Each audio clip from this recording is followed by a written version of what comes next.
StarCraft, the Terran Empire. This video is purely for entertainment and does not infringe on copyrights or laws. The rights to the novel and image belong to the original author. We do not claim ownership. Don't like waiting and want to listen to this fanfic in full now? Subscribe to our Patreon, where you'll find the best fanfics. Chapter 451, The Savior of the Terrans. Augustus met Zebedia Terra in the mayor's office in the city hall of New Babylon. He was the son of Constantine and Annabella, and the designated heir of the Terra family, the founding family of Tarsinus. Zebedia had a young and calm face, knew social etiquette, had elegant manners, spoke modestly and politely, and was very measured. He was a typical Tarsinus noble. Augustus was very satisfied with this, because he didn't want to waste his time dealing with stupid guys at this critical moment. "Please sit down." Sarah Kerrigan, who was wearing the straw grey army uniform of the Revolutionary Army, held a wooden clipboard in her arms. After bringing Zebedia and his butler into the mayor's office, she stood beside Augustus. After they walked in, two guards in dark grey uniforms outside the door immediately closed it. The two soldiers with muskets and bayonets left a deep impression on the guests. The golden wolf logo and silver wheat ears on their shoulder straps showed that they were Augustus' personal guards. "Hello, Marshal Augustus Mengsk. I'm your loyal admirer, and I grew up listening to your legendary stories in the Korhal sector." Zebedia sat down on a row of chairs in front of Augustus. At that time, Zebedia was wearing a half-open dark blue tweed coat and a narrow-brimmed beret in the style of the Federation Army. His light-colored hair was hanging down from his haggard face, and even though he was very tired, his eyes were still bright. "I'm very happy to hear you say that." Augustus almost couldn't remember whether he had seen Zebedia in Tarsinus, or they met much earlier. But it was obvious that Zebedia had grown up very fast. 4 years ago, Augustus had never heard of Zebedia Terra in Tarsinus, and now he has become the object of all girls' admiration. In contrast, Augustus actually had a much deeper impression of his sister Nova. Zebedia is completely a real-life version of the Prince of Tarsinus, except that he is a little shorter. There is nothing regrettable. Zebedia's butler was a shrewd and capable man, the kind of servant favored by the great nobles. "Zeb, I'm very sorry for what happened to your father. There was a time when Constantine and I were so close. Augustus and Constantine were so close that Constantine would say, 'You see, the lady is not bad.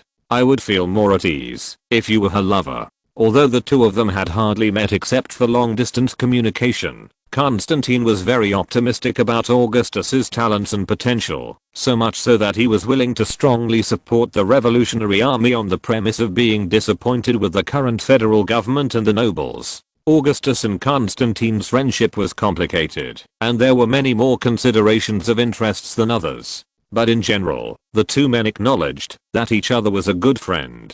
"My father died at the hands of the hybrid monster released by the Earthlings. I hoped he did not experience inhuman torture and unbearable pain before that," Zebedia said sadly. "He is the best father I have ever seen. He always hopes to train us to be people with excellent character and strong will. Moral guidance is also an important course in the Terra family. I have lost a sincere friend forever. A revolutionary with outstanding achievements passed away before the dawn." Augustus was silent for a while and asked Zebedia, "Is your mother okay? Any news about her? If Annabella Terra also met with an accident in this war, then Zebedia will almost certainly become the next head of the Terra family. His eldest sister Clara was not trained as an heir, and Nova was too young. I just contacted my mother a few hours ago. When the Earthlings attacked, she was in a factory far away from the city, so she escaped." Zebedia hesitated for a moment and did not ask more questions. Zebedia followed her mother to the banquets of the upper class. Since she was very young, she appeared in public with a prominent status, so she would not panic and speak without thinking in front of Augustus. Now she has left Tarsinus on a shuttle and is heading to the mining planet owned by her family. "It's a blessing in disguise," Augustus said. "The battle situation in Tarsinus is much more intense than I expected. I originally thought that Tarsinus's outer space orbital defense facilities could stop the Earthlings for at least 72 hours. Their attack is as fast as lightning. Zebedia recalled the scene he saw when he escaped from Tarsinus. The orbital cannons that fell from the sky directly destroyed the orbital cannons and fortresses on the ground, and the Federal Army just fled in panic in the face of the Earthlings' unstoppable offensive. In the face of the monster weapons cultivated by the Earthlings, it is only a matter of time before Tarsinus's ground forces are defeated. Well, Augustus placed his two hands on the table and clasped them together. The hybrids are not something that ordinary human armies can deal with. With them participating in the war, the defeat of the Federation is reasonable. Now, the federal defenders of Tarsinus are undoubtedly at a disadvantage, and once the hybrid appears on the front battlefield, it will give the human army on the opposite side an involuntary fear, which is also a heavy blow to morale. If the main force of the Terran Federation is defeated in Tarsinus, then the former rebels will become the light of the Terran human race. Marshal Augustus, I came here because I hope you can save the people there from the Earth invaders and the monsters that ravage Tarsinus. Zebedia paused and said, even if you don't say so, the Marshal will do it. Kerrigan stared at Zebedia, who was sitting upright with sharp eyes. In fact, she was more concerned about the relationship between Augustus and Constantine's wife. To be honest, the noble ladies of Tarsinus probably like Augustus, a young and handsome country noble, full of impetuosity and recklessness. Constantine and Annabella are a true political marriage. Both parties have no feelings at all and don't care whether the other party remains faithful in the marriage. Sarah is right. Augustus smiled, as if he had completely forgotten who almost blew up Tarsinus 4 years ago. As a Terran human, how can I watch our home planet being poisoned by the Earthlings? He said. We can't just sit back and do nothing. No matter what, Augustus would not sit back and watch the Earthlings take control of the Terran Federation. Of course, Augustus would not intervene rashly when the Federation and the UED were in the midst of a fierce battle. He had been waiting for the right opportunity. By then, you will be the savior that the Tarsinus people have been waiting for. Zebedia couldn't help but show an expression of you are worthy of being the man I value. He stubbornly believed that Augustus was a true revolutionary, and I will continue my father's unfinished cause. He said, the Terra family's support for the Revolutionary Army will only increase. This is a wise choice. If Augustus wins, the Terra family's status and assets can still be preserved, but the Earthlings will definitely purge Tarsinus, and any nobles are not worth mentioning in front of them. A hero is born young. Zebedia, you will definitely become a man as outstanding as your father. Augustus nodded and said, you can meet with my treasurer Pompey, who was responsible for the liaison with Constantine. If Augustus only overthrew the Terran Federation and established a new regime, he would only be regarded as a successful revolutionary. The Tarsinus people might accept Augustus' rule, but they would never welcome him with joy. But if Augustus defeated and expelled the Earthlings before that, he would become a national hero of the Terrans. I seem to have seen the scene. When that day comes. Augustus stood up and shook hands with Zebedia, put his hand on his shoulder, and walked out of the mayor's office together. Next, you can rest in the suburban villa of New Babylon arranged by my people. It once belonged to a corrupt federal official. There are guards of the guards, and it is quiet enough without anyone disturbing you. He said to Zebedia, I won't stay in Crucis for long. If I'm not there, you can contact Crucis's army general staff. Thank you for your help, Marshal. Zebedia said to Augustus. Do I have to stay there before the war? But I want to join the army. I want to kill the monster that ate my father with my own hands. At this time, Augustus was already standing in the corridor outside the mayor's office. There was a window next to it facing the park in the center of New Babylon. The beautiful park had lush lawns and wide boulevards leading to magnificent skyscrapers. I would not recommend a young boy like you to join the army, let alone step onto the front line. Augustus put his hands on Zebedia's shoulders and looked into his eyes. Your minds are not mature enough, and your views on the world are not clear enough. I have seen many people who regretted their decision as soon as they set foot on the battlefield. War is never a beautiful thing, he said. The army is for people like this. They are loyal patriots who are willing to sacrifice themselves for the sake of the collective. They should have a sense of responsibility that many people cannot understand, and they should be willing to sacrifice for a country and a nation.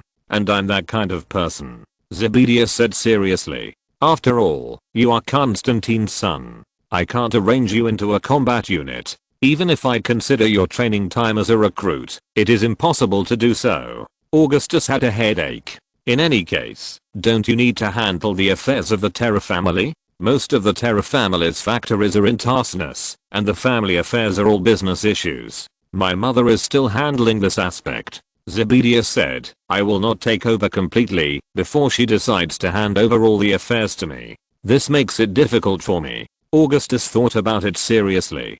Please allow me to refuse. Let me participate in the training of the boot camp first, Marshal. The iron discipline of the army is also a kind of tempering for me. Zebedia knew that Augustus would refuse. Perhaps, by the time I become a qualified revolutionary soldier, the war will have already ended. Zebedia wanted to emulate Augustus's deeds of joining the army when he was young. It sounded exciting and fascinating to become a famous devil of heaven after only 1 year of joining the army. Although Zebedia had no idea how much Augustus wanted to strangle the young man in the past. This may not be a bad thing. Kerrigan, who was following behind Augustus, whispered, if the heir of a federal founding family joins the Revolutionary Army, it just shows how deeply rooted our revolution is in the hearts of the people. Okay. Augustus thought that Kerrigan's words made sense, so he went with the flow. Don't expect my recruit instructor to give you a backdoor. The Crucis are brave and strong. It is not something to expect to get along with Crucis recruits. They have always disliked outsiders, especially the Tarsinus. Don't worry about me. I have been able to use various firearms since I was very young, and I have never missed combat courses and physical training. Zebedia said that he had been skilled in archery and horse riding since he was a child, so how could the Crucis take him seriously? You will suffer sooner or later. Augustus smiled, thinking that Zebedia would definitely learn a lesson in the recruit training camp. I will take you there. Augustus hugged Zebedia, as close as an elder brother. The New Babylon City Hall is a magnificent white Roman column building. Its classic design highlights the local culture and aesthetics of Crucis, which is fundamentally different from the gorgeous Tarsinus architecture. The city hall is full of revolutionary soldiers on duty. For them, protecting Augustus is an extremely sacred duty.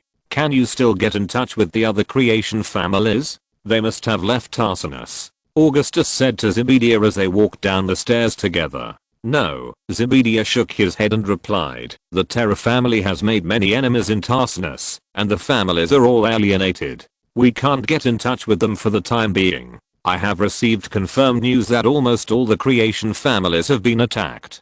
Augustus said without any regret. I don't know how many of them can survive after the war. I know that before the war, many families sent their heirs to other planets, and I think they should not be affected.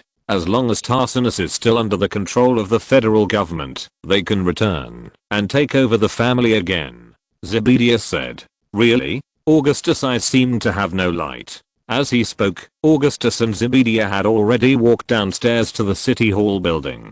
To Augustus' surprise, a blonde woman in a blue dress immediately ran towards him, but fortunately she was stopped in time by the guards. Miss Terra. Augustus had a photographic memory, but he couldn't really remember the woman's name. However, Augustus remembered the little girl named Nova Terra who was not far from her. The girl had a short golden ponytail and was standing under a tree in black sports pants and a long-sleeved shirt, with a cold expression on her face. It's been a long time since we last met, he said politely. Augustus, my dear. Clara tried in vain to separate the two Revolutionary Army soldiers in power armor, ignoring Augustus' confused expression. Long time no see. Chapter 452 Ghost Military Academy. Your old lover in Tarsinus? Sarah Kerrigan came out from behind Augustus, her hands on her slender waist. I don't know her. Augustus' voice was so low that only Kerrigan could hear. Then she is just a frivolous woman who flirts openly and is not ashamed of her debauchery, but proud of it. Kerrigan's face was almost close to Augustus's, and the earrings carved from Cada inanimate crystals seemed to be swaying with the cold wind blowing out of her mouth. Augustus thought to himself that what the lady said made sense. This is my sister, Clara Annabella Terra. Zebedia introduced to Augustus helplessly. That's Nova Annabella Terra. We all call her Nova. I remember her. Augustus was talking about Nova. Get out of my way. Clara tried hard to squeeze out of the tall guard's Empower armor. I'm from the Terra family. It seems that no one dared to stop Clara when she went to various clubs, banquets, dance halls and opera houses in the past. Considering Constantine Terra's influence in the political and business circles of Tarsus, the Federation military also had to give him some face. But Augustus's guards didn't care about Clara's identity. They were all 5-year veterans who had crossed the line of fire to fight against the Protoss and the Zerg. They only obeyed the orders of the guard captain Faraday and the revolutionary marshal himself. Let her come over. Mr. Constantine is my old friend. Augustus didn't want to make things too awkward. There is no reason to turn away a friend's daughter. Humph, I'm sorry, Miss Clara Annabella Terra, you can't come over now. Kerrigan raised his chin and said. The two guards were confused for a moment, but after thinking about it, they decided to obey Augustus's orders. Let me see you, young Marshal Augustus Mengsk. You are becoming more and more heroic and extraordinary. Clara lifted her skirt with joy and walked towards Augustus. Clara was indeed a symbol of beauty, as if the characters in court paintings were all elegant. This was indeed an exquisite template carved out by laser minimally invasive plastic surgery. Even the most picky people could not find any faults in this angelic face. It is so happy to see you again. Clara gently covered her mouth with her hands in white lace gloves, and then reached out to Augustus's hard cheek with trembling.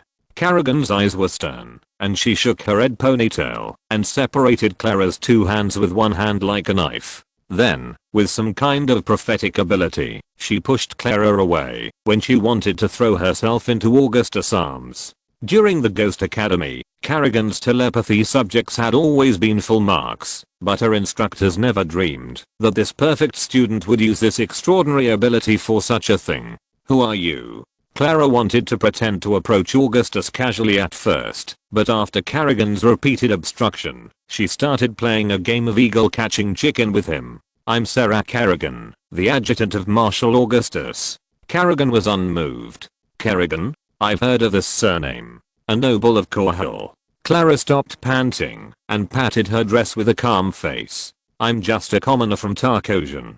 Kerrigan said calmly. Oh, at this time, Clara thought she had seized an opportunity to break through Kerrigan. She dodged to the left and shook off Kerrigan and pounced on Augustus like a tiger. What do you want to do? Kerrigan easily caught Clara from behind. Her powerful hands passed under the arms of the eldest daughter of Terra and pulled her towards herself so that her back was tightly pressed against her chest. Let me go. Clara struggled for a while and found that she was no match for Kerrigan at all. At first glance, it looked like Kerrigan was hugging Clara from behind. Not yet. I'm also Marshal Augustus's guard. I must not let a woman of unknown origin approach him. Kerrigan effortlessly clamped Clara tightly, but the latter was tired and flushed. I'm not a person of unknown origin. Clara coughed and gasped because of the excessive movement. But you are a woman. Kerrigan moved his left hand down to hold Clara's slender waist while speaking and pinched her chin with his right hand to make her turn her head to look at him. For some reason, Clara's face suddenly became redder. Sarah Kerrigan was undoubtedly a heroic woman. She was wearing a straight military uniform, and her red hair was neatly pinned behind her in a ponytail. In the end, Kerrigan almost held Clara in his arms with one hand. You, let me go. Clara seemed to be increasingly out of breath. Where do you want to run to, girl? Kerrigan dragged Clara into the corner. It's so embarrassing. Zebedia covered her face and sighed. Let the ladies get along with each other. Augustus patted Zebedia's shoulder and thought to himself that this was no big deal. Zebedia's hovercar was parked on the road between the New Babylon City Hall and the park, and several servants in black were guarding it. Crusaders 3 did not prohibit guns, so they were still able to hold pistols. Before sending Zebedia to the car, Nova Terra, who was leaning against a tree nearby, came over and bowed to Augustus. Good day, Mr. Augustus Mengsk. This was a very polite little girl, dressed beautifully and neatly, and her etiquette was impeccable. You are Nova. When Augustus walked towards Nova with a smile on his face, she took a step back gracefully. Nova is a little shy, and she is not allowed to talk to people other than family servants. Zebedia said to Augustus. I still remember seeing you at Andrea Tagor's birthday party a few years ago. You were still a child then. Augustus stopped in front of Nova. Now you have grown into a qualified lady. You have a really good memory. Nova also smiled. I don't remember much about that time. It was indeed difficult for Nova to talk about the things at that time, and she didn't want to recall them. After saying that, Nova lowered her head and retreated behind her brother Zebedia. Nova was wearing a black pleated skirt at this time, and her hair was tied with the same black ribbon. Haha. Augustus smiled, and the smile quickly faded. Marshal, Nova saw with her own eyes, that hybrid monster swallowed our father. Zebedia sighed and said to Augustus, that brought us terrible memories and indelible pain, especially Nova. Now I know that she almost lost control of her psychic power at that time, and was on the verge of losing control. This is not something that such a young child can face alone. Augustus could imagine the scene at that time, the scene of Augustus Mengsk's head falling in front of him, and he could understand Nova's silence now. In contrast, her sister Clara seemed to be unaffected by her father's tragic death. Augustus didn't know whether to say that she was unusually strong or heartless. Is Nova a psychic? Looking at Nova, who bowed her head and said nothing, Augustus asked knowingly. Yes, she is a psychic. Zebedia had already understood Augustus' attitude towards psychics, and believed that he would not kidnap his sister and erase her memory like the federal government did, and train her to become a cold-blooded killer. The Terra family has been hiding this from the outside world, and we all think it is to protect Nova. Have you tested her psychic power level? Augustus looked at Zebedia and said. No. Zebedia said, my parents don't want to mention anything about psychic power in front of Nova. Do you mind if I find someone to test Nova's psychic power level? Augustus explained to Zebedia, I have learned that if an untrained psychic has too strong psychic power, she may hurt people around her without knowing it. Okay, I also think it is necessary to know Nova's psychic power level. If Zebedia had witnessed Nova almost losing control and going berserk, he would have rejected Augustus' proposal without hesitation. He was indeed almost killed by Nova, and Nova felt very guilty about it afterwards. If Zebedia's understanding of the power of psychic power was still very vague, then it was obvious that Nova had taught him an important lesson. I hope to learn more about the power of psychic energy. Nova also heard what they said, and she walked in front of Augustus again. I don't want to hurt the people around me anymore. Sacco. Augustus snapped his fingers. A man in a blue and white ghost combat uniform jumped down from the tree next to him, and when he landed, he proudly shook his light golden curly hair. I guess he must think that his way of appearance is quite handsome. Miss from Tarsinus, you have a powerful force like a volcanic eruption hidden in your body. Angelini stood beside Augustus. What level is it? Augustus asked him.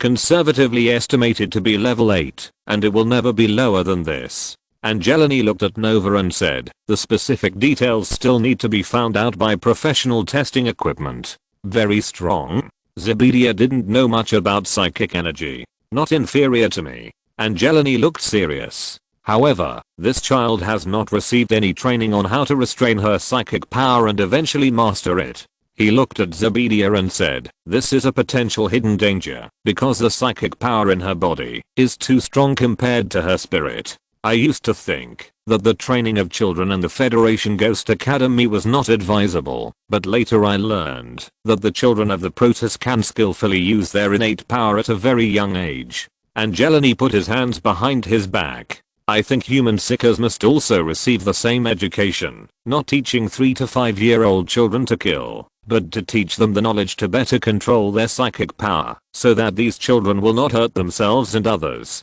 It turns out that when they grow up with children with the same talents as themselves, they are less likely to be excluded and discriminated against. Sacco Angelini is a rare 10th level seeker, and Augustus found that he has a very outstanding talent in education and imparting knowledge. He is more suitable to stay in the rear to educate a new generation of seekers, rather than go to the front line to fight. I'm also thinking about what the future of the seekers in the Terran Federation should be. Even though they were once considered an unstable factor, it is not the right thing for a government elected by the people to take young children from their parents. Augustus also said. So, I established a ghost military school on Antigua Prime to provide a safe campus for seekers under the rule of the revolutionary government. You want to train seekers to become revolutionary soldiers? Zebedia asked.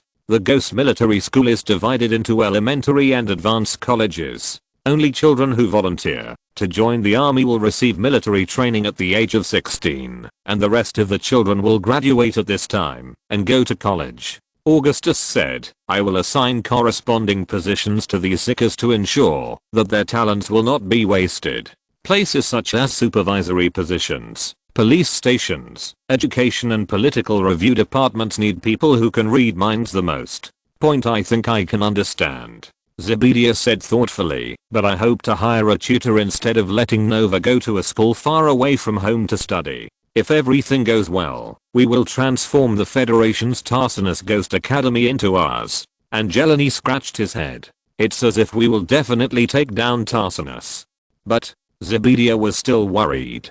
Brother, I want to learn about psychic power. Nova said, I don't want to hurt you again. Nova is such a good child. Augustus bent down and brushed away the golden hair on Nova's forehead. People are always afraid of the power of psychics. That's because of their pathetic ignorance. What's important is always the person who holds the power, not the power itself. Nova, you are kinder and braver than anyone I have ever met.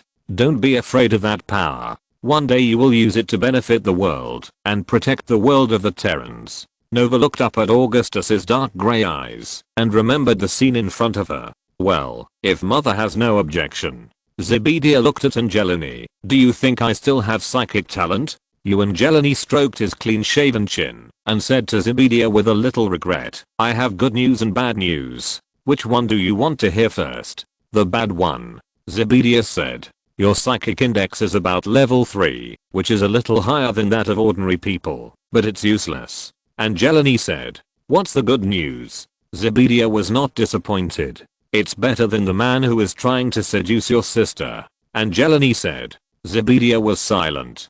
Dear. Clariterra finally returned to Augustus, but was still hugged intimately by Kerrigan. Kerrigan glanced at Nova who was with Augustus, and thought that, although this little girl was also a powerful psychic and a noble, she was a dozen years younger than Augustus, and should not be a threat. If you want to learn how to use psychic power, then I can teach you. If I have time. Kerrigan said to Nova. Chapter 453 Young people should not always try to make big news.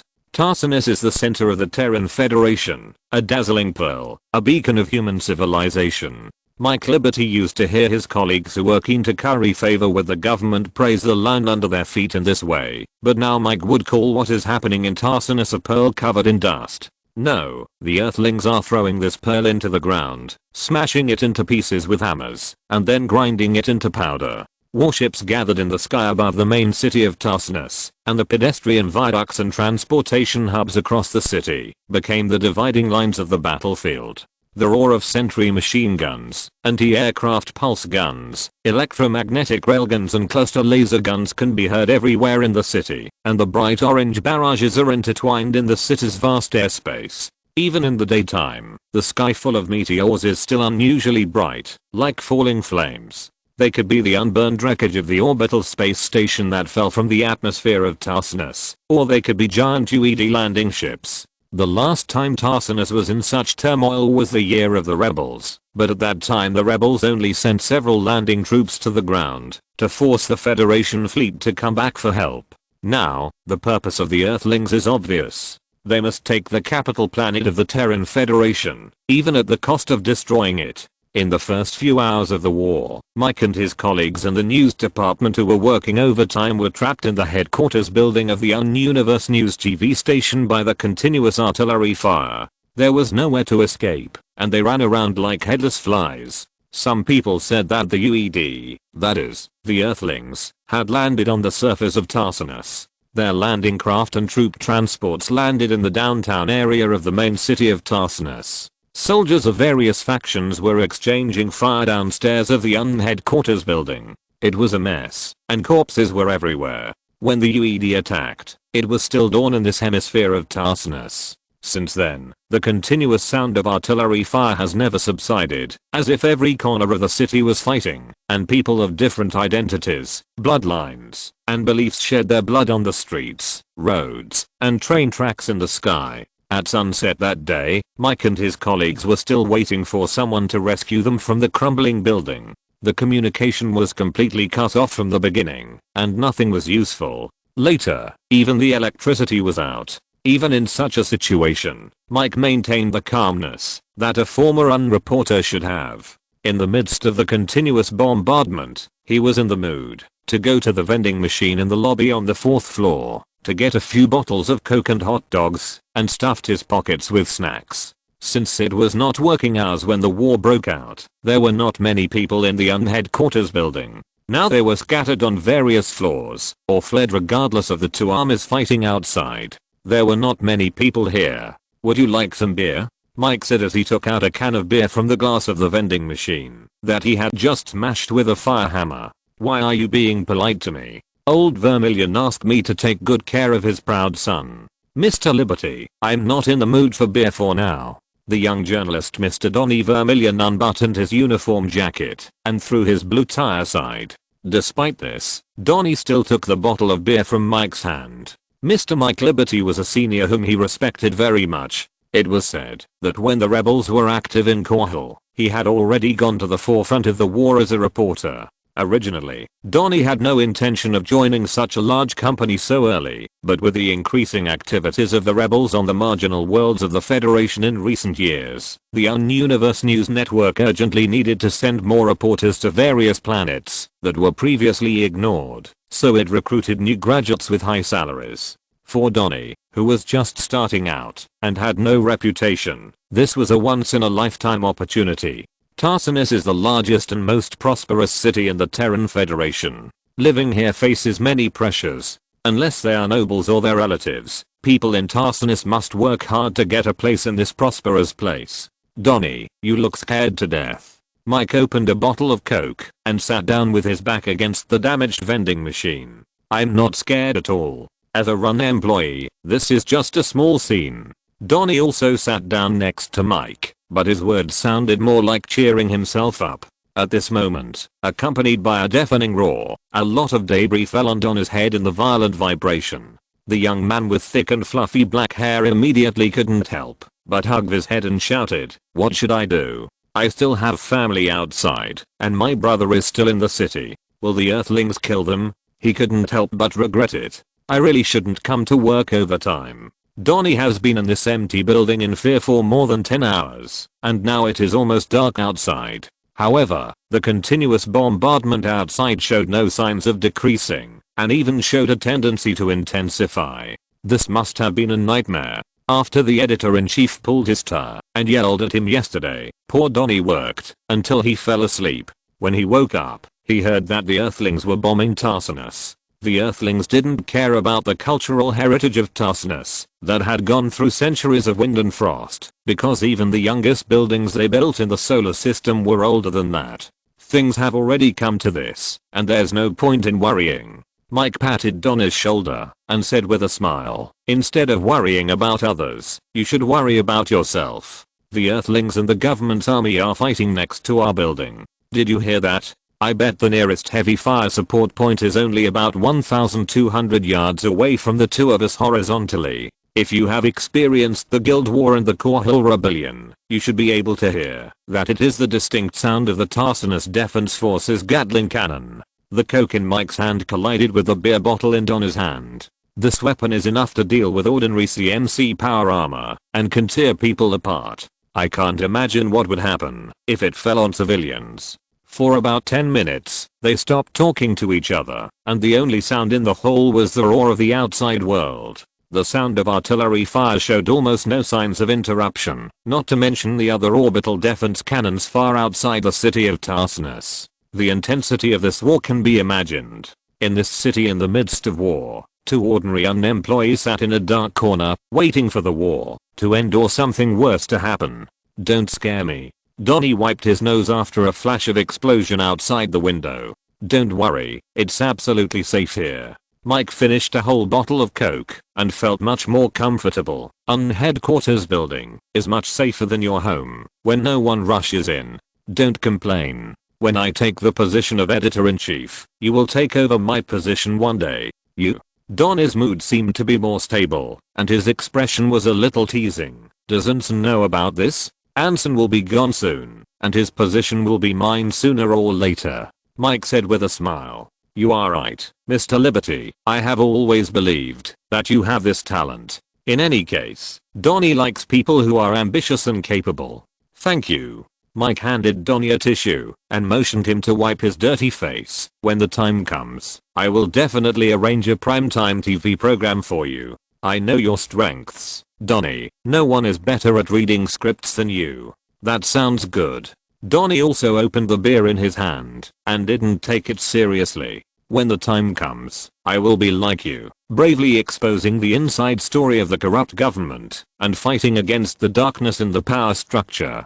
I advise you not to do such a thing. Mike chuckled and said, the dignitaries who were angered by me have tried to hire murderers to kill me more than once, and I'm still alive because there are many people protecting and helping me behind the scenes. What a fool. You don't care about these things at all. You just want to get ahead. He said. You are destined to be different from me. You are right. Donnie drank half a bottle of beer in a short while. You always see things in this world too thoroughly. All people are standing in front of you, as if they are naked.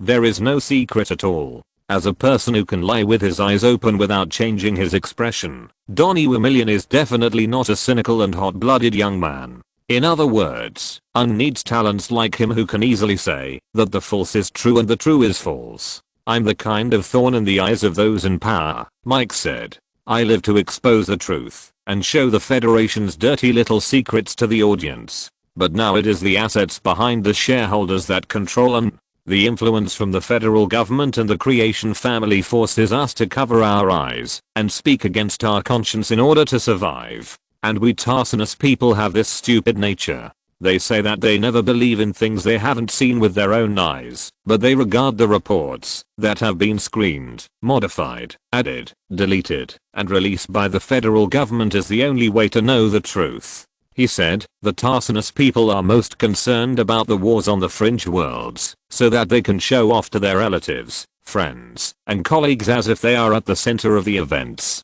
Such days will not last much longer. As you can see, the Federation is about to end.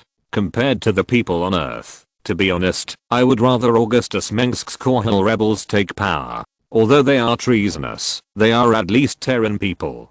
Donnie said, leaning his head out of the window next to the vending machine. By this time, the sky was already dark, and the flashes of flares and tracers replaced the bright stars in the sky. He only raised his head and took a quick glance, and he could see several meteors of different sizes passing over the city. In the past, these bright meteor showers were the ones that made up the dreamy night sky of Tarsinus, and were a magnificent spectacle that only people living in high-rise buildings could enjoy. Now, they are the messengers of hell that really bring death. The sky is confused with colorful clouds, and the flashing orange light groups mean that a battle far more intense than on the surface is taking place in the sky and even in the high altitude orbit. Every ship wreckage that falls on the ground causes a raging fire in the city of Tarsinus, and the once beautiful and prosperous city buildings are covered with a thick layer of black dust. Oh, I thought you didn't like the rebels? Mike looked at Donnie in surprise.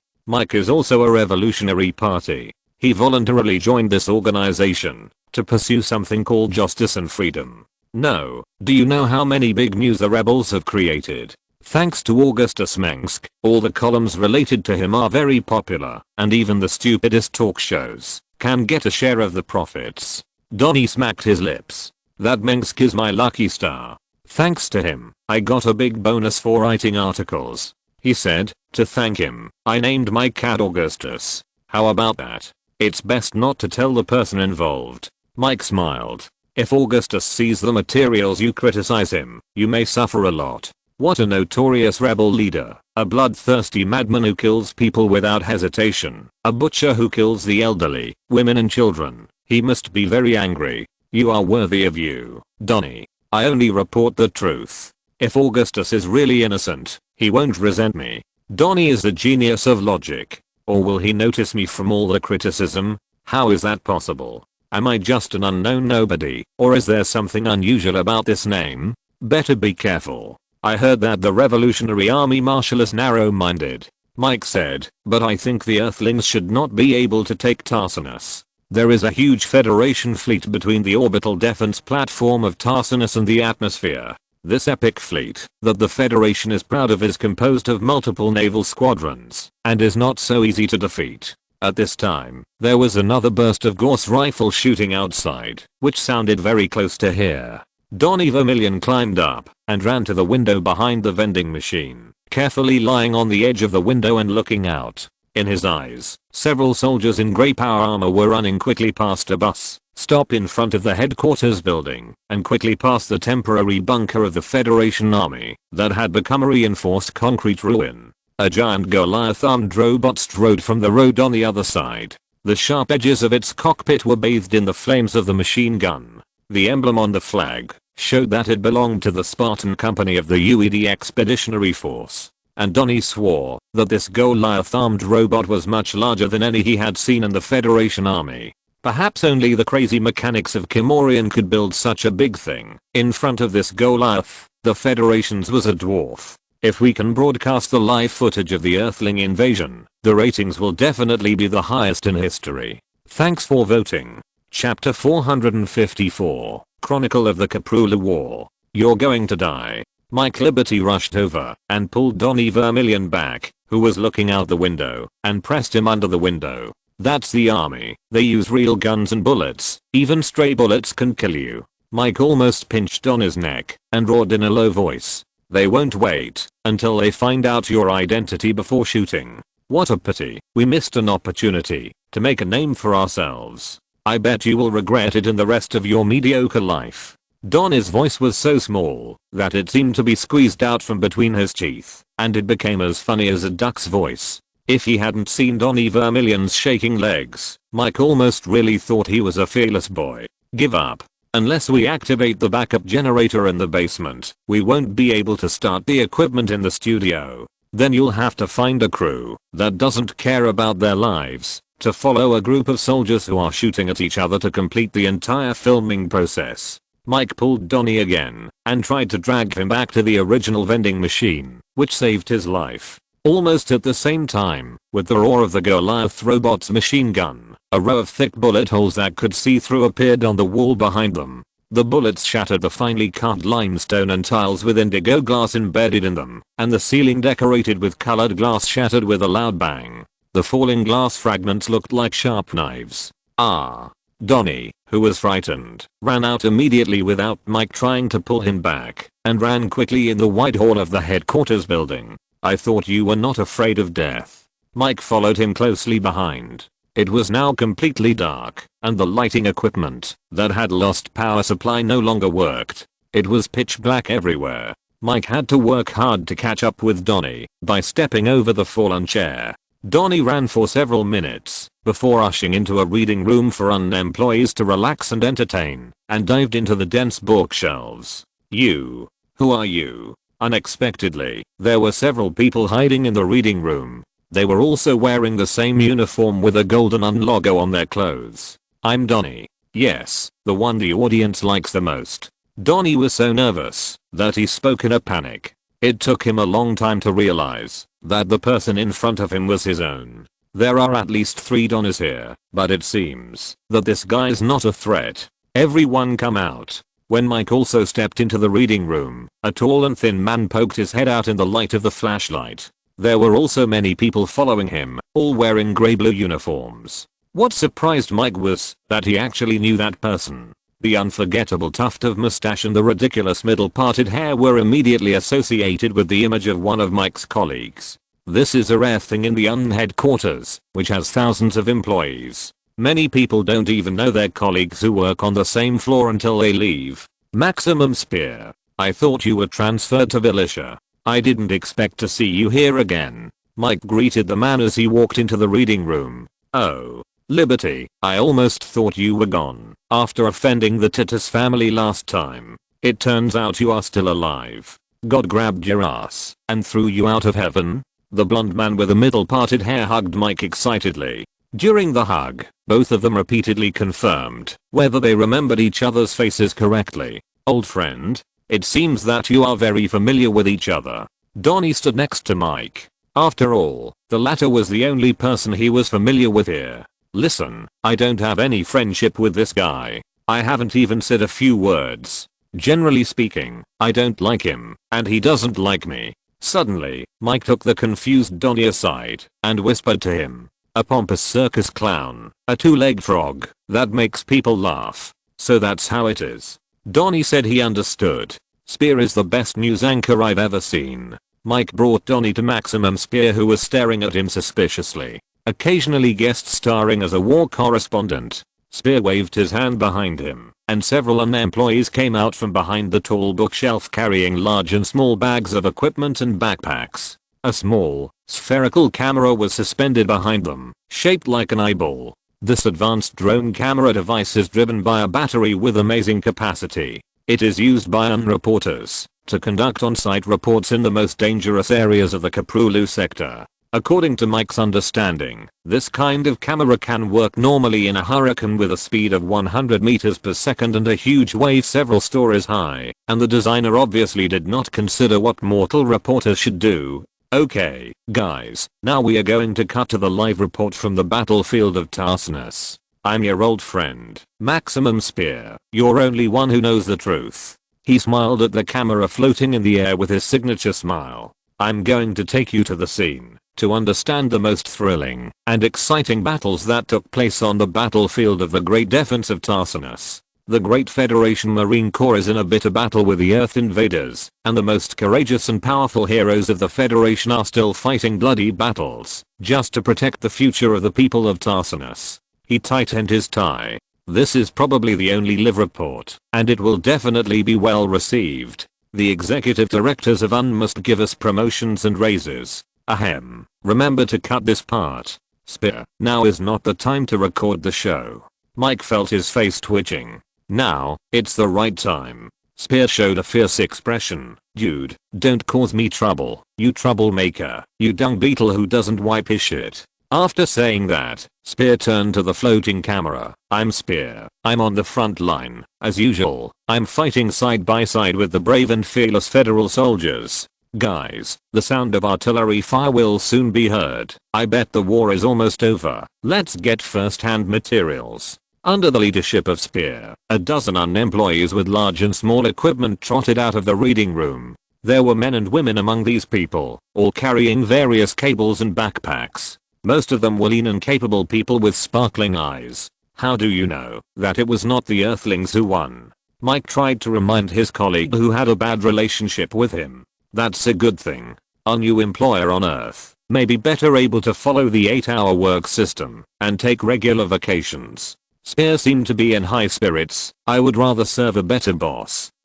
I like Earthlings. I've heard of the deeds of Maximum Spear. He was the announcer as early as the Guild War. As Spear and his men gradually walked away, Donnie leaned over and whispered to Mike. I could often see his evening reports at that time.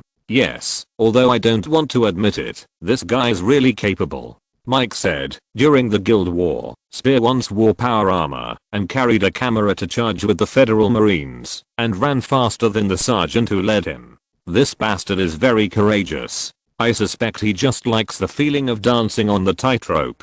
Spear's most famous deed is that he interviewed the former Heavenly Demon Hero Squad.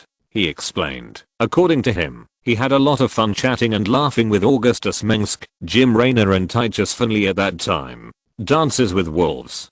Donnie said, who would have thought that the hero at that time would become the leader of the rebels who brought disaster to the region. The facts I learned are somewhat different from that. I heard that after Spear interviewed Augustus Mengsk, Titus Finley dragged him out of the barracks by his belt, but he still had the nerve to show up the next day. Mike said. Later, this idiot got into some trouble because he was accused of colluding with the rebels because of his inclination towards the rebels and his reports, and was almost arrested by the Federal Intelligence Agency and thrown into prison. He said, if you ask Spear, he will also tell you the story of him drinking whiskey with Augustus Mengsk. It seems that several people here have some connection with Augustus. Augustus is actually the boss behind Mike, and Spear once followed and interviewed the future evolutionary marshal, and Donnie Vermillion scolded him without hesitation. We people, what face do we have left?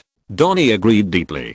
Do you want to follow him? Follow him and see. Mike said, "It's not a good idea to stay here. I want to see what tricks he wants to play." Mike followed him, and Donnie ran over faster and stood with spear, as if he also wanted to get a glimpse of the camera. They walked through many corridors and carefully looked for a way out in the dim and deserted headquarters building. So far, no soldiers from any side have tried to enter the building, but any officer with a strategic vision should not ignore the strategic location of the UN headquarters. It strangles the main traffic route to the federal parliament. If someone can set up heavy firepower points such as machine guns and electromagnetic cannons on it, it will definitely inflict heavy casualties on the enemy. This is Maximum Spear, reporting to you from the front line. The Earthlings' offensive seems to have been hindered. They finally stopped in front of the Federation Army's indestructible fortress. Spear finally came to the stairs, staring at the camera in front of him as he walked, as if he was not worried at all that he might fall. I'm Special Correspondent Donnie Vermillion, reporting to you from the front line with Mr. Spire. Donnie tried to squeeze Spire.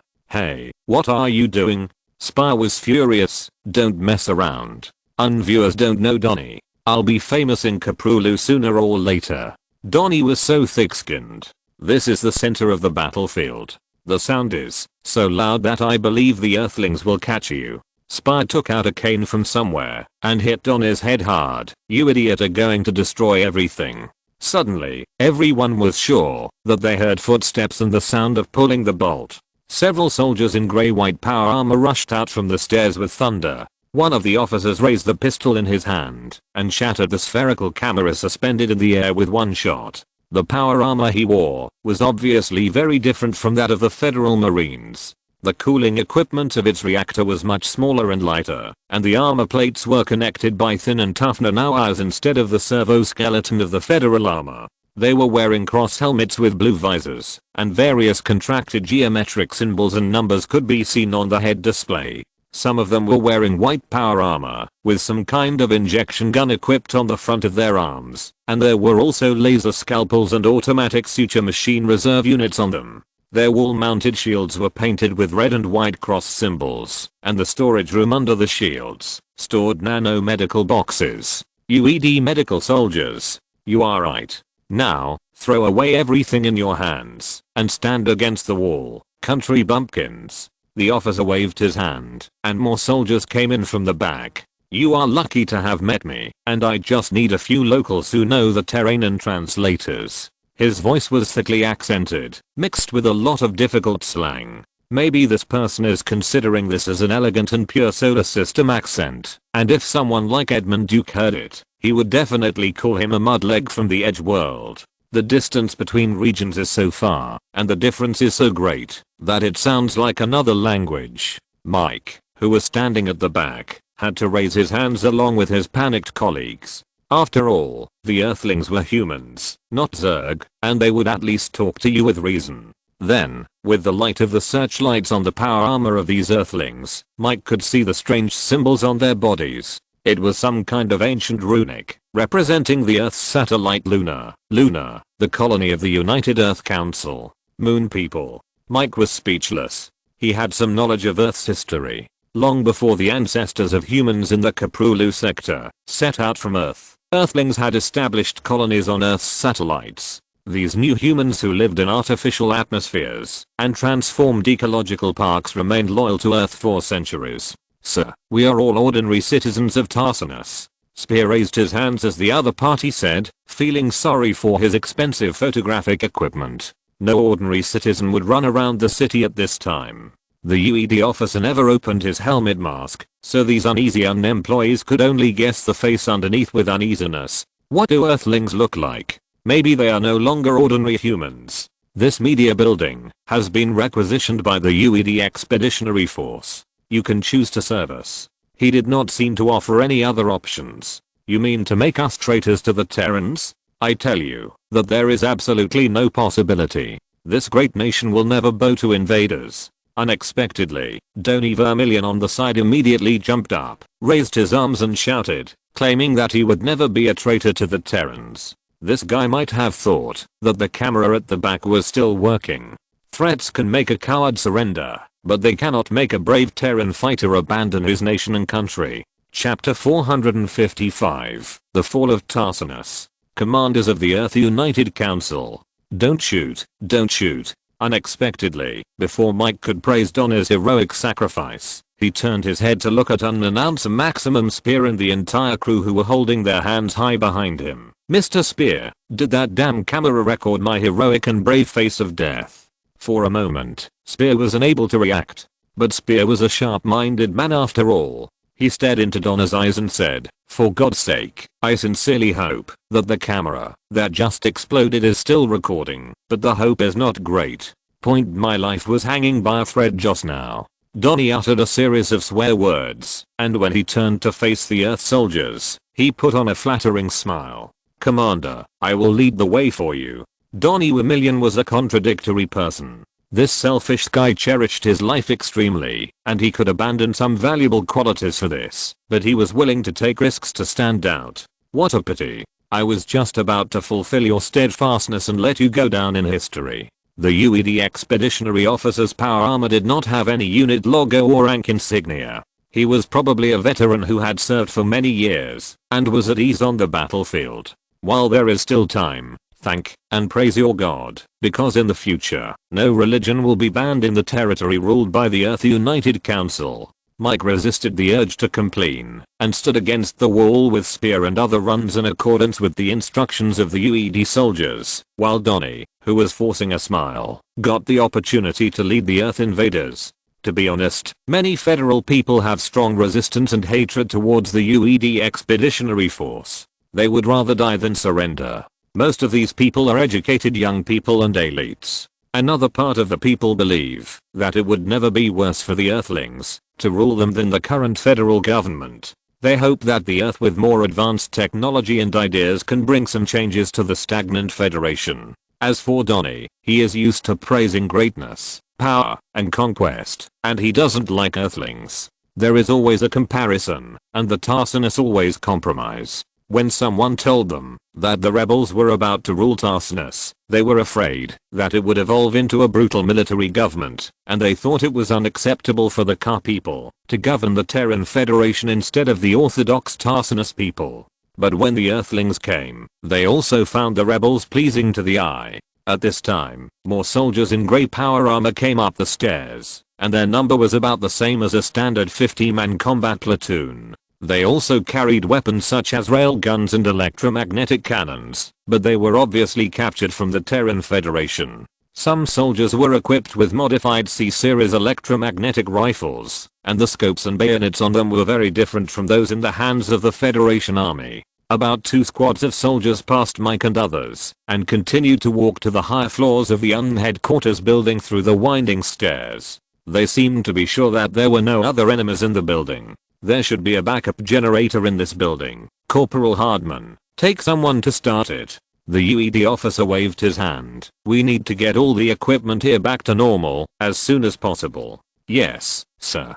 Is the war over? I mean, have you taken Tarsinus? Donnie asked cautiously. The main force of the Terran Federation has been defeated. The UED officer said proudly. The outcome of this war was doomed from the beginning. He didn't need to say so much to Donnie, but that just proved that the Earthlings might be about to win. It's hard to imagine how they defeated the huge Federation fleet in the outer space orbit of Tarsinus, and there are more than 20 million Federation guards on the surface of the planet. Although that includes regular Federation troops, recently recruited reserves, force conscripts and even police forces, as well as volunteers from its vast colonies. The training and equipment of these people are very problematic, but it is still an extremely large force, equivalent to 5,000ths of the current total population of Tarsinus. Considering the chaos in the Federation's military command, the actual number of troops deployed was far less. After the Federation's information network was completely destroyed, the UED Expeditionary Command was the one that actually issued orders to the Tarsinus defenders. Many division level and even army level troops received strange orders to move out of their bases almost from the beginning, and they still didn't know what happened many hours after the war began. The Federation troops that were actually deployed on the battlefield were quickly defeated by the hybrids and the UED's Elite 2 wing. Their headquarters were often destroyed by the Earth Army's superior air firepower shortly after the war began, and the Federation fleet had obviously been defeated long ago. "Lead the way. Where is the studio in this building?" he said to Donnie. "The studio is in the basement, and the roof is where the high-rise offices are located, and above that are the signal transmission tower and data transmission base station," Donnie explained. "The signals in Tarsinus are now strongly interfered with. Even if these devices are restored to work, it is difficult to send any messages to the outside world." Another UNSTAF member said, "Tarsinus is interfered by a strong electromagnetic pulse wave, which has almost paralyzed the communication of the entire city. If the radio signal is strong enough, it can break through this interference. There is such equipment in the headquarters building, but it is not working as expected. Even now, other federal colonies only know that Tarsinus is under siege by the UED Expeditionary Force, but they know nothing about the actual situation." "This is not your business," the UED officer interrupted him. Just at this time, a sharp and terrifying roar came from the city outside. Mike bet that there was also a scream of heartbreak. Mike had never heard such a sound. He once got an audio clip from the roar of the Zergnest Guardian. The scream from the terrifying alien seemed to come from some prehistoric vicious beast, but this roar was in another form, like the sound of scratching glass with nails, which gave people goosebumps and made them feel physically disgusted. "What is that?" Donnie screamed. "The beast in the cage." The UED officer pushed Donnie hard. "You don't want to know what it is. It's the most hateful monster in the universe. It sounds like the sound from hell, but it's not the Zerg." Spears said, "You hired the devil. Shut your mouth, or I will order the medics to sew it up with the nano-suture gun." The officer ordered again. "Now, let's go to the high-level office. You follow me too, and if necessary, do whatever I order you to do." So Mike had to follow these UED soldiers to continue climbing the stairs. He had the same gloomy face as his colleagues who were like bereaved. In any case, they were all prisoners now. Mike and Spear walked together, communicating only with their eyes in the dark. These two journalists who had experienced many ups and downs were not sure in their hearts, but they were sure that they would be able to escape danger as they had in the past. The UN headquarters building is more than 60 stories high. Climbing the stairs, when the elevator is not working, is enough to make Mike breathless. There is a window at each corner of the stairs that overlooks the center of Tarsinus City. The higher the floor, the farther you can see. In this building, the higher the status of the person, the higher the position. The battlefield outside is still very fierce. Half of the sky is lit up by the artillery, anti-aircraft turrets, arc tanks and Goliath armed robots. Several huge UED Goliath mechas are advancing on the ruined downtown park of Tarsinus. Each of them is so huge that even the tall soldiers wearing power armor look dwarfed in front of them. They are real steel giants. The tremors when the mechanical giant feet hit the ground can be clearly heard in the dark night. What a magnificent scene it is. Countless giant Goliath robots are advancing on the road, stepping on the bunkers of the Federation Army. The triangular auxiliary wings behind their cockpits are more like open wings, which makes these giant mechas that are larger than tanks even more terrifying. Hundreds of soldiers in power armor marched on the streets and roads, and broken flags, chariot wreckage and uncollected corpses were piled up in the once prosperous and beautiful city center.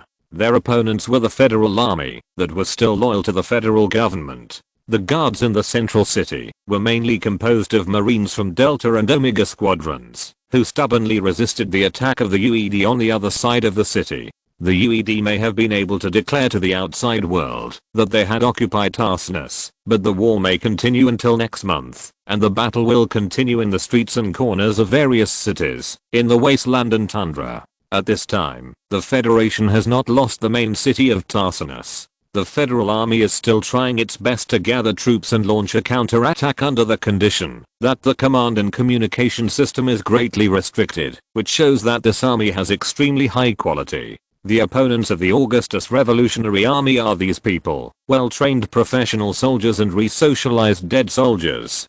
To be frank, relying only on the army in Augustus's hands, it may take more than 10 years to develop to take over Tarsinus. In the flames that shot up into the sky with the flash of light from the explosion, Mike could still catch a glimpse of the beauty of Tarsinus in the war. The skyscrapers and spires that stood tall in the darkness wove gay light lines, like the edge of a black forest. The colorful viewing avenues, forked intersections, and parking lots surrounded by greenery in the park, have now been replaced by scattered fortification walls and barbed wire. In the center of the park is a wide artificial lake, and the canal dug around it is like a clear ribbon, flowing along the avenue. The avenue that stretches for several miles has a majestic momentum, symbolizing the strength and tolerance of Tarsus, but now it has been destroyed by artillery fire, and is in ruins. There used to be a statue of a Marine cast in brass in the Central Park, which was originally built with money donated by the children of federal soldiers who died in the Guild War. Now, it has also collapsed in the fierce artillery fire. Blazing fire and thick smoke covered the entire city center, and the pungent smell of gunpowder filled the sky above the city. The solemn and simple landmark buildings in the city center were silent in the darkness, illuminated by a sudden rain of fire. In the clouds, illuminated by the fire, countless wreckages that once belonged to a battle cruiser were falling. Most of them were burned out before landing, and those that successfully landed caused fires in the city. In a certain direction, a battle cruiser that was forced into a desperate situation was falling. Its huge hull, which was almost intact, fell into the central city. The white light produced by the explosion swept across several densely populated blocks, and at least 100,000 people died in the flames in a few seconds. Even at this time, Mike still didn't believe that Tarsus would fall. If the most difficult planet in the Terran Federation fell into the hands of the UED in less than 2 days, then it would be no problem for them to capture other colonies. When Mike and Spear stepped into the top floor of the headquarters building, the UED soldiers who came from afar were rummaging through the high-level offices. But more people went up to the open-air platform on the roof, where the signal tower was located. Mike was not completely ignorant of technology, and he knew how to use these invaluable devices. The signal tower could send data to the nearest star system several light years away, while strengthening the signal, which would be enough to break through the communication blockade of the UED Expeditionary Force, if he was lucky. He soon realized that the UED's communication must have been affected by the electric pulse wave, and the communication technology brought by the Earthlings would not be much better than that of the Terran Federation. But no matter what, the Earthlings obviously have their own unknown solutions, and electric pulse interference does not work for all communication methods. The wind on the rooftop of the headquarters building made Mike cold, and he was surprised to find that it was raining in the sky without him noticing. In the mist and rain, a battle cruiser sailing over the main city of Tarsus looked even more dazzling. It was an iron grey battle cruiser, and the hull was also the classic hammer-shaped head structure of the Terran warship. At this time, the red light of the warning light was flashing on the battleship's tall building like armor, showing off its presence to the people here. This also meant that most of the anti-aircraft firepower points in the main city of Tarsus had been silenced. This battle cruiser has a prestigious name, the Alexander.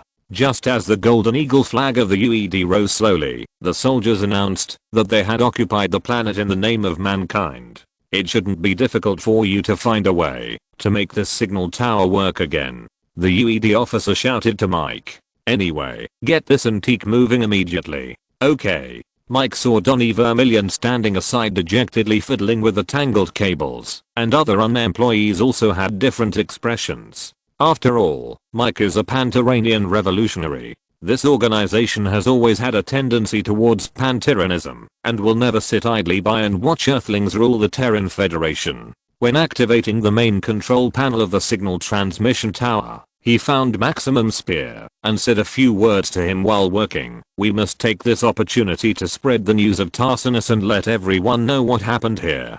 Don't worry, I know a communication channel from the Korhal Revolutionary Army. The people of Earth can't rule Tarsus peacefully, even if the Federation has been destroyed. Chapter 456, Wind of War. Korhal Revolutionary Army Territory, Crucis Guard 3rd. Very good. Now the Terra family has truly become our loyal ally. Apart from hoping that my revolutionary army can take back the Terra family's property in Tarsus, Annabella Terra can no longer find anyone else to rely on. The complacent Revolutionary Army Marshal Augustus Mengsk was walking out of a single-family villa with a rather luxurious decoration style, followed closely by Sarah Carrigan, who looked angry. This villa is located in the city of New Babylon. It once belonged to the president of a crucis mining company. He fled here with his family after the Revolutionary Army arrived on this planet. Afterwards, someone reported to the Revolutionary Army Provisional Government that this person had illegally plundered the crucis xenon crystal deposits and forcibly occupied the land of local farmers to build a factory. Subsequently, Augustus Mengsk ordered people to seal up all his assets and prepare for auction to compensate the local residents. Augustus temporarily arranged the family members of the Terra family here and paid for its maintenance. Kerrigan wore a tailored black suit jacket, a beautiful white silk shirt, a dark blue skirt, and clacking high heels, with her red hair flowing behind her. If she wore a pair of glasses, Kerrigan would be transformed into a sexy and sensitive librarian. This is indeed an inspiring booster for the Revolutionary Army. "Why are you running?" Kerrigan said to Augustus, who was walking in front of her, and she caught up with him in 2 or 3 steps, even though she was wearing high heels. Before meeting Augustus, Kerrigan, who was a federal ghost agent, was not used to these high heels that were not conducive to movement, but later she became familiar with them in a short time. "Stop." She stomped her feet. "Stop. I'm just in a hurry." Augustus was wearing the uniform of a general of the Revolutionary Army, with the sword of the Mengsk family hanging on his waist. "The general staff told me that they want to ask for my opinion on the drafting of the general mobilization order for each territory." "Okay." Kerrigan seemed to accept Augustus's words, but as a mind reader, she was not easy to fool. "Do you think I'm still angry? It's just a frivolous Tarsinus bitch. This bitch started to hook up with young and handsome men as soon as her husband died." Kerrigan was talking about Annabella Terra, the legal wife of Constantine, the head of the Terra family. Today, Annabella rushed to Crucis from her planet and also brought the full support of the Terra family. The Terra family has an undisputed monopoly in many industries in the Terran Federation. They dominate everything in the fields of robot servants and virtual images, including research and development, manufacturing, and the supply and sale of manufacturing raw materials. Almost all industry competitors and related companies have been incorporated into the Terra family for a long time. This has allowed the Terra family to accumulate unimaginable wealth. The Mengsk family is only the ruler of the planet Korhal IV, and their power is difficult to influence other planets, while the influence of the Terra family is throughout the Federation. The wealth accumulated by the Terra family over 200 years is enough to support this revolution in full swing. They are one of the actual rulers of Tarsinus. Just throwing out the liquidity flow on hand is enough to cause an uproar in the stock exchange of the Federation. This is also the reason why Augustus Mengsk was accused of being an ambitious person by the federal parliament. The creation family has divided and dominated every aspect of this federal world. It is really difficult for a rising star in a local colony like the Mengsk family to intervene in a completely monopolized industry. They can only overturn everything in the name of revolution and redistribute the benefits. Not only in Tarsinus, the Terra family's industry is all over the Terran Federation, and its products subtly affect the lives of the Terrans. Take the Terra family's Terran III Combine harvester manufacturing factory as an example. After the transformation, the production line in the factory can completely produce improved arc tanks, sidewinder tanks and mobile electromagnetic gun parts. There are even many unexploited crystal mines and high-energy gas deposits under the name of the Terra family, and they were all donated by Annabella to the Revolutionary Army and Augustus himself, including a whole planet. Annabella is now the actual controller of the Terra family. She is a very capable person. She was able to regain control of the Terra family in such a short time. Augustus praised Annabella. Many people, including Augustus, have always thought that Annabella is a woman of bohemian nature, the kind of lady who is used to spending most of her life on dressing up, buying jewelry and going to the opera house, but in fact it is not the case. Yes, but it is not contradictory. She actually said such a thing. It's shameless. Kerrigan's head was blue with veins popping out. What? Constantine is dead. If she marries you, the Terra family and the Mengsk family can be united legitimately. Annabella is such a funny woman. Augustus lied. The most important thing is that Kerrigan knew that what Annabella said was true. To be honest, Kerrigan did not think that she was the most irreplaceable person around Augustus. The Terra family, for example, had something that Kerrigan did not have, which was the support from a large family. Annabella Terra was right. As long as Augustus married her, he could control the Terra family. God knows what she was thinking. Augustus was at a loss for words. Annabella Terra is old enough to be my mother, but I recommended a suitable candidate to her, that is, my father Angus. How could you say that? Kerrigan knew that this was just a joke from Augustus. This guy often slandered his old father. Maybe he always had a grudge against Angus. But it must be said that Kerrigan was amused. This matter must not be known to my mother. Augustus spread his hands, thinking that this matter was finally fooled. This is a telepath. It is difficult for you to truly enter their inner world after they have a complete and sound worldview. Psychics understand human nature better than most philosophers and thinkers. Having a girlfriend who can read your mind is a very hard thing, especially when Augustus is so popular now. At this time, Augustus heard someone calling his name from behind. When he turned around, he saw Annabelle's eldest daughter Clara and youngest daughter Nova walking towards him quickly. Next to the huge floor-to-ceiling window on the second floor of the villa, a lady wearing a black shawl, a box-shaped double-breasted short coat and a blue knee-length skirt and a young man in a suit were sitting at the dining table and smiling at Augustus. This is a 3-story building in the Baroque palace style, with symmetrical wide porches, steps and light blue domes. The harmonious diagonal lines and dignified decorations create a unique sense of solemnity. In fact, this meal only lasted half an hour and ended in a hurry. Augustus and Annabelle almost didn't eat a bite. They just sipped the high-end red wine produced in Tarsus and talked about business, mainly to clarify how the Terra family would support the Revolutionary Army next. Annabelle was a very smart person. She didn't ask for any support in exchange, except to ask Augustus to stay with her for a while. Mom has something to give you. Annabelle's youngest daughter Nova handed Augustus a small blue box with a red face. Augustus had no idea what was in it, because Kerrigan had taken it and crushed it first. Kerrigan's strength was as strong as a chariot engine. She could easily lift a marine in power armor. Nova was stunned. Wow. Clara covered her red lips in surprise, and no one knew what she was thinking. What is that? Augustus asked. A bottle of perfume, usually used as a sex toy to make men infatuated. How could this bitch let her daughter give such a thing? Kerrigan answered with gritted teeth. Although Kerrigan had already equated the women of the Terra family with cheating bitches in her heart, her attitude towards Nova was still quite good.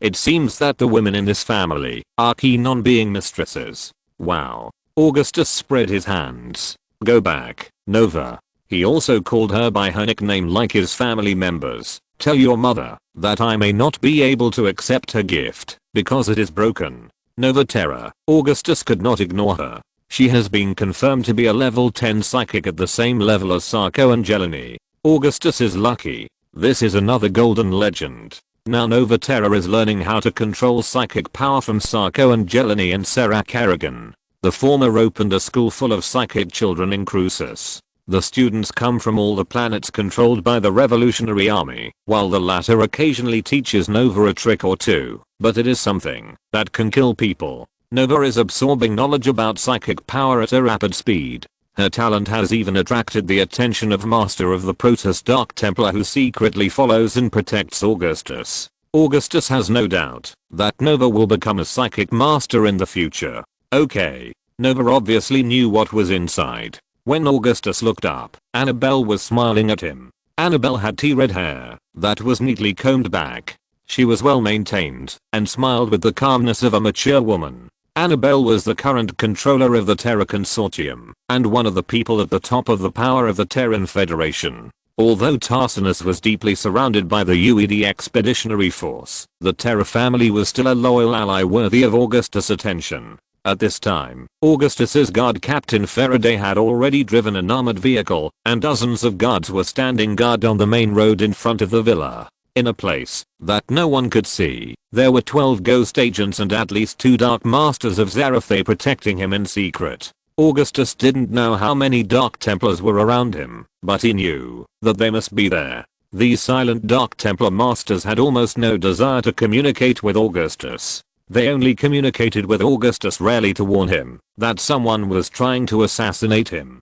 No one knows what these Protoss are doing in the dark. They may be reading the Zelniga documents or playing cards. Let's go. Augustus said hello to Clara and Nova and walked onto Faraday's armored vehicle. Annabella is a very smart person. She openly supports the Revolutionary Army so that I won't have to uproot them like I did with other creation families in the future. Augustus said to Carrigan, who followed him from his seat. For the two family consortiums, the merger can maintain greater power and easily win more wealth. He said, the factories of the Terra family on other planets are continuously providing us with various materials and supplies, and even manpower. Like the Terra family, the Hot family also send family members to seek protection from the Revolutionary Army. They have lost confidence in the military strength of the Federation.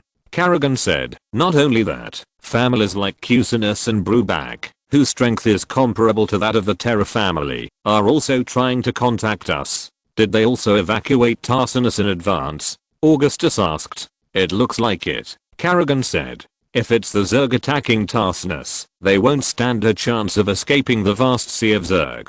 The armored vehicles drove across the continent along a small road and entered the city of New Babylon. This city with tall buildings is still full of vitality, and the roads are full of people. The holographic projection screens and propaganda boats above the city are reporting news from the revolutionary TV station. A host is talking about General Lundstein's victory on the planet Victoire.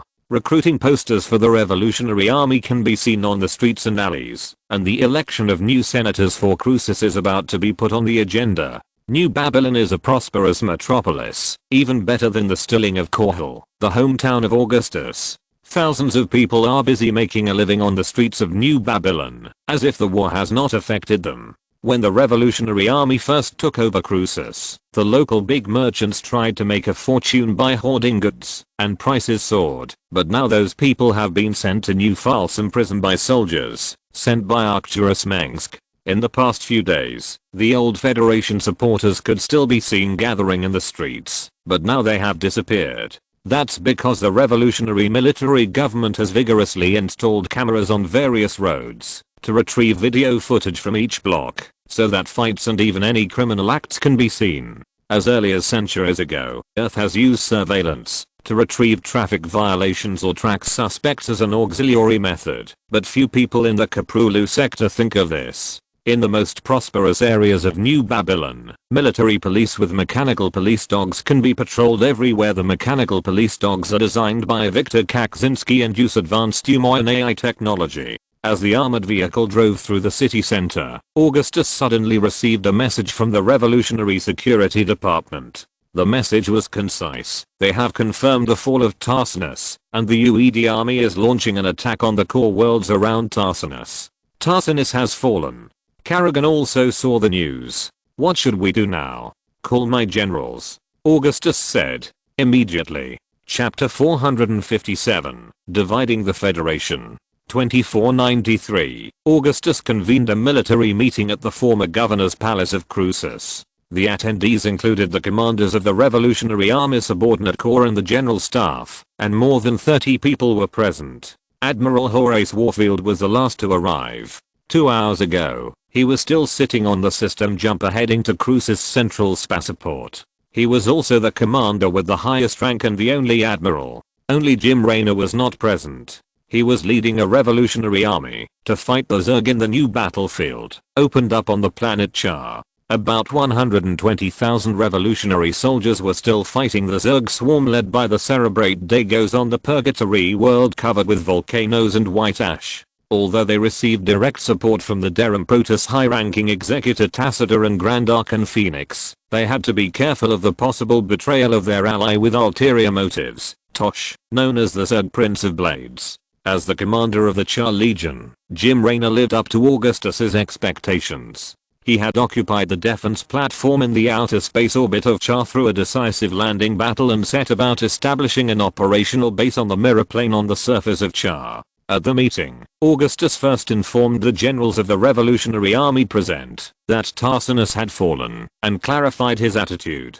That is, the entire Revolutionary Army must be prepared for a full-scale war with the Earth United Council. Once the war begins, the Revolutionary Army will concentrate its forces to attack instead of defending, instead of dispersing its forces on various planets for defense. Because although Augustus has reached a verbal peace agreement with the commander of the UED Expeditionary Force through a long-distance communication, it is just a treaty that can be torn up at any time. As long as Duga and Augustus do not announce this treaty to the outside world, it does not exist. Even if everyone knows it, it is not very binding. On the premise of the upcoming war with the UED, Augustus asked his commanders to discuss a detailed battle plan, based on the assumption that they had already fought with the UED Expeditionary Force, to ensure that the Revolutionary Army could win the next war. In fact, the Revolutionary Army had been conducting exercises for the war with the UED, and the officers of the General Staff were conducting tactical sand table simulations all day long, in order to gain the upper hand in the possible full-scale war. Augustus listened carefully to the opinions of the commanders throughout the morning, and he himself said very few words. In the past, Augustus's generals and commanders had never completely agreed on their opinions, but this day there was no big disagreement. Augustus had told them that the Revolutionary Army was not afraid of going to war with the UED and would not retreat. However, there was no end to the arguments and rebuttals on the details. More than a dozen preliminary battle plan ideas were proposed by the generals, and then caused a wider range of debates in this meeting. As always, Edmund Duke advocated a strong offensive tactic, emphasizing that Alpha Squadron would be the vanguard in the war with the Earthlings. He vowed to restore the glory of the Terrans and recover the sacred home planet Tarsinus. However, the tactics proposed by General Duke on a slap of his forehead were not very desirable. His tactics were only suitable for Alpha Squadron, which was good at carrying out offensive tasks. The overall purpose was to just do it, and get it done. Horace Warfield generally supported Duke's battle plan. He also believed that they should take the initiative to attack instead of defending the planets they had already controlled. Taking the initiative is the top priority. By consuming the manpower of the Earth Expeditionary Force to gain a strategic advantage, the war with the UED must be won in constant movement. The fall of Tarsinus has proved that even the most solid fortifications are not foolproof. The UED Expeditionary Force is composed of well-equipped elite soldiers. Jared Duga is good at attacking, but they are an expeditionary force far away from their homeland after all. Equipment and supplies can only be obtained from the occupied areas, which is difficult to sustain. If the UED chooses to go to war with Augustus's Revolutionary Army immediately after occupying Tarsinus, then based on the previous experience of the Terran Federation government fighting the Revolutionary Army, even if they can defeat the main force of the Revolutionary Fleet, they must deal with the latter's pervasive guerrilla armed forces. Moreover, although the Terran Federation has suffered a heavy blow, its largest power institution, the Federal Parliament and the Military General Command have been destroyed along with their invincible fleet, but there are still a considerable number of federal worlds that have not been affected by the war, and the remaining federal fleets and armed forces should not be underestimated.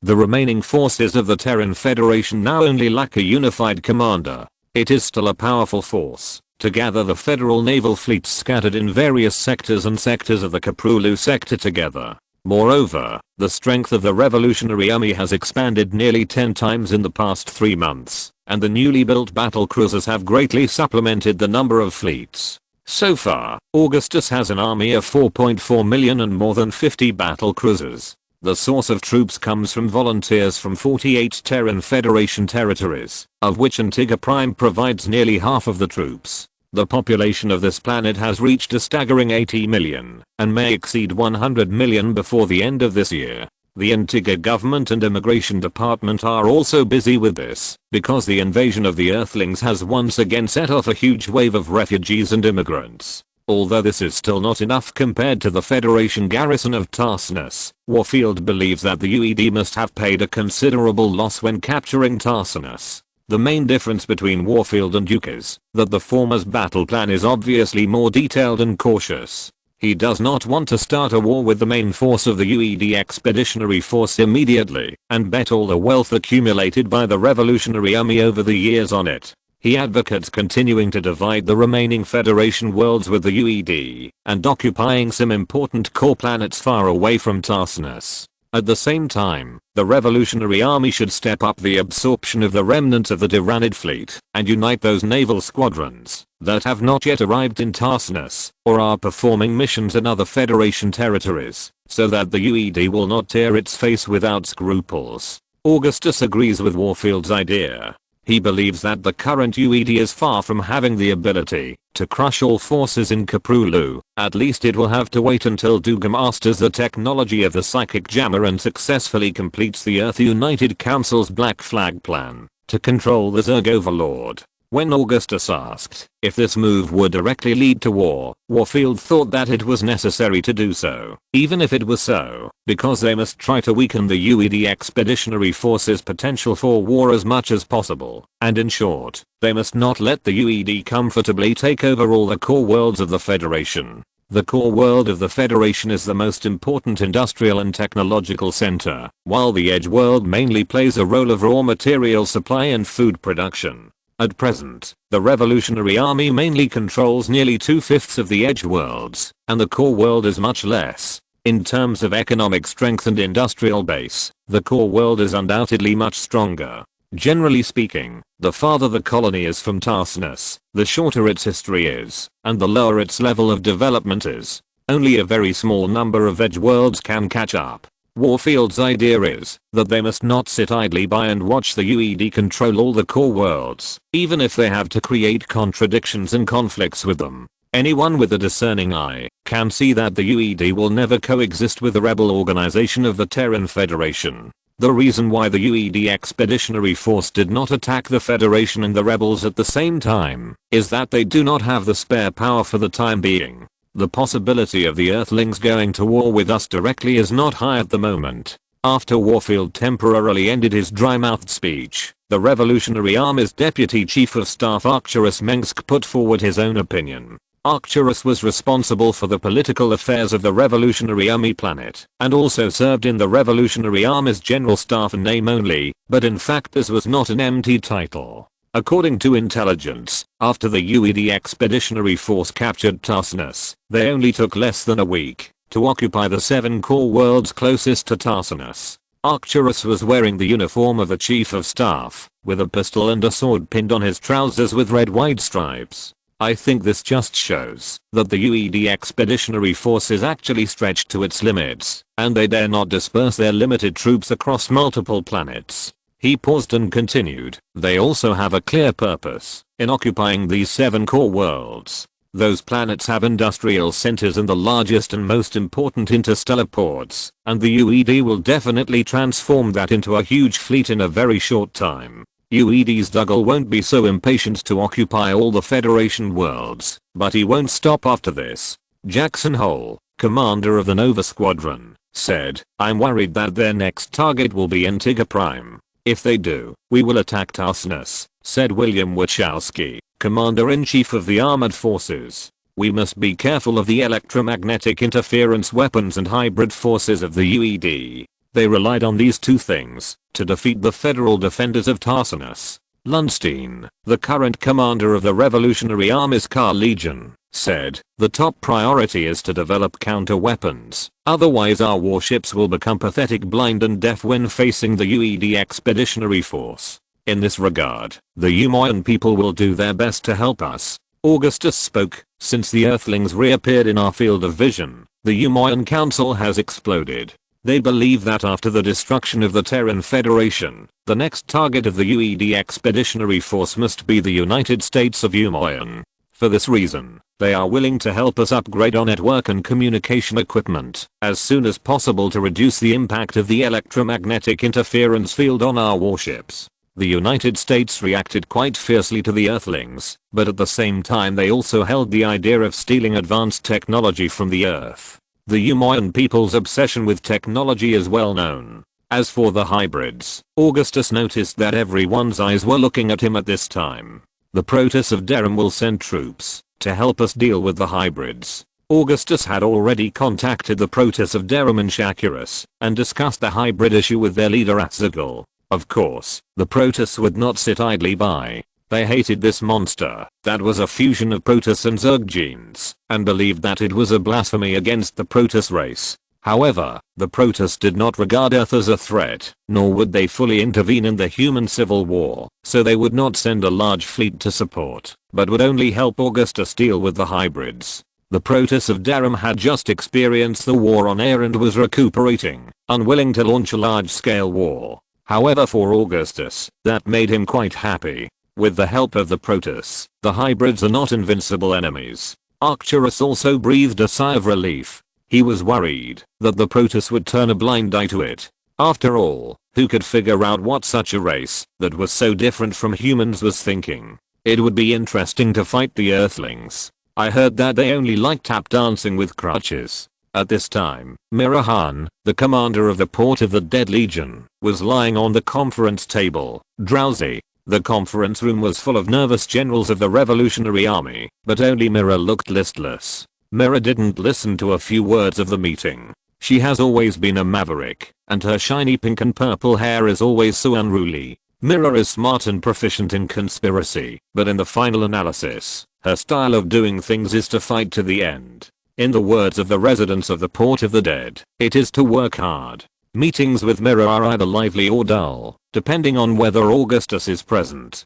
Fortunately, Renault is not here today, otherwise it will definitely turn into a fight between him and Yukin at most 15 minutes, and Mira is responsible for fanning the flames. What's the matter, Mira? If you are really too sleepy, I can allow you to go back to the barracks and sleep now. Augustus' forehead darkened, but I need to know why you are like this? It was all Ziomar's fault last night. He was so passionate and didn't let me rest at all. Mira suddenly blushed and hugged her shoulders and shook them constantly. Oh, that poor boy Tirada. Duke showed a disdainful expression.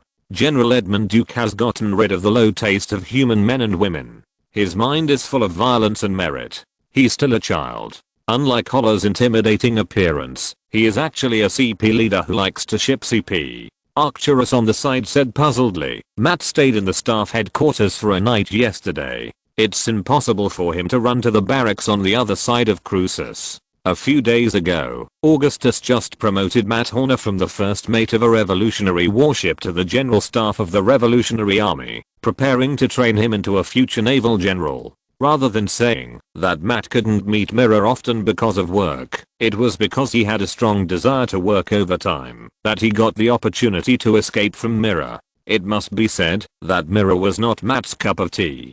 Don't talk about this kind of thing casually. Augustus waved his hand, signaling the generals around him to skip this topic. You probably haven't woken up yet, Mira. You don't have to attend this meeting. But you can't use this time to harass Matt Horner. However, thanks to Mira, the atmosphere of the meeting suddenly became cheerful, and the tense atmosphere was swept away. After driving Mira away, Augustus waved his hand and said to the generals of the Revolutionary Army, I think General Warfield's plan is feasible. Since the UED has not yet taken action against other core worlds, we will take the lead in controlling them. We may go to war with the UED at any time, so being kind to the enemy is cruel to ourselves. He said, next, let's continue to study and discuss the Warfield plan. Chapter 458, Incorporation of Omega Squadron. 12. A Tyranid Federation Navy fleet, mainly composed of 7 Behemoth-class battle cruisers, appeared in the H-34 star system 5.9 light-years away from the Crucis galaxy.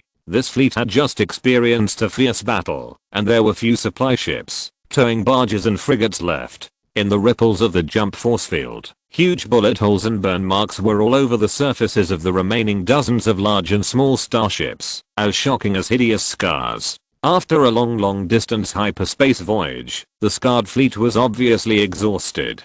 They didn't even dare to stay here for long and send down resource collection ships to refuel from the dense atmosphere of the fourth giant planet of the galaxy rich in high energy gas and briefly repair the damaged ships. Not long after the fleet left the jump state, it entered the pincer encirclement of the 2 revolutionary fleets. Then the commander of the Federation immediately announced surrender, and the Revolutionary Navy Admiral Horace Warfield immediately issued a ceasefire order. On the same day, the Revolutionary Marshal Augustus Mengsk and Crusaders III met the commander of the Federation Fleet, Major General Gregory Riekson, the commander of the Federation Navy's Omega Squadron, in the governor's office facing the downtown park. In the governor's office facing the downtown park, Augustus listened carefully to Gregory's personal memories of the Battle of Tarsinus a few days ago, and was deeply moved by the fact that the other side vowed to break through the encirclement of the UED Expeditionary Force, just to surrender to the Revolutionary Army, praising him as a Spartan Terran hero.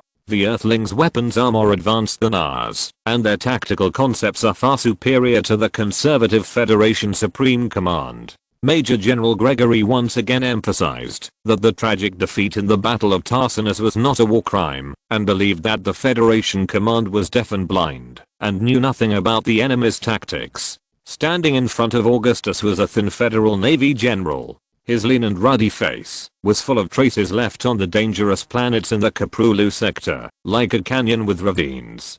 Gregory had a thick walrus beard on his broad lips, and a thick and dense eyebrow across his deep eye sockets. He had a kind of imposing aura without anger, and the simple and black crew cut further contributed to this intimidating aura.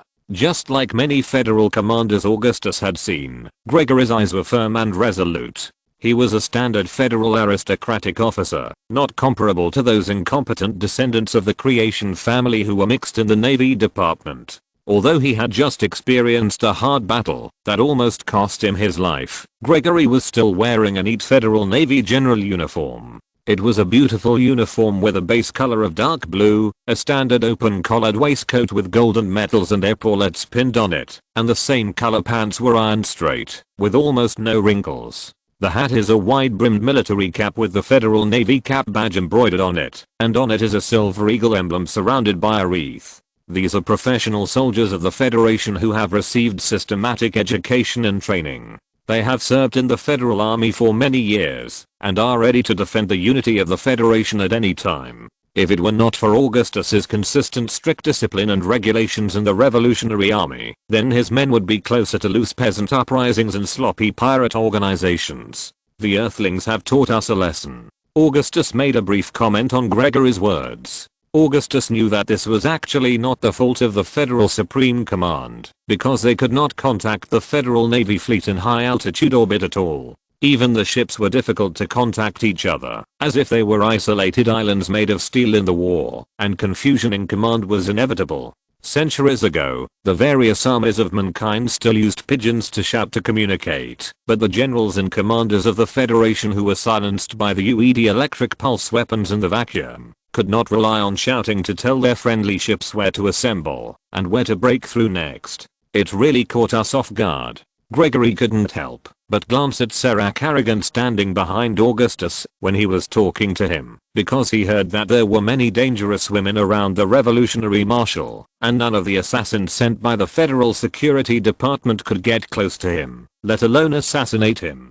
Carrigan was of course quite dangerous, and the word many was out of the question. At that time, more than 90 battle cruisers from Omega Squadron, Delta Squadron, Epsilon Squadron, Sigma Squadron, Theta Squadron and Deep Blue Squadron were anchored above the 3 orbital defense platforms of Tarsinus, and all kinds of warships were lined up in a huge scale. Gregory said to Augustus, "There are 220 divisions deployed on the orbital defense platforms, space-based weapon stations and satellites alone, and the thickness of the armor of the fortresses on them is enough to withstand the frontal bombardment of the battle cruisers' guns. We have long received information about the appearance of the UED fleet in the neighboring galaxy, so the Federation Supreme Command ordered all fleets to be on high alert and show the power of Tarsinus to the ignorant Earthlings," he said.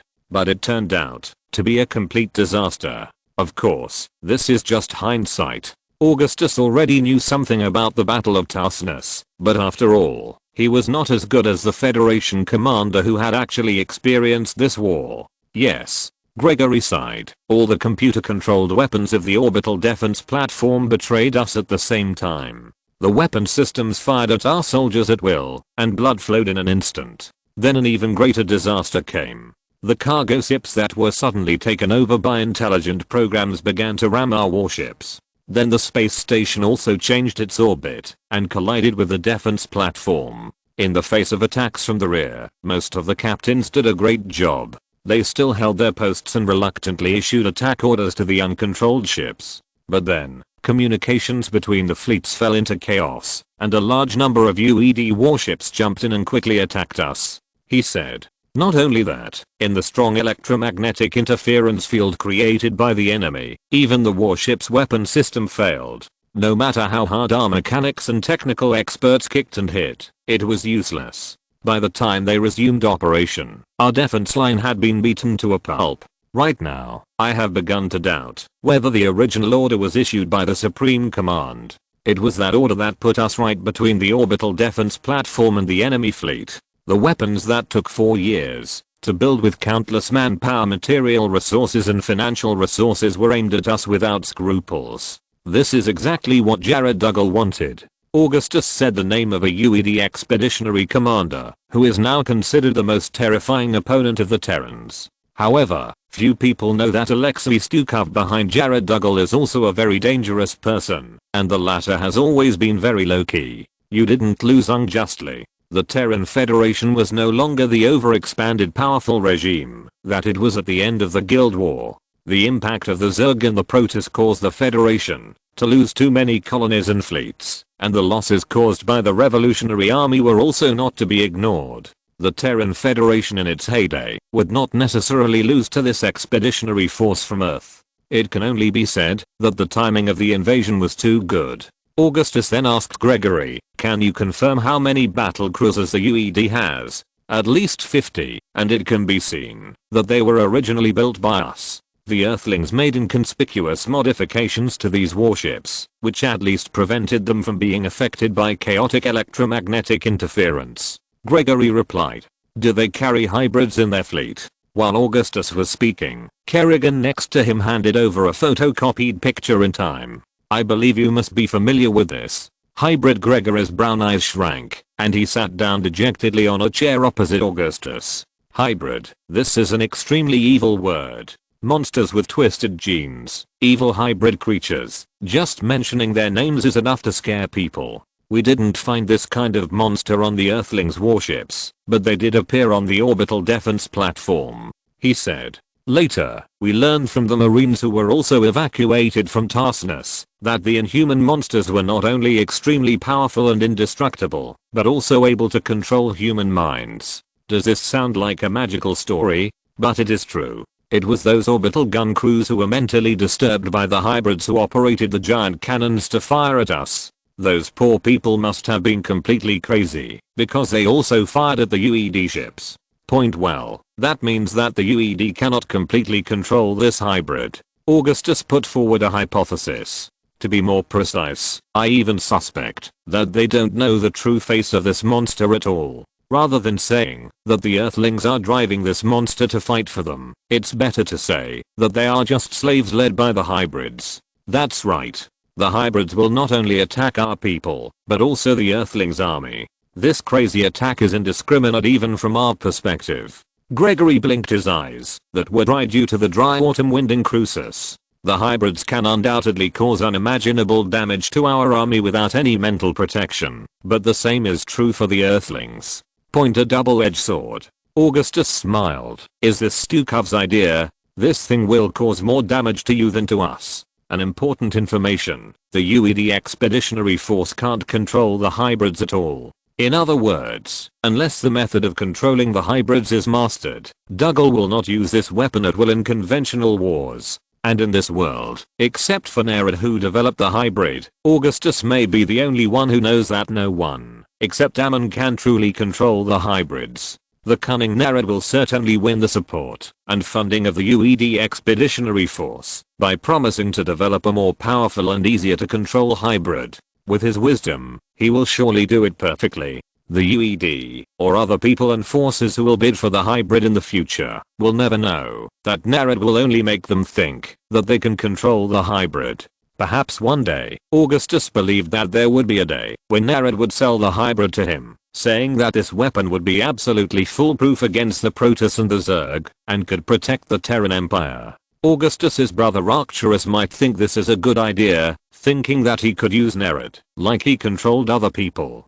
But unfortunately, Augustus knew the truth. Right now, a large number of hybrids are still destroying the cities of Tarsus and slaughtering civilians, and the UED people seem to be still busy cleaning up these uncontrolled monsters, and they are much more difficult to deal with than the Federation army. Lieutenant Carrigan behind him added. However, Jared took all the credit for destroying the hybrids. He claimed that the federal government released these monsters. This seems to be completely tenable, because the hybrids kill people on sight, and they are not soft-hearted when it comes to Earthlings. I bet this is probably Dr. Nered's idea, because Duga is probably not such a shameless person. Augustus commented. They can't control the hybrids. That's it. Forcibly releasing such monsters on Tarsinus is tantamount to releasing aphids in the neighbor's garden. In recent days, Tarsinus has gradually been able to communicate with the outside world, and Augustus's command has also re-established contact with the revolutionaries on Tarsinus. Intelligence shows that a considerable number of hybrids were successfully recovered after the battle on the surface of Tarsinus gradually subsided, but there are still many that are still killing in densely populated areas and military camps. Fortunately, there are only a few hundred hybrids on Tarsinus, but even so, the damage caused by these monsters is very terrible. Carrigan said. Dear Mr. Duga, I'm afraid it will take some time to clean up the mess. Augustus said as he picked up a glass of Crucis wine from the table and handed it to Gregory, whose eyes were bloodshot. This wine produced on the left bank of the New Babylon River has a mellow taste. Drinking a glass of it will leave a lingering fragrance on your lips and teeth, and the aroma from the local nuts is refreshing. Even Augustus Mengsk, who is very picky about wine, likes it very much. Most importantly, this wine contains some kind of negative ions that can relieve the tension of the drinker. Thank you for your generosity. The people of Omega Squadron can only be blessed by the Marshal. Gregory took the wine glass from Augustus and said. Gregory was not the only federal military force that defected to the Revolutionary Army during this period, but it was the largest one. At the same time, there were also federal fleets that were defeated by the UED Expeditionary Force entering the Revolutionary Army territory to seek refuge.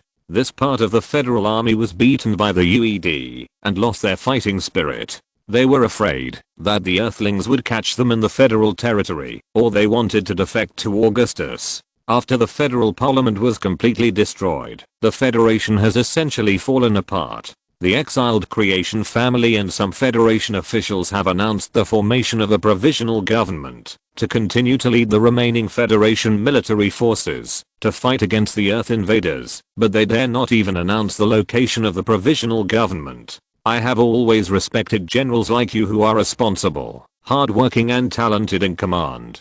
After all, you were already the commander of the Federation Navy when I was still a non-commissioned officer. Augustus' respect was by no means false. I will give Omega Squadron the same treatment as Alpha Squadron and Nova Squadron, as long as you and your soldiers declare your loyalty to me and the revolution.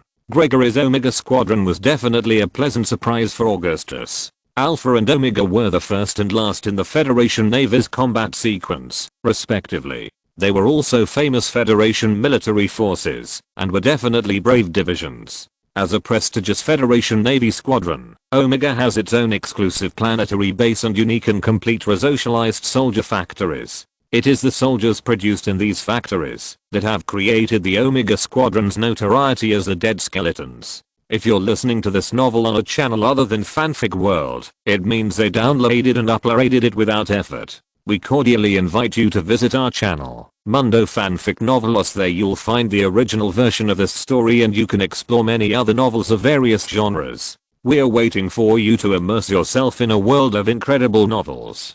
Chapter 459. A little support from the Star Spirits.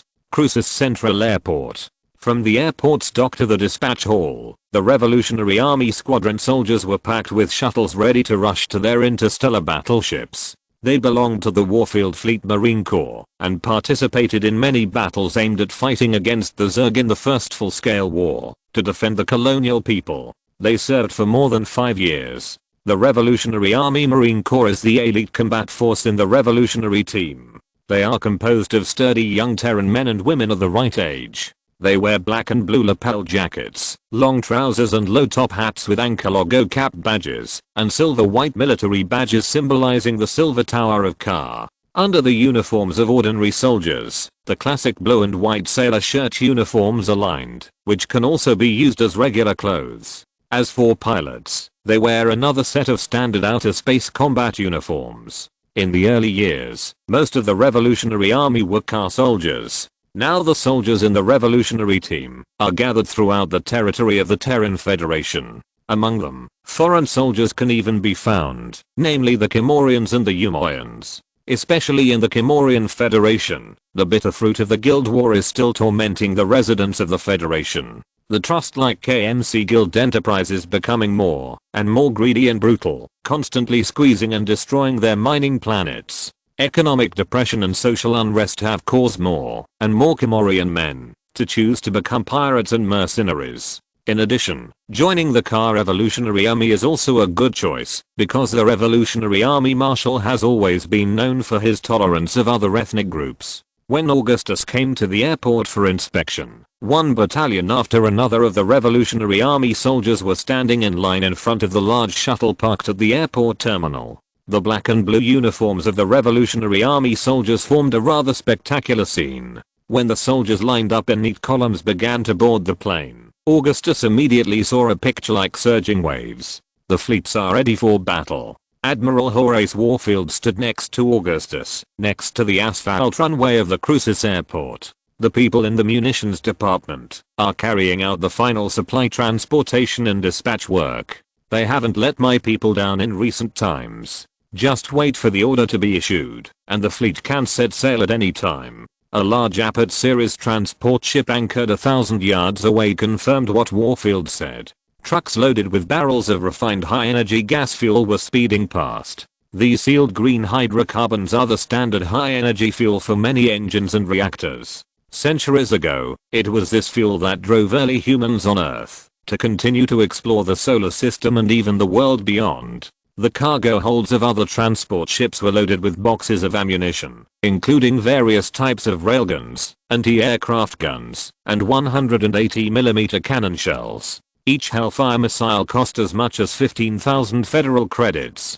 There are many sources of ammunition, some from the Federal Armory, and some made by the people of the Revolutionary Army's territory. The bullets used by the soldiers may come from their parents or brothers and sisters who are working in the factory. The armored vehicles, arc tanks and sidewinder suspension tanks chained in the cargo hold were the result of the day and night work of thousands of skilled workers and technical experts in the Revolutionary Army. Companies that once produced weapons and warships for the Terran Federation Army also began to accept large-scale orders from the Revolutionary Army, such as the famous Wolf Industries and Brerifeng Heavy Industries. The entire airport was extremely busy, with sweaty airport staff and soldiers ready to go everywhere. Everywhere you could see the golden and red Revolutionary Army flags fluttering in the wind and soldiers saluting the red flags in the midday sun. This scene left a deep impression on General Gregory Rexon, the former commander of the Federation Omega Squadron who came with Augustus to inspect, and he sincerely expressed his admiration. It is really a disciplined, brave and fearless army. Indeed, no matter how fully Gregory estimated his opponent, he would not have thought that the current scale of the Revolutionary Army and the quality of the soldiers were so high, which was unimaginable for the officers of the federal government army who always looked down on the rebels. The Revolutionary Army is more like an army forged by war. They often face enemies that are far more terrifying than the Federation Army. No one will question the warriors who face the Zerg and the Protoss. "Boss, I heard you were here," and rushed over immediately. "You must have come to see me." At this time, an officer wearing a wide-brimmed felt hat and a khaki army uniform came to Augustus with a burly guard. The shocking scars on his face and the bright red hair are always impressive. Since these scars were left in the war with the Zerg, Hanek has no intention of erasing them through laser surgery. Hanek's troops do not belong to the Marine Corps. He is the commander of the 76th Red Devil Assault Division of the Korhal Legion. The division has 25,000 soldiers, mainly composed of flamethrower wearing heavy power armor. They are also equipped with vulture motorcycles and flamethrower tanks equipped with flamethrowers. The Red Devil flamethrower tank is mainly modified from the chassis of the Kel-morian tank. The range of the fiery plasma flow can reach 1,000 meters. Its engine is modified from the KMC Sloth heavy bulldozer, with amazing horsepower. The tank is mainly designed by the Revolutionary Army Armament Design Bureau, and mass-produced by the Integer Heavy Factory. It is mainly used to deal with enemies in bunkers and trenches. Of course, its main purpose is to deal with the swarms of Zerglings on the battlefield. Its armor is enough to resist the deadly spikes of zerglings, and the scorching plasma flow can burn most of the zerg to ashes. I didn't know you were here. Augustus smiled as soon as he saw Hanak. Hanak's troops were about to take a transport ship to the Hercules-class troop transport anchored in Crucis synchronous orbit, preparing to take the Seneca transport ship Eldridge to the planet Airs to perform military missions. Recently, many federal colonies that are trembling under the momentum of the UED expeditionary invasion have begun to request the protection of the Revolutionary Army. Augustus will also send troops to take over these planets as appropriate. This further shows that after the fall of Tarsinus, the Terran Federation has suffered an unprecedented blow. The Federation fleet has been defeated, and they have completely lost their control over the Federation's affiliated colonies. You are the famous General Gregory. I have heard of you for a long time. When seeing the commander of the Omega Squadron, Hanak rarely said a few polite words. But those who are familiar with him know that when this person is polite to you, he is definitely mocking you. Colonel Hanak, I have heard of your reputation. The Federation Supreme Command has issued a document that requires caution when encountering the rebel generals on it, and you are at the top of the list. Gregory shook hands with Hanak. Oh, is that true? Hadar said that the Federation cubs would be scared to death when they heard my name. Hanak was overjoyed, and his face flushed. This guy. Augustus shook his head. Hanak must not know that the other party was just flattering him. Maybe the other party was still complaining that this kid was so easy to fool. However, Hanak is indeed somewhat famous. His flamethrower unit always plays a role of assaulters. In addition, they always like to use the captured federal communication equipment to mock the federal commanders away after the war, so they are naturally well known. General Gregory's troops are now part of the Revolutionary Army's combat sequence. You will be comrades in the future, Augustus said. I'm very happy to fight side by side with a commander like you. Although he said this, there was no smile on Gregory's face at all, as if he was born not to smile, but his words were not false. Although Gregory can be regarded as amiable in life, he can even be regarded as the kind of Tacitus uncle who likes to walk his dog on the streets. But in battle he is definitely a cold commander, which is exactly the same as the iron-blooded combat style of the Omega Squadron as a heavy assault force. Soldiers of the Omega Squadron can be seen in the Crucis airport. They wear ordinary federal dark brown uniforms, pure black armor, and a white skull as their exclusive logo. Most of the soldiers in the Omega Squadron have undergone resocialization, so their uniform collars are turned up high to cover the barcode mark between the back of the head and the neck. Under normal circumstances, Omega soldiers are extremely gentle, even more polite than all the old soldiers who are full of nonsense, but once they enter the combat state, they will turn into bloodthirsty devils. The source of soldiers in this unit is very strange. They only accept the most vicious thugs before the resocialization. Unsurprisingly, the two strongest squadrons of the Federation Navy will become the trump cards in Augustus's hands. Moreover, Augustus will never have to worry about how to deal with the extremely cruel criminals in the Revolutionary Army's territory. Dela 4th is the base of the Omega Squadron, and the system is also the location of the famous Stellarian shipyard. The current Dela system is not under the actual control of the UED Expeditionary Force. Augustus is sending a small fleet to take over the system. Currently, most of the battle cruisers of Omega Squadron are still under repair in the dock, and before that, his troops will rest in Crucis. Omega soldiers are undergoing further resocialization to change their allegiance from the Federation to the Revolutionary Army. Not only Omega Squadron, but in just 1 week, several Federation battle cruisers have entered the planets actually controlled by the Revolutionary Army and surrendered to the local garrison. Most of them are ships that have escaped the encirclement of the UED Expeditionary Fleet by chance, because they cannot contact the Federation Navy Command and are too severely damaged. They have to find the nearest interstellar port for repairs. In many cases, these Federation warships have to seek help from their former enemies. By incorporating part of the remaining Federation fleet, the number of Augustus's battle cruisers has reached 78. But considering that the UED Expeditionary Force also captured a number of Federation warships, the combat power comparison between the two sides is still not optimistic. Omega Squadron was lucky enough to have at least 1/3 of its combat power preserved, while Federation Navy squadrons such as Delta Squadron and Sigma Squadron were almost completely destroyed in the Battle of Tarsinus. So far, the Terran Federation is no longer the main enemy of the Revolutionary Army, but their power still exists, and Augustus intelligence officers believe that there is still a large Federation fleet in several core worlds that are still under the control of the Federation government. The Creation family that escaped from Tarsinus is using their wealth and factories to build a huge fleet to regain everything they lost in Tarsinus. While Hanuk was talking and laughing with Gregory, Augustus continued to walk deeper into the central airport. At this time, trucks full of Revolutionary Army soldiers and armored vehicles rumbled past almost every moment, and the tail flames of several shuttles that took off burned the ground, quickly heating the air behind them into a blurred and distorted heat wave. Augustus knew that his warriors were ready for a war with the Earthlings. Propaganda and mobilization are crucial to launching a large-scale war, and this is also true in the interstellar era. When he walked past a Marine battalion composed of retired veterans of the Crucis Guild War, the soldiers, led by a captain, were shouting slogans about defending their homeland in the Terran human world to the death. The general meaning was, the ambitions of the Earth invaders have been exposed. They have brought nothing to the Caprulu sector except war. Countless Terran heroes will take up arms to defend every inch of land.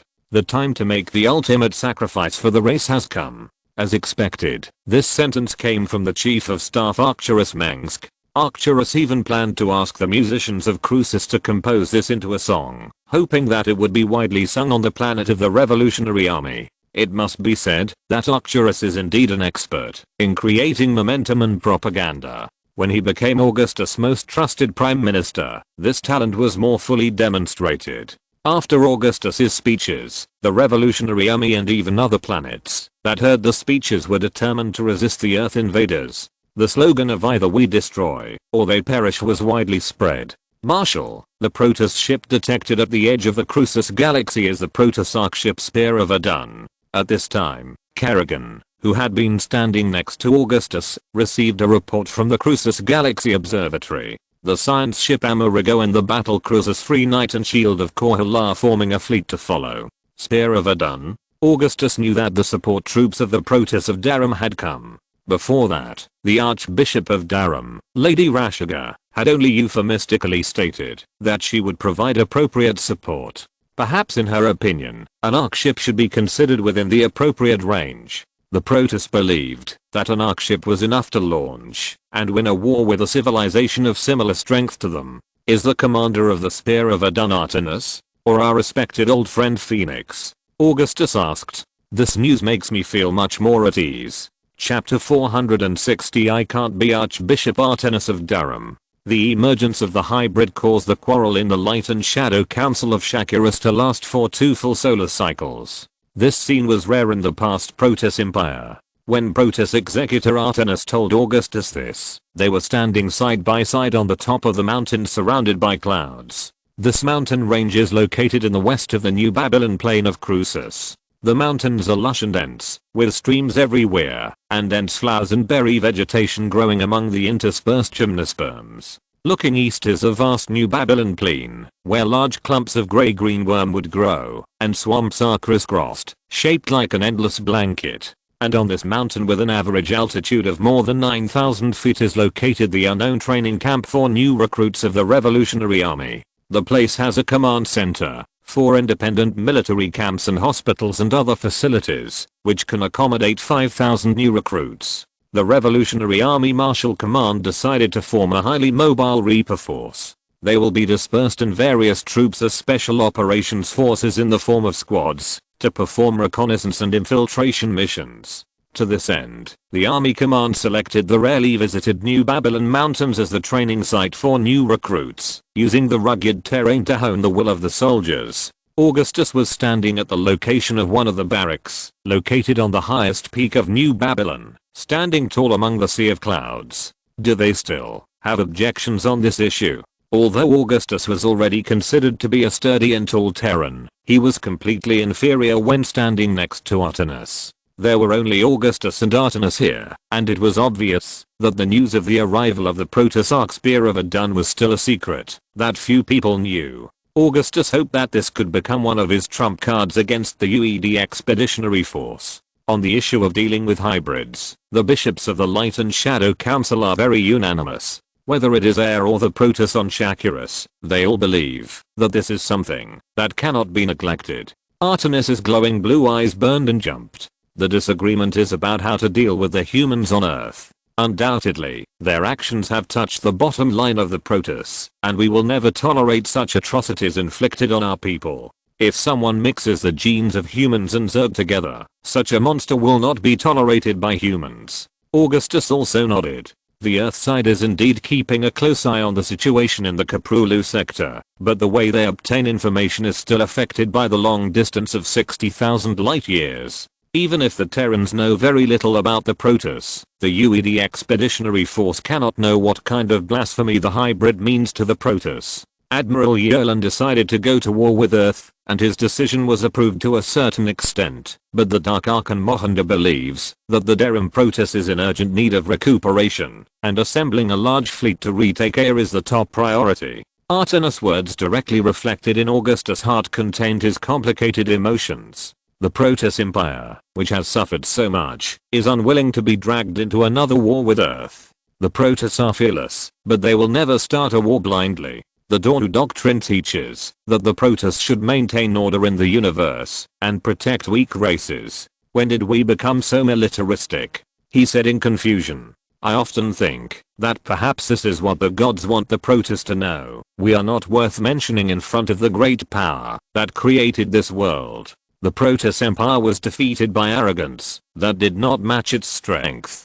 High-ranking Executor Tacitor and his Templar are still fighting with the newly born Overmind on Char. On that red planet, the Zerg swarm is like an ocean. The Protoss must not be involved in another war again. This is a wise move, Augustus said, so they sent you. In the end, the bishops in the Light and Shadow Council compromised with each other and decided to find out the real culprit behind the hybrids before making a decision.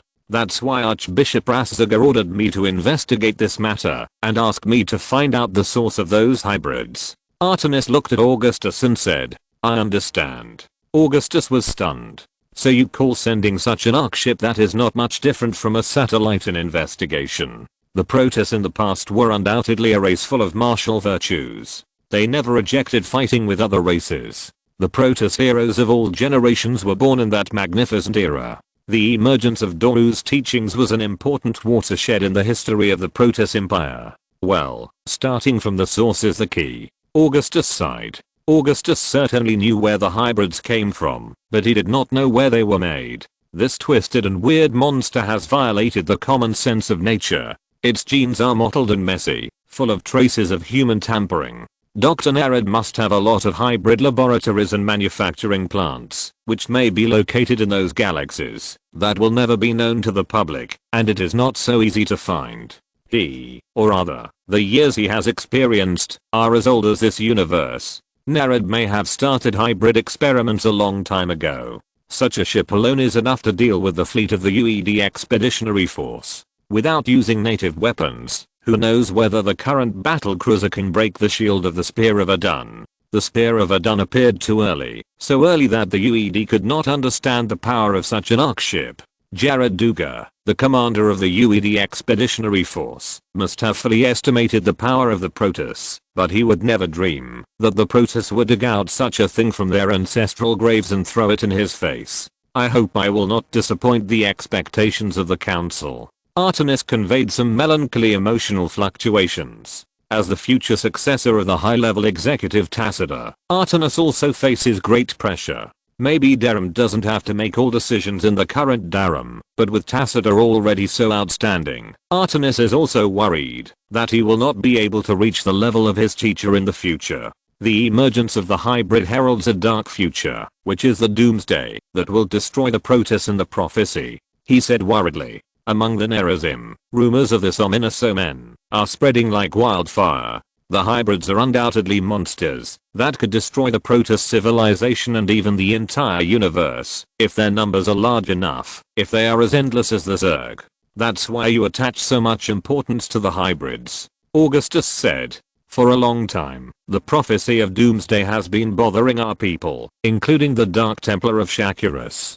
Because of this, it seems that only the ancient Golden Age warriors in the Spear of Adun are qualified to take on this important task. Artemis sent out a mental wave similar to joy. It is also an incomparable honor for me that the council chose me instead of executive officers like Ulran and Moya who are superior to me in terms of qualifications and reputation. He said so. In fact, whether it is the Templar or the Dark Templar, from the Calais class to the former Arbiter class, there are so many Protoss who want to devote their power at the coming of the end of the world, that the Light and Shadow Council has to select the best of them to station in the Spear of Adun. This means that the number of Protoss warriors on the Spear of Adun will be much larger than before. Any news about Zerachel? Augustus heard Artemis mention the Dark Templar.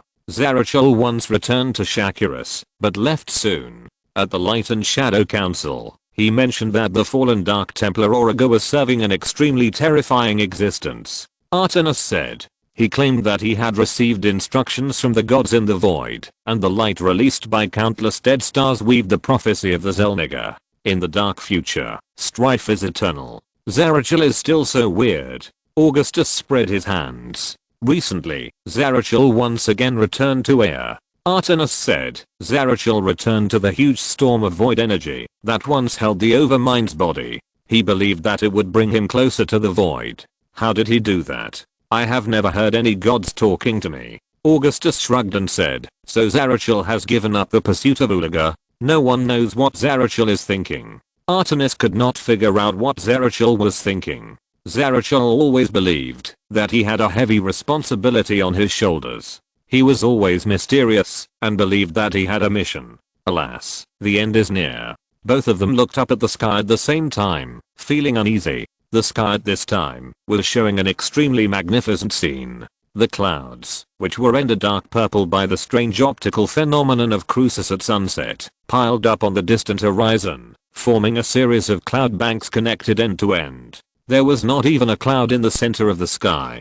The deep blue was infinitely far away and deep. The shocking dome constantly reminded Augustus how insignificant humans were in the face of nature. I implore Marshal Augustus to give us more information about the hybrids. After a while, Artemis continued with the previous topic. In front of Augustus, Artemis was humble and low-key. Not long ago, Artemis, like most of his people, looked down on humans, but the story on Ea has proved that Augustus and his warriors are as respectable as the Protoss Templar. Of course, why not? Without you, I really don't know how to deal with the hybrids. Augustus chuckled. My warriors are brave and tenacious, but they lack the necessary protection to protect them from psychic and mental attacks. I see. I will immediately order the Calais phase technician Carrix to solve this matter. Humans should obtain armor that can be immune to the mental attacks of hybrids. Artemis said that he knew about this and apologized for not considering this issue before. Great done. When will I be as wise as my teacher Tacita? The Protoss does not need to worry about the psychic and mental attacks of the hybrids, because their spirits are strong enough, but humans are too fragile. You just lack experience. Augustus said, you are still young, Archbishop. This era belongs to Tacita and you. Archbishop. I'm not an archbishop. Artemis widened his eyes burning with blue psychic flames. Yes, you are not yet. Augustus said deliberately. He leaned on his elbow. Everyone knows that Rastigal's successor will be Tacita, and Tacita's successor must be you. I don't know. Artemis took everything very seriously. As you said, my teacher Tacita is likely to take over the position of Matriarch Rastigal. She has mentioned many times that she is too old to be competent for the duties of the Archbishop.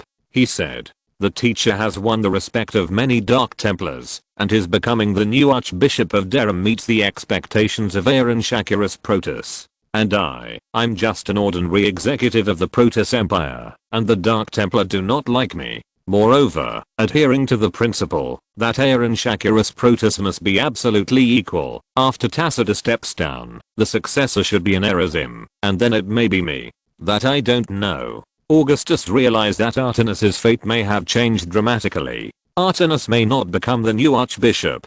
This If the Archbishop is no longer the Archbishop, how can he continue to insult the religion? Or rather, being unable to insult the religion is also a kind of insult. I will support Mohinder as the next Archbishop, because his tolerance of the first Son of God has won the respect of the Templars. Artemis was still talking to himself. What do you think, Marshal Augustus? I don't have any opinion. Augustus couldn't help laughing. Humans don't interfere with the Protoss, and the Protoss don't interfere with humans.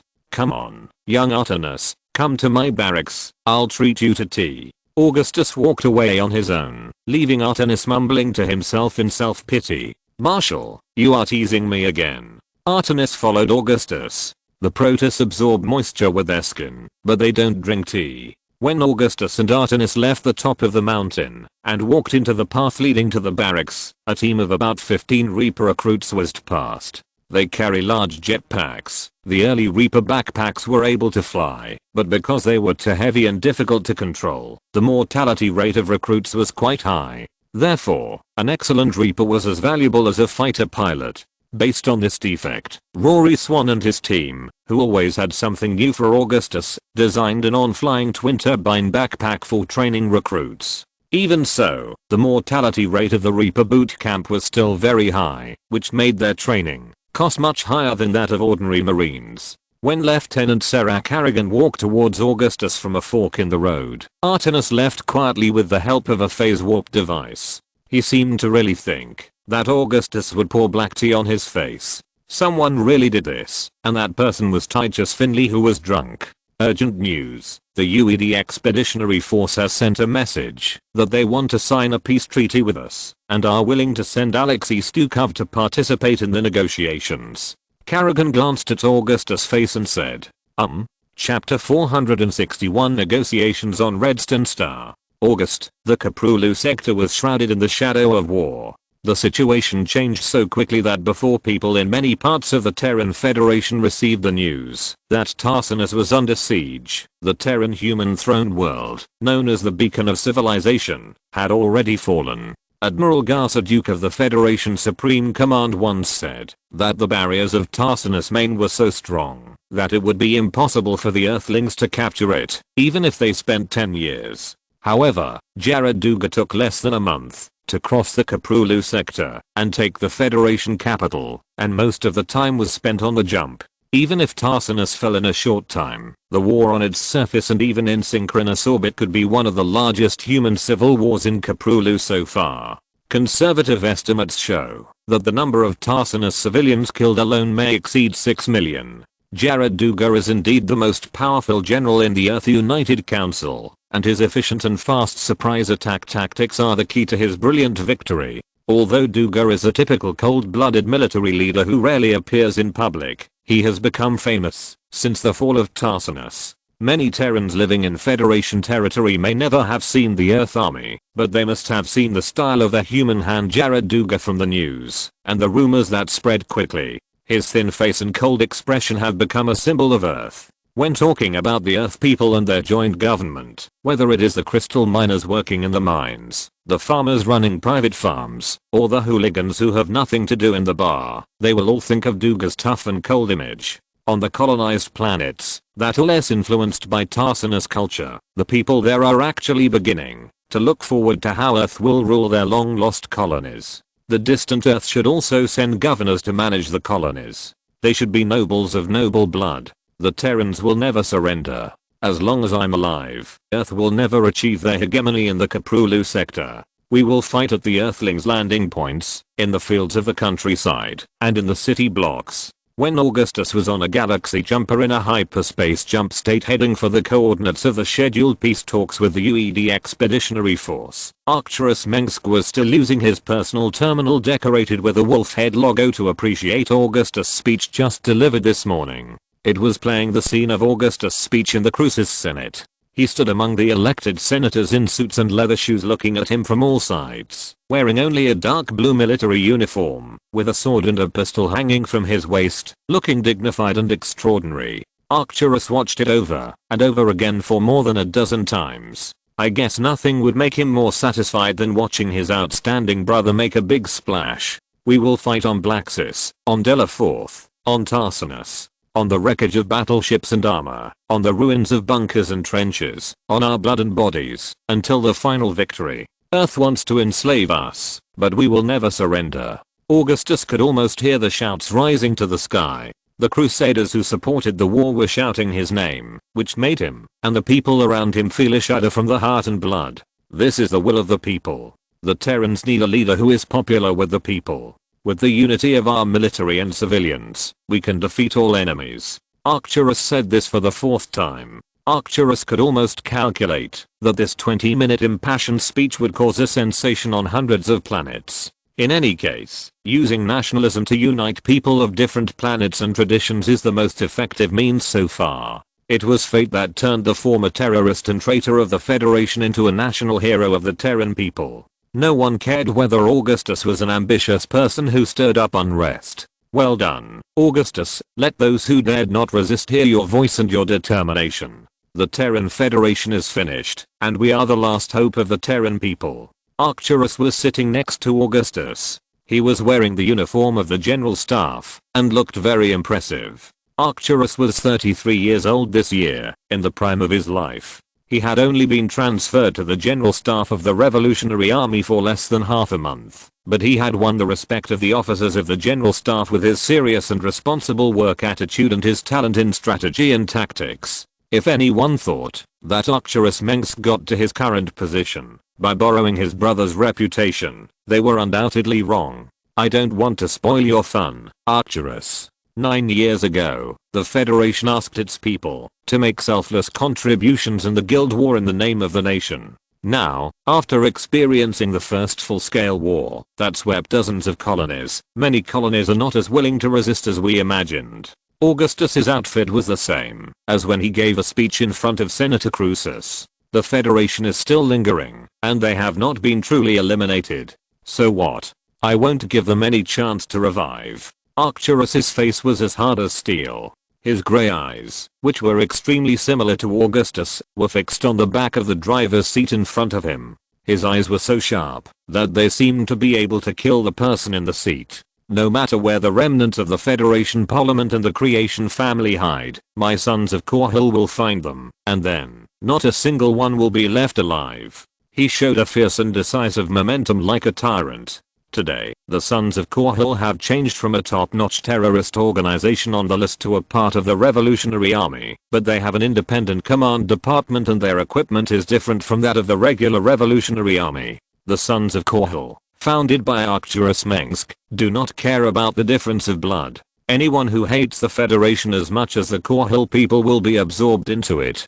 Compared with the soldiers of the Revolutionary Army, their beliefs are more firm and unshakable, and they firmly believe that someone must pay the price for the destruction of Korhal. After transforming from an organization specializing in sabotage, propaganda, and espionage behind enemy lines to a military organization, the Sons of Korhal turned to absorb those in the Revolutionary Army who had fanatical beliefs in Augustus. These people worship Augustus immensely, admiring everything he said and did, and worshipping him almost like a god. That kind of fanaticism even made them lose the ability to distinguish right from wrong, so that other comrades in the Revolutionary Army could not understand. The Supreme Command of the Revolutionary Army has always been dissatisfied with the Sons of Korhal, fearing that it would become a private army of Arcturus. The Sons of Korhal are absolutely loyal to Augustus and Mengsk behind him, but not to the revolution. Arcturus obviously does not trust the generals under Augustus in his heart, or he never trusts others.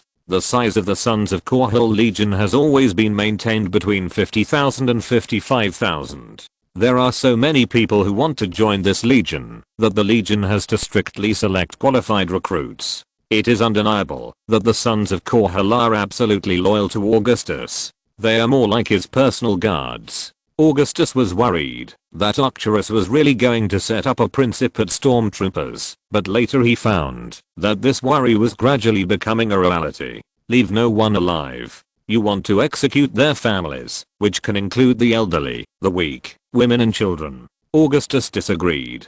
Just install psychic transmitters on the planets where they are hiding. Arcturus said shockingly, in this way, no matter how many fleets they have, it will be useless. After that, we only need to use psychic jammers to drive away the Zerg.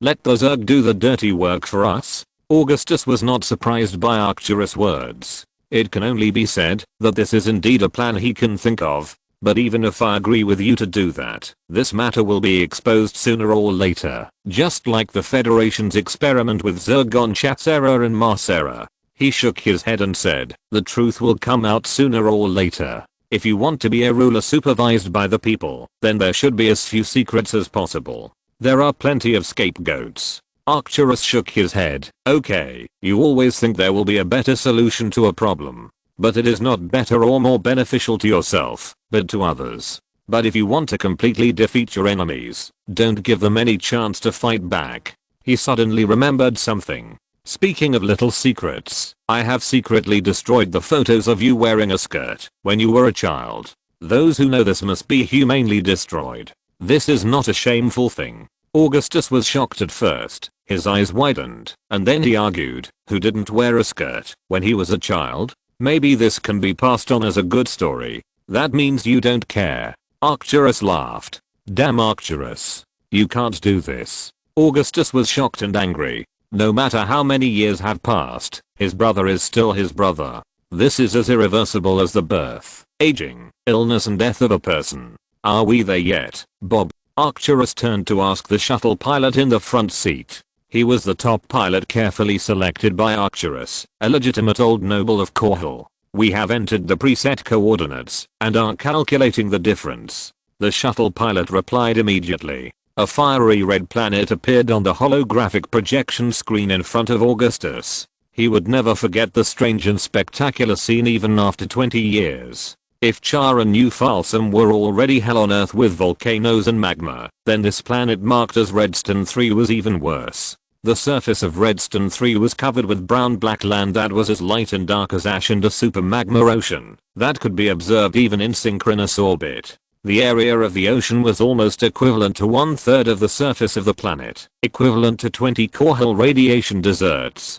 This planet has extremely active geological movements to this day. Billions of years ago, many of its continents were thrown into the air in large pieces. Now there have become multiple giant satellites bound by the gravitational field. The tidal effect brought by the satellites further exacerbates the frequent large-scale geological movements on the surface of the planet. The low-lying areas on the surface of Redstone 3 are flooded by rising magma every few minutes. Its surface is even more dangerous than many areas of Char. However, even such a planet is inhabited by human colonists who migrate here in pursuit of rich and valuable crystal deposits. In the Kaprulu sector, humans are such a tenacious race. They may be easily knocked down by emerging diseases and look fragile, but they can be found in the worst corners of the universe. Redstone 3rd, the territory of the Kel-morian Combine. They are sandwiched between us and the UED Expeditionary Force. It is a neutral area.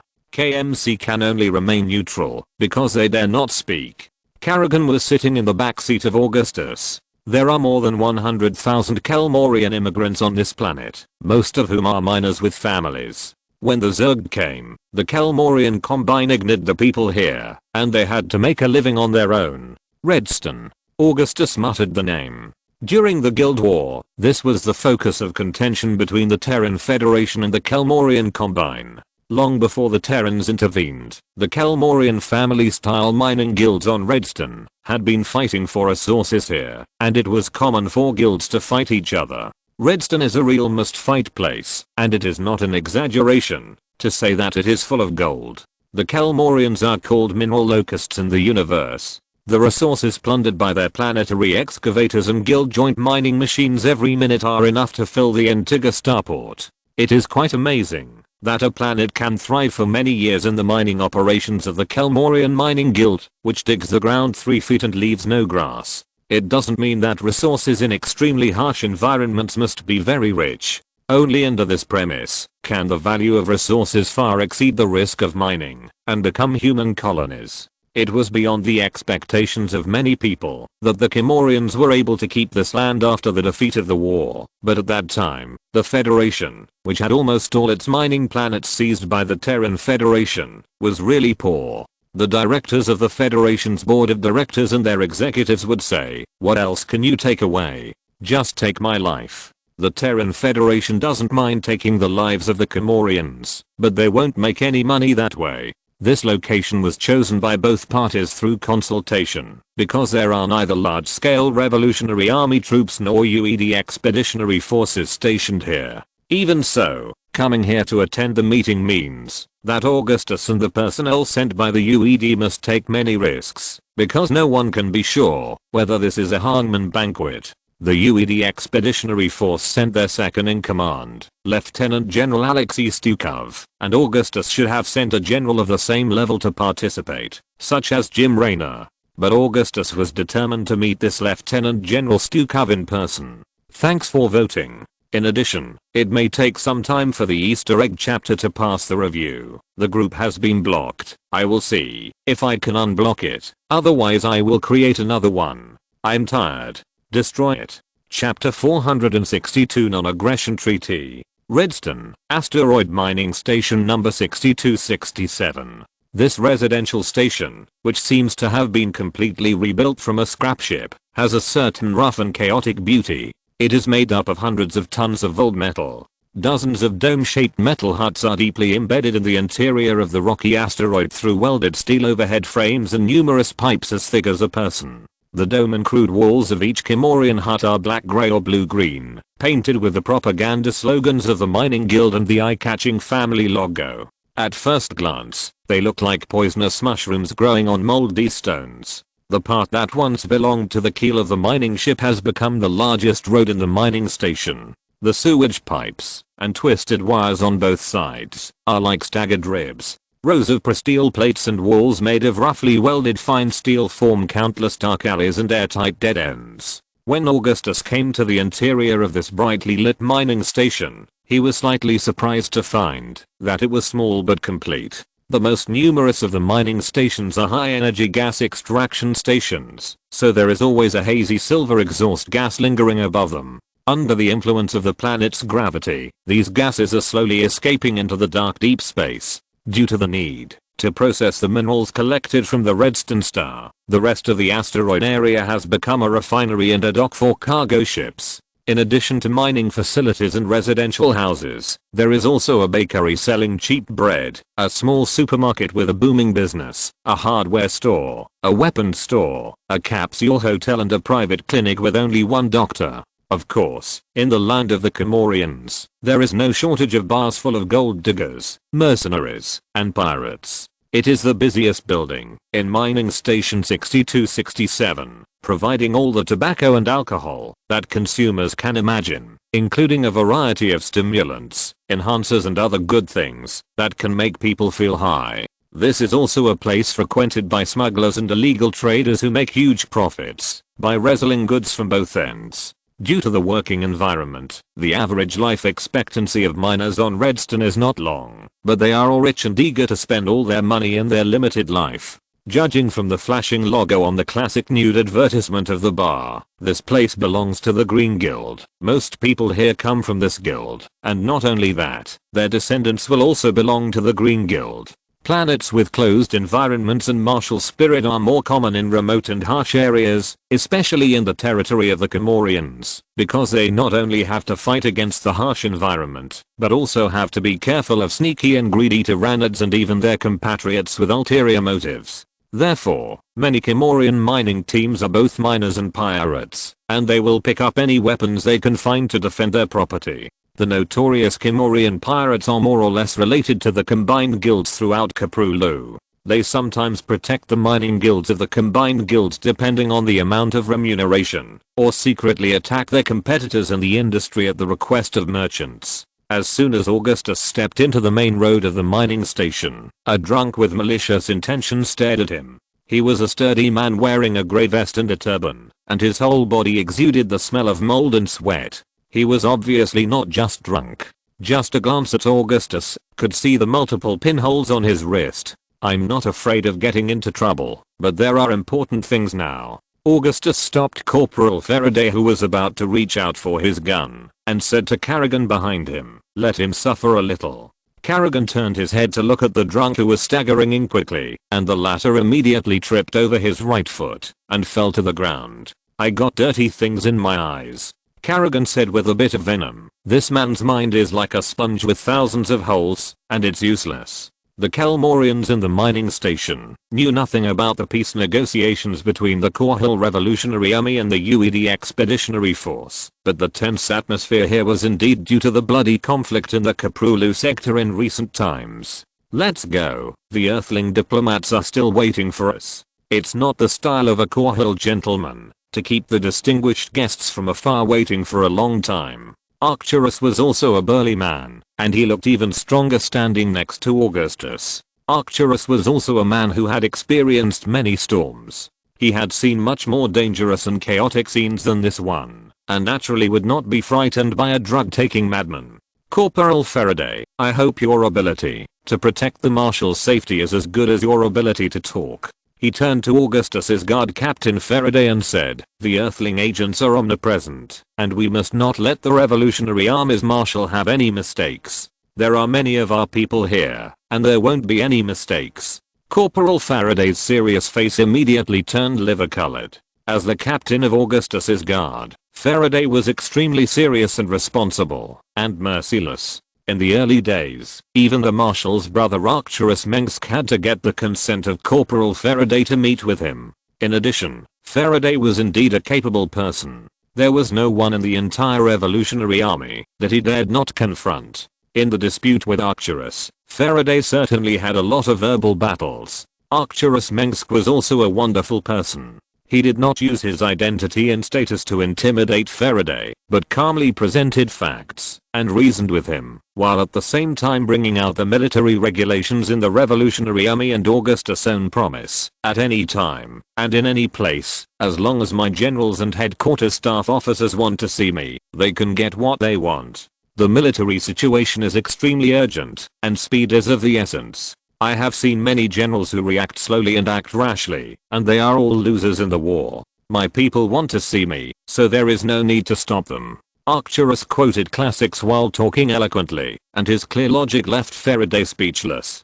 Finally, Arcturus swaggered past Faraday and played chess with Augustus. It is worth mentioning that Augustus and Arcturus are both proficient in chess, but they have been playing another kind of chess recently. In this way, Augustus followed the three people behind him through the main road of the mining station and walked all the way to the only bar here. Although the Kel-morian technology has always been considered a model of shoddy workmanship, it would be a big mistake to regard them as barbarians in the Kaprulu sector. Although this asteroid is small, it has a complete artificial atmosphere and gravitational field, which is enough to support normal human life activities. Several planets in the system are located too far or too close to the violent star. Either the surface is full of magma, or it is barren and cold, or it has a dense toxic atmosphere or almost no atmosphere. Although every corner here is not suitable for human habitation, the Kel-morian mining team still found this place to live in the shadow of the back of the redstone star, away from the manic and deadly radiation of the star.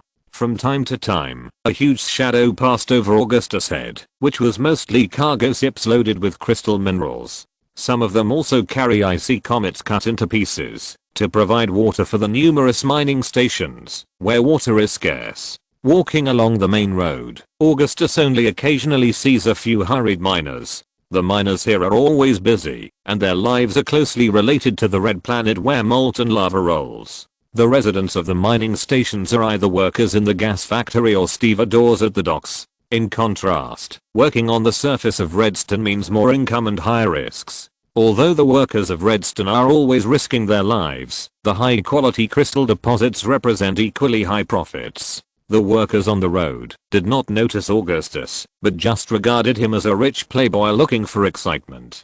It is rare to see a redhead as beautiful and sexy as Kerrigan, but if you look closely, you will find that she is just a femme fatale. As Augustus got closer and closer to the green bar, a group of fully armed Kel-morians appeared not far away. They were all wearing blue-green camouflage uniforms or leather jackets and pants of the same color.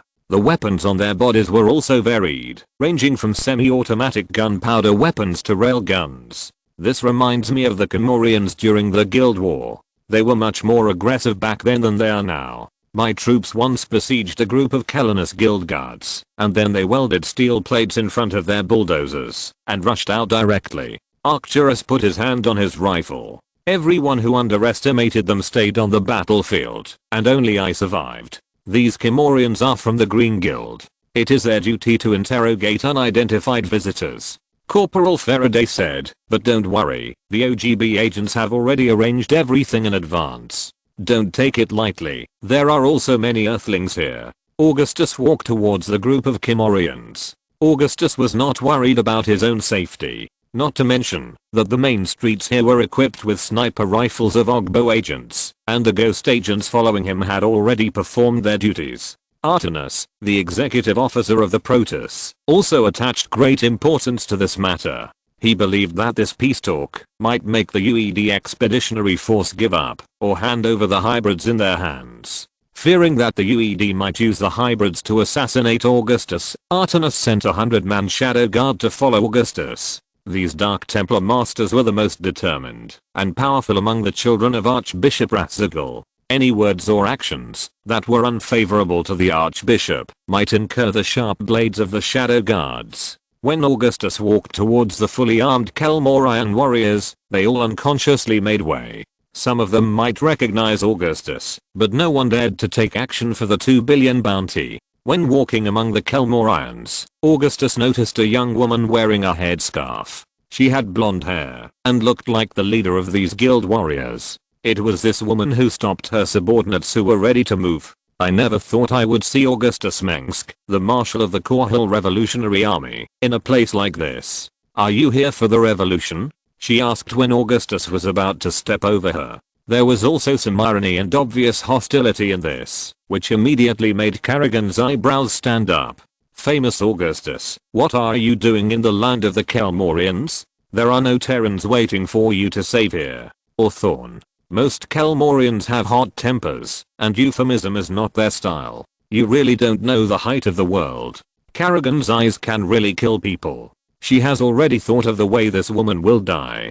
Don't be nervous, Lieutenant Kerrigan. Control your psychic power. I don't want to see anyone bleed here and dirty my clothes. Arcturus's face showed no signs of anger. He has never been the kind of person who shows his joy, but those who have angered him will definitely regret it. Salvation. You shouldn't talk about this word. Augustus walked closer and looked the woman in the face, who stared at him fearlessly. If you had seen the battlefields full of corpses and body parts, and the poor people infected by the Zerg, you would understand why I fight. His words made the woman take a small step back. Even if you are a Kel-morian, it doesn't matter. Even if you are an arrogant idiot, a hopeless fool, it doesn't matter. But even if you still have a human face on your disgusting body, as long as you call my name, I will save you, even if you are like this. After saying this, Augustus strode away, and Arcturus and Faraday soon followed him, leaving only Kerrigan, who was threatening these people with gestures.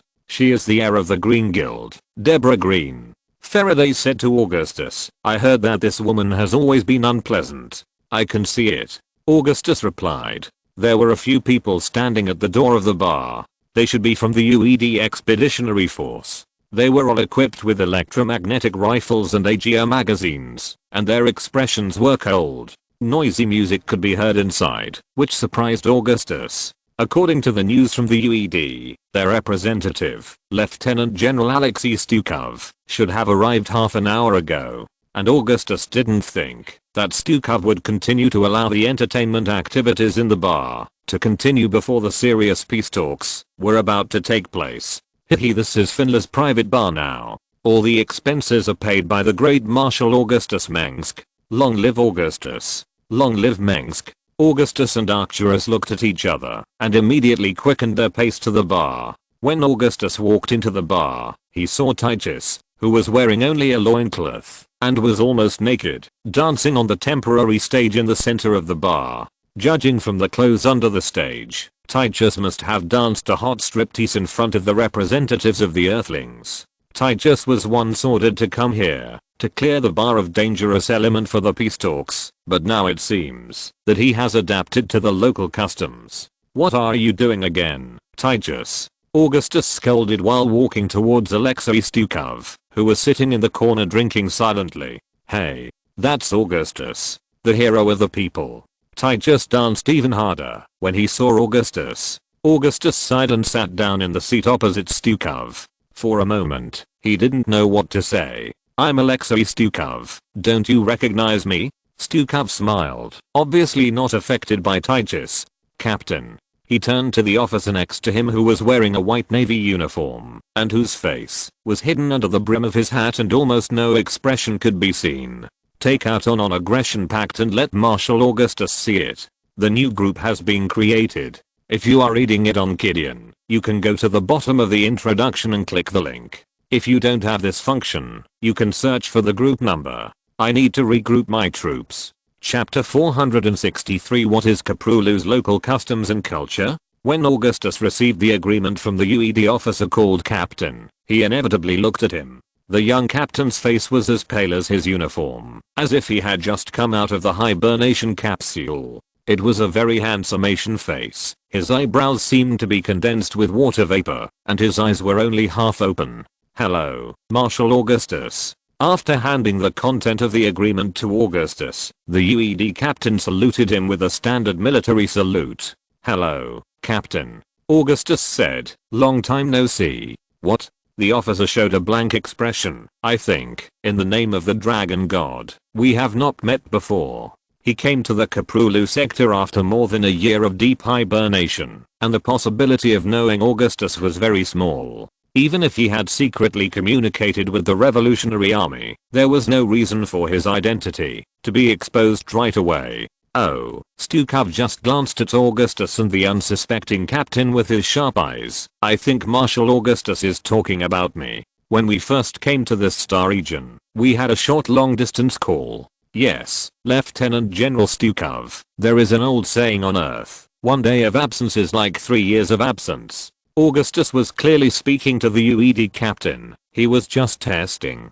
"There are always some old sayings on Earth that the current Earthlings have never heard of, right?" Stukov smiled. Augustus also smiled back, and at the same time, picked up the peace agreement on the table and read it carefully. "This is of course a draft. The UED Expeditionary Force gave them conditions that they could accept, and Augustus could modify it at will, as long as both parties were satisfied with the final result. The treaty of the agreement is simple and clear, that is, during the period of effectiveness of the treaty, neither party may resort to any form of force. At the same time, it also planned the demarcation line between the spheres of influence of the Korhal Revolutionary Army and the UED Expeditionary Force. A complex division was made, based on the location of each star region on the galactic plane. UED divided Koprulu into a circle with Tarsinus as a center, and then divided it into different sectors, a total of 24 sectors, each commanded by Latin letters.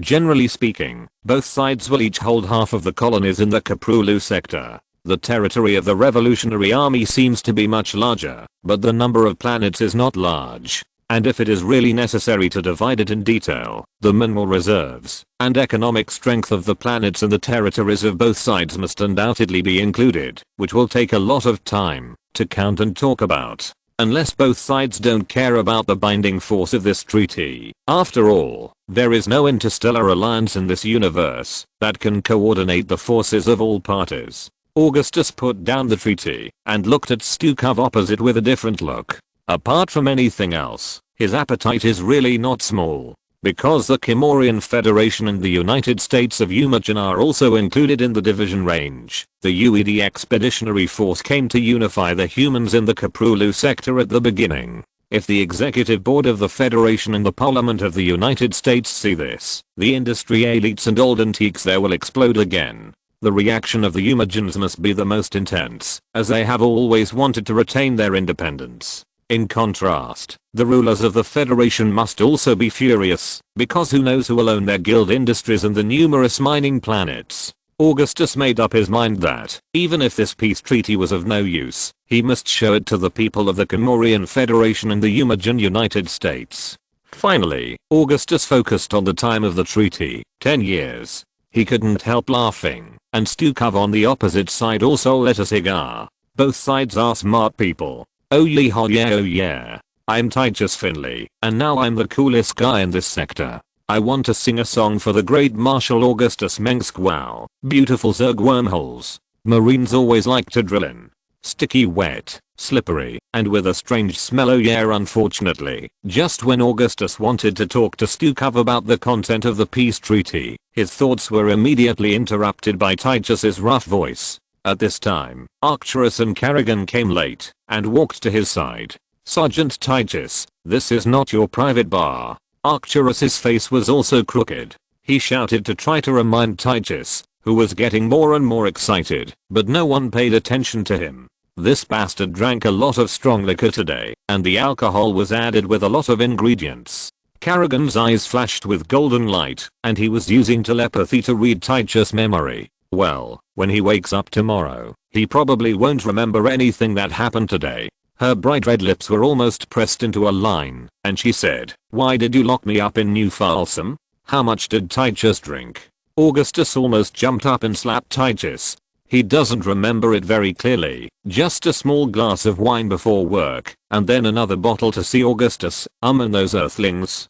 Kerrigan imitated Titus' tone, but when she said this sentence in her voice, it became a completely different feeling. Why didn't he go to see God? Augustus suddenly became very calm in his anger. Everyone in the army knew that this meant that some unlucky guy was about to get into trouble. Usually, and most of the time, it was Titus. At this time, Green Bar was still crowded with men and women enjoying the restless music, and the air was filled with the strong smell of alcohol and hormones. This is a holy place to release the inner restlessness and desire, and gentle people can also become beasts. Titus Finley was of course the most unignorable focus. His powerful dancing made the dancing girls around him pale in comparison.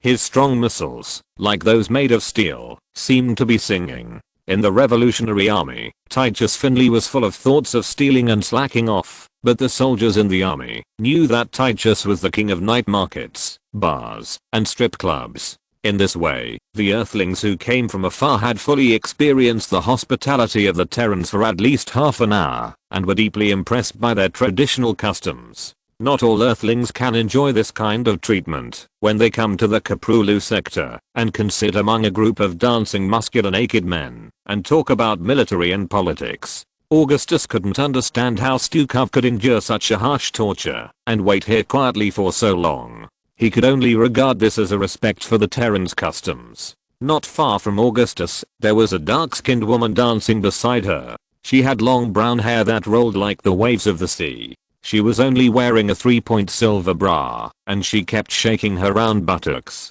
If it was in the past, Augustus might have cast a scrutinizing look, but now he did not look away. No matter how out of touch with the civilized world the people here are, they must know Augustus and know that he is the recently famous Marshal of the Revolutionary Army. The reason is simple. There are posters and wanted posters of Augustus, Raynor and Titus everywhere in this bar. Occasionally, you can see Hannah Hank's iconic messy hair, of course, only hair. It's just that Augustus is thinking with his buttocks. This is Titus's work, and he wants to use this to put pressure on the earthlings and brag about himself and Augustus. No matter what Titus thinks, he must have made a mistake about one very important thing. That is, the soldiers on Earth are not as weak and fragile as he imagined in peacetime. There is no shortage of wars in the huge solar system empire. The agitated music around him annoyed Augustus, who was used to working with his serious and responsible officers.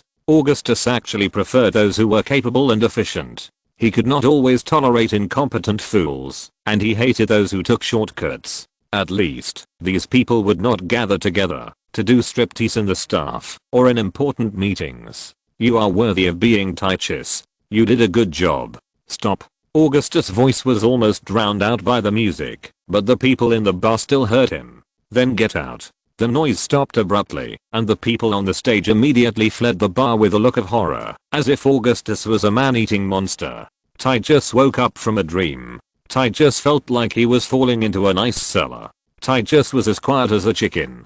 Take him to sober up. After that, Augustus said to Lieutenant General Stukov opposite him nonchalantly, "Lieutenant General, your subordinate is really extraordinary. He is an outstanding officer who graduated from the Alfred Draconis Military Academy. The school gave him a very high evaluation and advice to the army." Stukov put his hands on the table, showing his friendly smile, and turned a deaf ear to the small scene just now. The tables in green bar are all made of metal, and the table legs are welded to the floor of the bar. On the tabletop, you can still vaguely see the bloodstains left by the mercenaries fighting.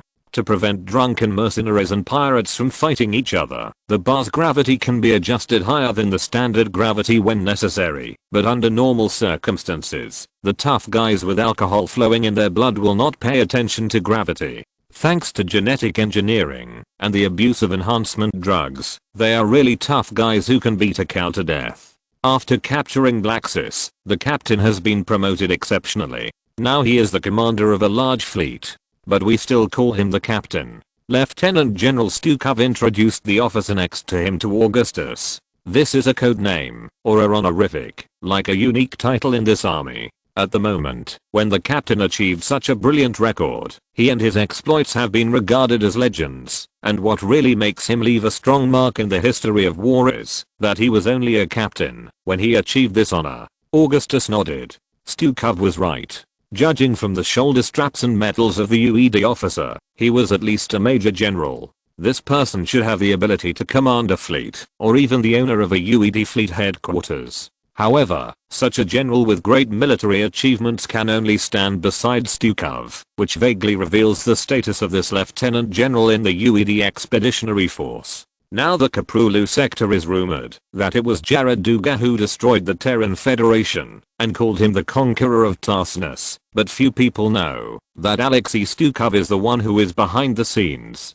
Today's peace talks must also be the work of Stukov. From Augustus' understanding of him, he is always cautious, but very bold in using troops. This kind of person is the most difficult character to deal with in the UED. When Augustus accepted this peace treaty, the contest had already begun. In Augustus's view, the UED expeditionary force is not without the strength to defeat the Korhal Revolutionary Army after conquering the Terran Federation throne world. But from the perspective of Duga and others, their opponents are not just the Terran humans, but the Protoss and the Zerg. After all, Earth originally sent out the UED expeditionary force to deal with the threat of the Zerg and the Protoss. The solar system had been monitoring their colonies for hundreds of years, but had never sent a fleet to retake them.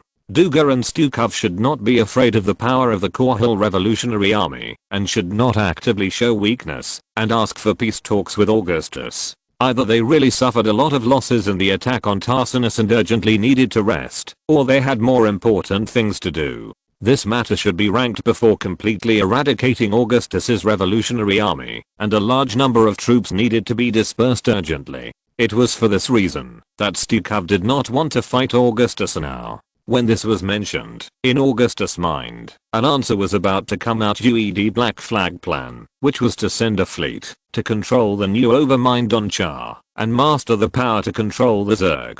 Using the power of the Zerg to deal with the Protoss, and letting the two races kill each other was completely in the interests of the United Earth Council. Using the enemy to fight the enemy, this is the best. Apart from the UED expeditionary force, only Augustus knew about this. This was another big advantage he could take advantage of. The enemy thought you didn't know their little secrets at all, but in fact you had already seen through their underwear. Therefore, even though he was the one who proposed the peace talks, Stukov was still constantly showing off his muscles to Augustus. And Stukov must be aware of Augustus's character, because people like Edmund Duke would definitely regard his words as a weak and cowardly bluff. Stukov poured Augustus a glass of transparent wine. Even with Augustus's preference for alcohol, it was difficult to tell what kind of wine it was from the color and smell. It seemed to be an ancient wine from the solar system. A very strong juniper gold with a strong smell. Augustus bet that, based on the Mengsk family's preference for alcohol, Angus and Arcturus were definitely regarded as a treasure. Gin produced in Amsterdam is sealed in the wine cellar of a winery in San Diego. Before our fleet left the solar system, this wine was listed as one of the military supplies. But it is very precious, and it is impossible to drink it here. Stukov said. This is a small gift. The new group number can be searched, and readers of Caillou can also join. Chapter 464 Sign. You can sign. The gin that Stukov handed over had a strong smell and an alluring aroma. Considering the distance between Earth and the Korhal sector, such a drink should be hard to come by. As Augustus savored the spicy liquor in the glass, He naturally thought of Earth, the ancient home of mankind. The Earth today must be completely different from the one Augustus remembered. The country has become history, and it is still unknown whether the ancient cities and even the place names will still exist in 500 years. Green Bar finally became quiet, and even the owner and the bartender ran away. Augustus drank comfortably, while repeatedly reviewing the peace agreement. When he read it for the third time, he had already finished the liquor in his glass. Arcturus and Carrigan stood on both sides of Augustus. The former was looking at Stukov with a little hostility, but more of curiosity, while the latter's eyes almost penetrated the UED officer. After a while, Carrigan's brows gradually frowned. She was not sure whether Stukov himself had psychic powers, or whether he used some advanced anti-psychic equipment. In short, no matter how hard she tried, she could not find out his thoughts. Stukov also noticed the gazes of the two, but did not pay much attention. Well, this agreement is not bad. Stukov took out a cigarette and a lighter from the pocket of his thick general's coat, and squinted his dark eyes, while lighting a cigarette, and looking at Augustus. "You drafted it?" Augustus chuckled. "Part of it." Stukov did not say which part. "I was only responsible for technology-related research, and did not participate in decision-making in the army. In addition to these sectors and the agreement, I also needed Ina, Sutavi, and Vigua." Augustus said a series of names of planets and galaxies. These areas are enough to connect the scattered territories of the Revolutionary Army. There was no map with the names of places marked on the agreement. Augustus spoke these words completely from memory, and he suspected that Stukov might not have known these areas before. Then he named all forth: Norwegian god, Helios, sun god, New Sydney and its satellite Hermes, god of commerce and theft. He then named several worlds. The first two are the main star worlds close to Tarsus, while New Sydney is a fringe world. The history of these colonies is still young, but their strength and development potential cannot be underestimated. At the same time, on the star map, although these main stars are in the other direction of Tarsus, they are not far from the main star world currently controlled by the UED Expeditionary Force. From a strategic point of view, it is almost completely adjacent. If Augustus is smart enough, he should choose to leave enough buffer between the Revolutionary Army and the UED controlled area. But in fact, Augustus's move is just to test the bottom line of the UED. "You have a big appetite." For a while, Ristikov fell silent, but Augustus on the other side just put the empty glass in front of him. Stukov glanced at Augustus, poured a glass for Augustus himself, and then continued, "Those marginal planets are not a problem, but Admiral Duga has already sent garrisons to Helios and Heimdall. The importance of these two planets is second only to the powerful main star worlds such as Brot. Helios has a huge naval port, where the main shipyard and weapons laboratory of the Federation are located.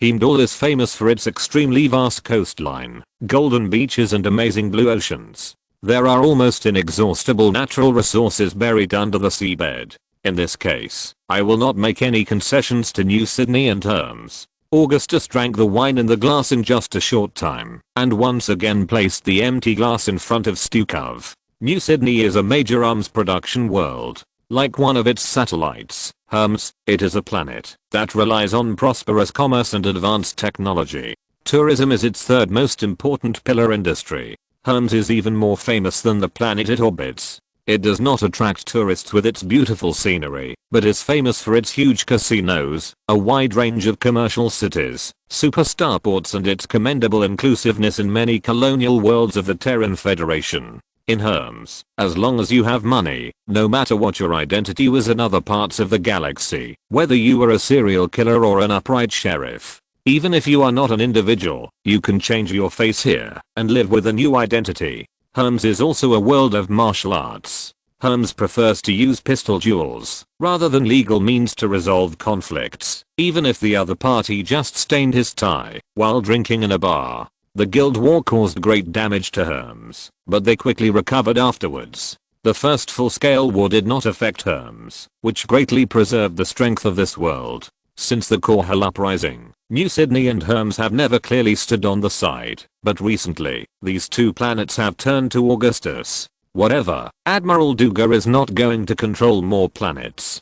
Stukov shrugged his shoulders and simply handed the bottle of gin to Augustus. This is originally given to you by the Admiral. Augustus could see that Stukov had a very good relationship with his immediate superior and simply attributed all the good things to Duga. This wine is really good. Then, Augustus picked up the bottle and began to show his amazing drinking capacity. The people of the Mengsk family have surprisingly good drinking capacity. In the Revolutionary Army, Augustus rarely drank, only a few glasses at the celebration banquet. But for the truly precious wine, Augustus has no decent resistance. Drink less. Arcturus suddenly coughed. That's right, you come and help me drink it. Augustus handed Arcturus the wine, which was only half a bottle left after a while. Actors took it calmly. I can see that you like drinking very much. Stukov suddenly took out 2 bottles of transparent wine from his wide pocket. I still have some personal collections. Don't worry, in my hometown, it's just water mixed with some alcohol. Damn Dougal, he would never think that I have hidden a lot of good things. Stukov, who was carrying vodka with him, glanced at the UED captain next to him. This must not be known to him. You know what to do. This is also good wine. In Augustus' eyes, Stukov, who handed him the wine, almost said, "Comrade, vodka." General Stukov is an Earthling. The UED Expeditionary Force not only has Earthlings, but also soldiers from many other colonies. Yes. Stukov took it for granted. That's my hometown. That beautiful land means mother to us. Every time I go out on an expedition, I always miss the green mountains and clear waters of my hometown. Earth is the undisputed homeland of all mankind. Augustus declared, there is no essential difference between the Terrans and the Earthlings today. No, in my opinion, it's very different. Stukov replied.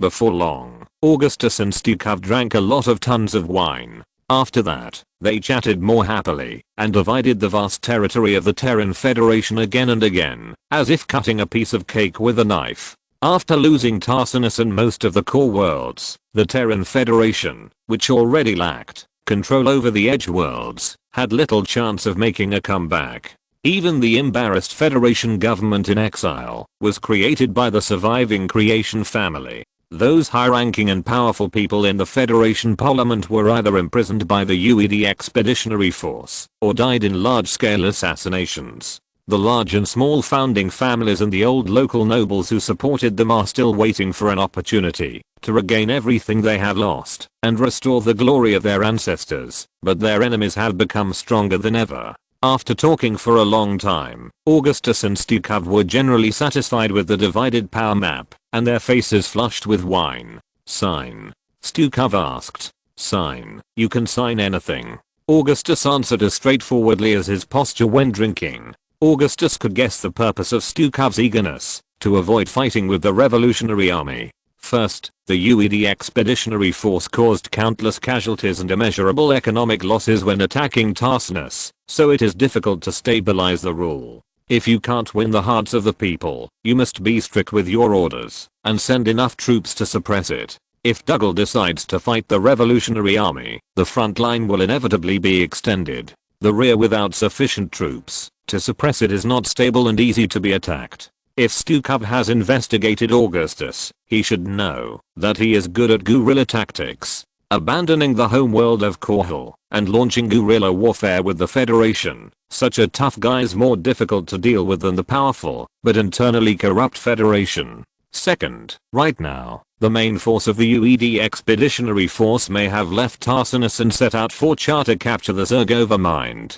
In fact, if they set out immediately after taking Tarsinus, they must have arrived at Char by now. Stukov must hide this intention. If he had enough troops, he would even be willing to fight a two-front war with Augustus to ensure that the Black Flag plan to control the Zergova Mind can be implemented smoothly. But now it seems that he does not. But Stukov has an advantage that he can use. That is, the UED's information technology is far superior to the Terrans, and their fleet can even bypass the radar array. The most important thing is that he is sure that Augustus cannot know the top secret Black Flag plan. Then as long as it delays for 1 to 2 months, or even less time, the UED can control the Overmind through a surprise attack, and then they will be able to completely control the entire Kaprulu sector. As for Augustus, in fact, he does not want to maintain peace with the UED at all. If he could confirm that the UED fleet appeared on Char, he would immediately start the war and attack the weakly defended Tarsinus. The key to the UED's victory was the Overmind and the psionic jammer, and Duga and Stukov believed that Augustus could not know their plan. But even so, Augustus patiently came to sign the treaty with Stukov, precisely because he was not sure about the location of the UED's main force. After that, regardless of whether Stukov had the right to decide the treaty, he was ready to sign it. Soon, the new contract was reprinted with the printer brought by Stukov. The Earthlings' nanotechnology was very advanced. If this technology was not very backward in the eyes of the Earth, it was that they believed that the technological barriers of this technology were so high that it was difficult for the Terrans to imitate. Duga gave me full authority to handle this matter. When signing, Stukov also took out the full power of attorney of the UED Expeditionary Force Marshal Jared Duga. This scene was completely recorded by the stereo camera equipment next to it. I think this scene will be broadcast in the form of news in the entire Kaprulu sector soon. Augustus also signed the contract. The peace talks ended very successfully. Both parties were very happy, except for the Terran Federation. I have one more thing to ask you, Lieutenant General. After ordering Karrigan to put away the contract, Augustus stopped Stukov, who was about to leave. I will tell you everything I know. Stukov said. I heard that a terrible monster appeared in Tarsinus. They killed people everywhere in the city and did all kinds of evil. Augustus asked Stukov. I have seen their photos and found that these monsters look like both Protoss and Zerg, but they are not either of them. It is a monster that escaped from the Terran Federation genetic laboratory. Stukov didn't need to prepare in his mind and said casually, my subordinates have done their best to protect the citizens of Tarsinus from the attack of this monster. At present, we have completely destroyed this laboratory. Perhaps you don't know the policy of the Earth United Council. Genetic experiments have always been hated by the Council. Shouldn't it only target human genes? Augustus just showed a little curiosity. At the same time, Augustus was still drinking, and there was no sign of being drunk. This generous drinking method and outstanding alcohol tolerance left a deep impression on Stukov. The Terran Federation has been using humans for evil and twisted genetic experiments. Such experiments are absolutely not something that ordinary people can bear, and there is no way there will be volunteers. What Stukov said should be true, but this matter actually has nothing to do with hybrids, but it is extremely misleading to people who don't understand hybrids at all. Stukov was obviously not interested in this topic and was very tight-lipped, but after Augustus finished the following words, he immediately became very alert. I heard that the Terran Federation is also conducting experiments on psychic jammers. I guess you also seized their experimental results after taking over Tarsinus. Augustus just asked, why did they succeed? Of course, I know this is confidential. You don't have to answer me. Since the Revolutionary Army used psychic jammers on a large scale, this is no longer a secret.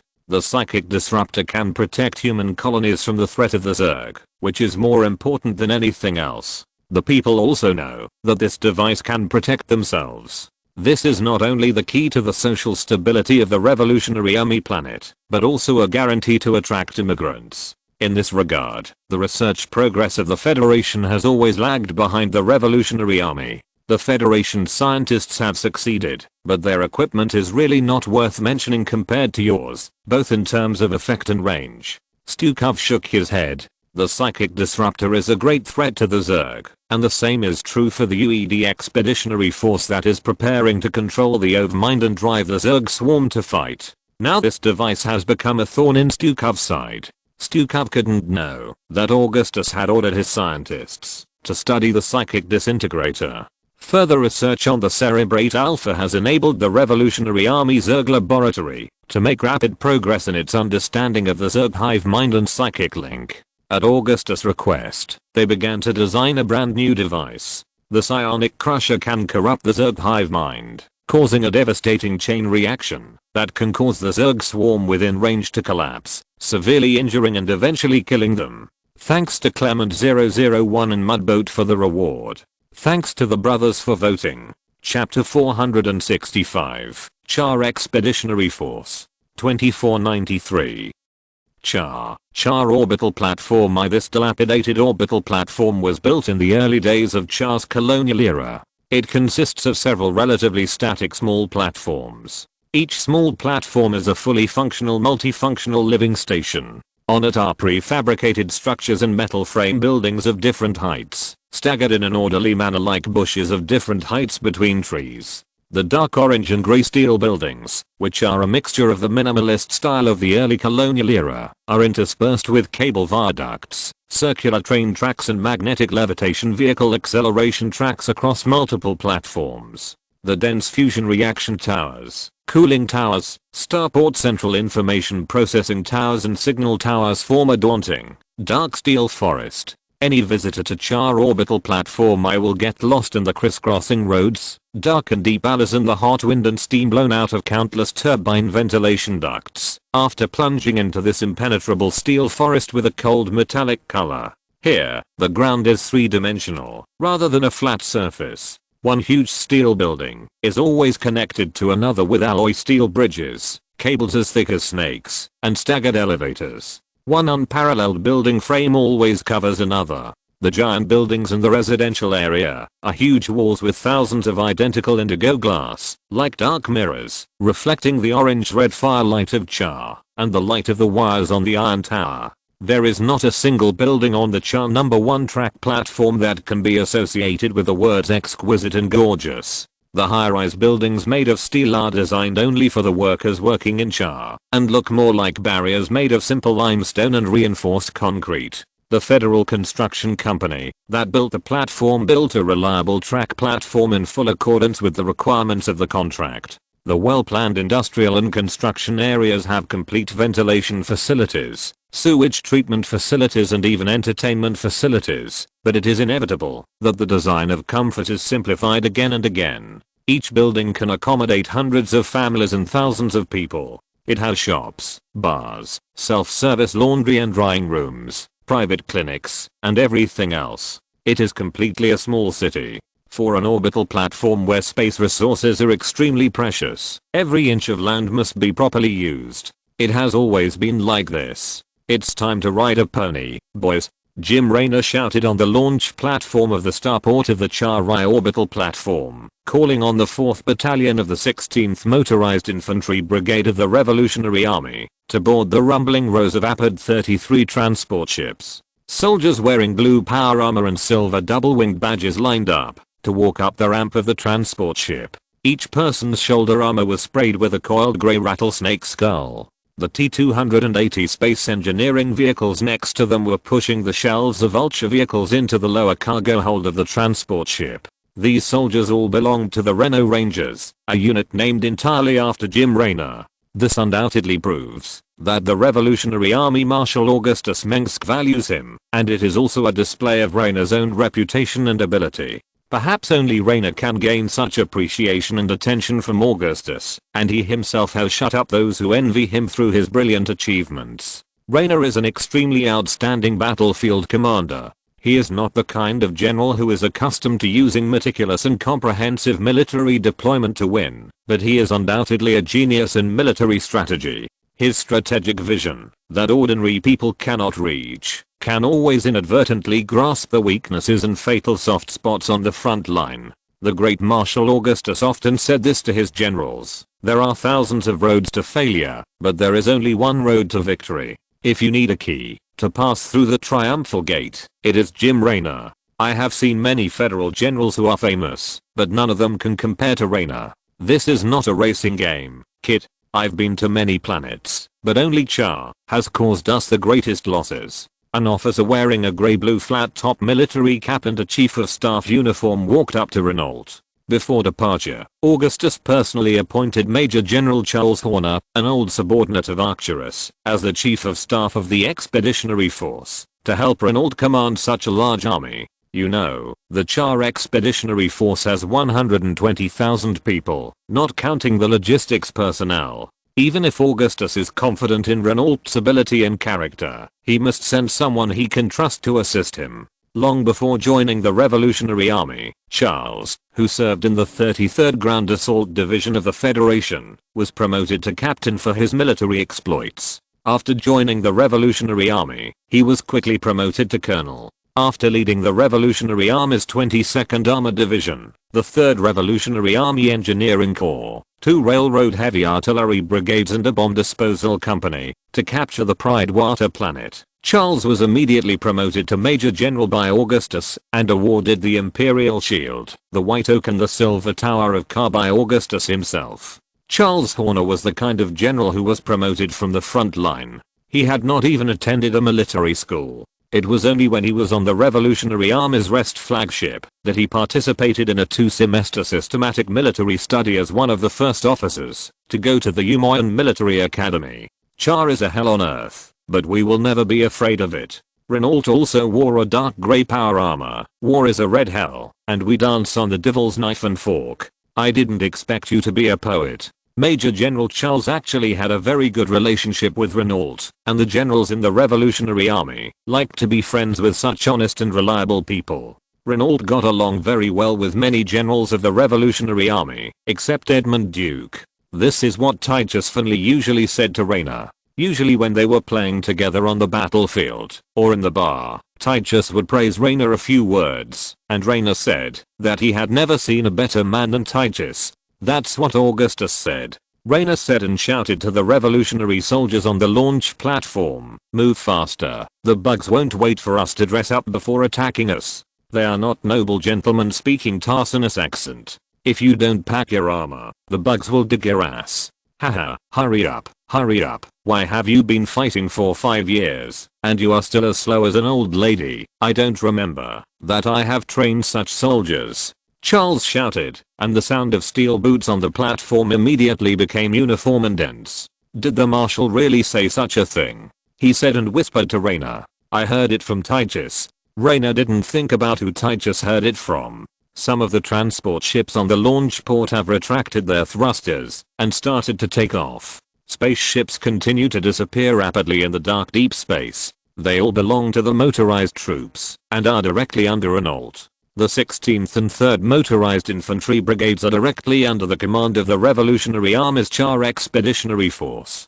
Generally speaking, directly under the command of the Revolutionary Army's Char Expeditionary Force are often elite or guard troops. And yes, our Char Expeditionary Force commander Mr. Leahy simply loves these manic vulture vehicles. He bluntly said that vulture vehicles are cowboys' horses, and they are as important as cowboy hats and spiked boots. In this regard, the Revolutionary Army's Chief Engineer Ori Swan often holds a completely different view. He regretfully calls the vulture riders sitting on explosive barrels to pick up waste.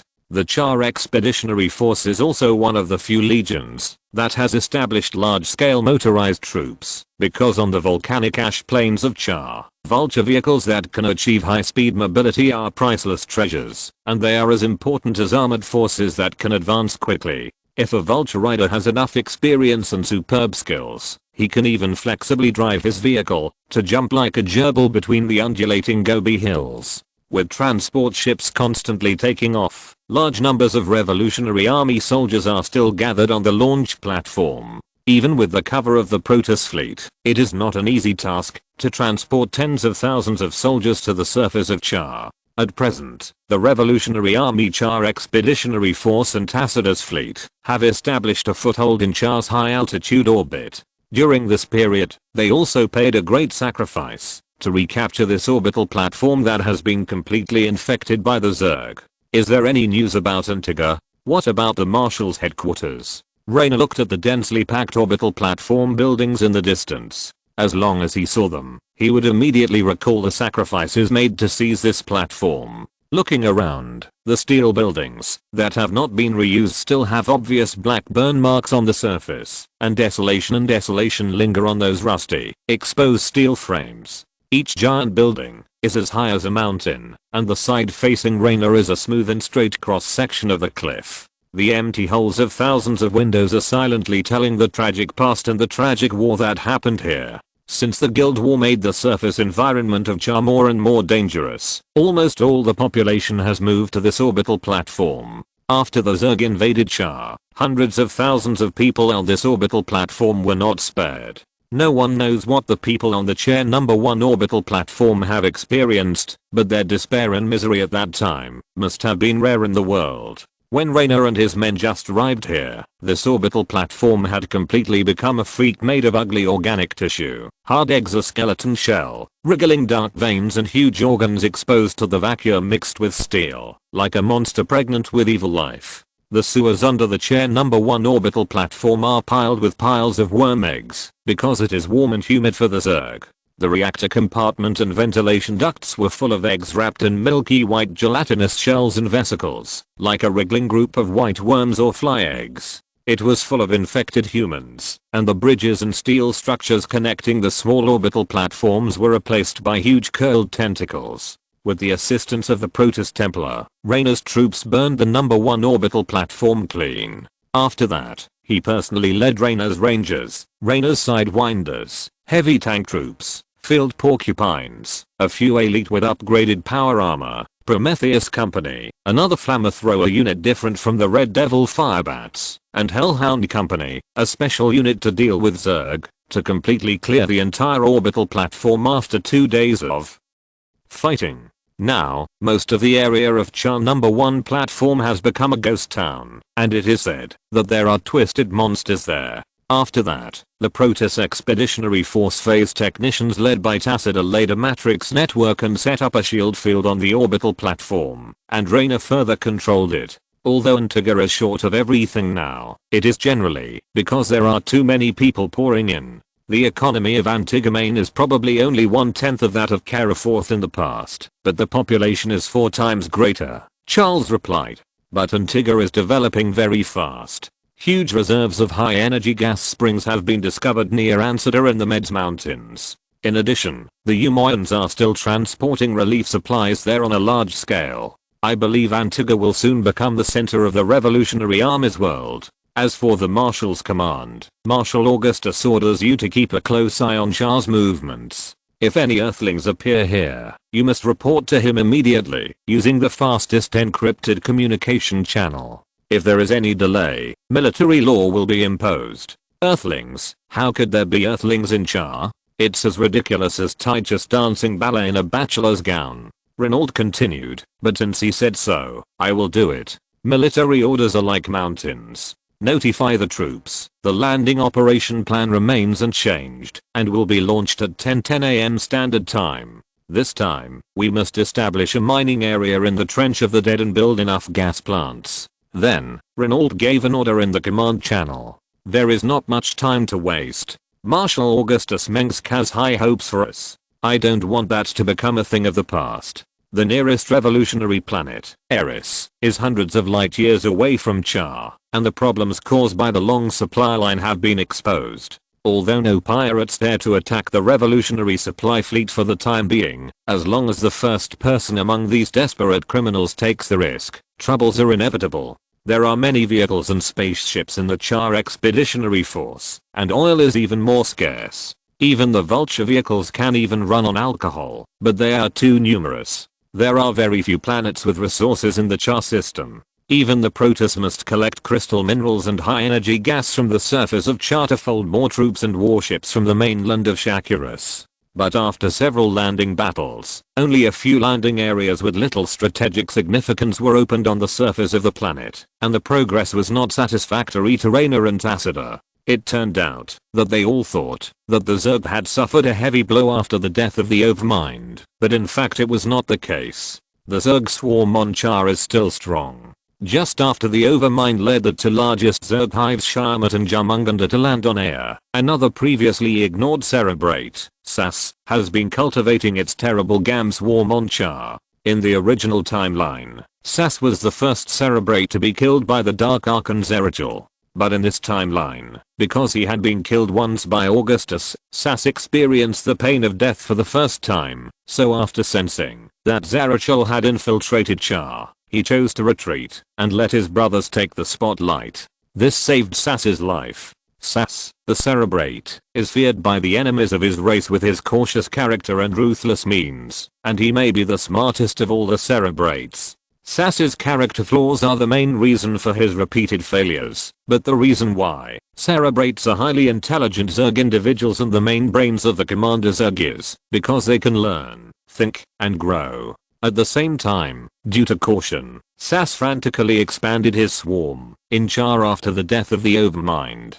It was Sass who maintained the situation before Dagos returned and suppressed and expelled the restless Blade Prince Tosh. In addition, because Augustus's revolutionary army and Tacita guarded the Zelnaga portal to Shakuras, the brainworms and their tribes that were supposed to flock to Shakuras also returned to Char. After Dagos, the brainworm of the Shamat swarm, and Yak, the brainworm of the Jumunganda swarm, returned to Char. The Char swarm still united again. They repelled the repeated attacks of Tacita and Raynor's coalition forces, and guarded the new Overmind with great loyalty.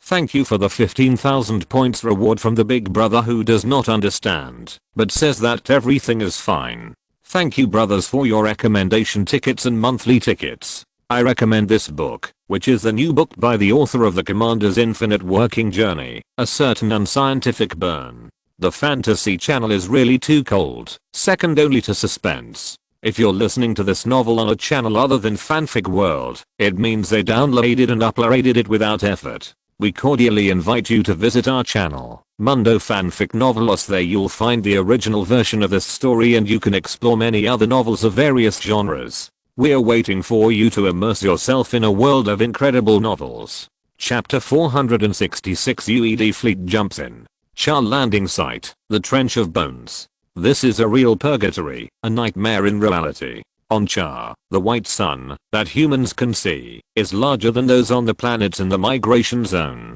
It is undoubtedly a blazing giant sun. The light it releases is enough to pierce a person's eyes, burn his fragile skin, and dry it out. If this is already quite scary, remember that it is only one of the 2 stars in the binary system of the Char system. The radiation released by the white dwarf in its old age is also deadly to humans. It can easily destroy the human gene chain and crush it. Also affected by the irregular variable star marked as M8 and the elliptical orbit, the strong radiation that Char is subjected to during its revolution period is not always uniform. When Char moves to perihelion, the sunward side will be melted into a sea of magma, and the highest surface temperature can reach 2700 degrees Celsius. The evaporated molten lava will fall from the boiling atmosphere, causing an extremely terrifying rain of fire. Unfortunately, the Bone Trench, which was marked as the landing point, was under such a horrifying scene. The condensed black rocks were melting into rolling magma, and the vast mirror plane turned into a boiling ocean.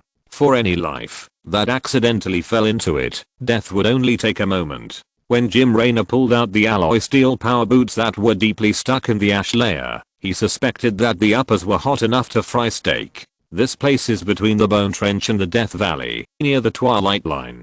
To the south is a large block of condensed black rock plains in the eternal night, and in the other direction is the lava ocean on the sunny side. On one side is the dark cold night, and on the other side is like the surface of a star. The scorching sun in the sky will not set for another 16 hours, and before that it will continue to scorch the land under Raynor's feet. The power armor on the revolutionary soldiers can effectively isolate the temperature and lock the moisture in the human body. In a few minutes, this terrifying sun can evaporate 4 liters of water from a human body without any protection. In such an environment, survival is difficult to sustain, let alone a life and death battle with the vicious Zerg.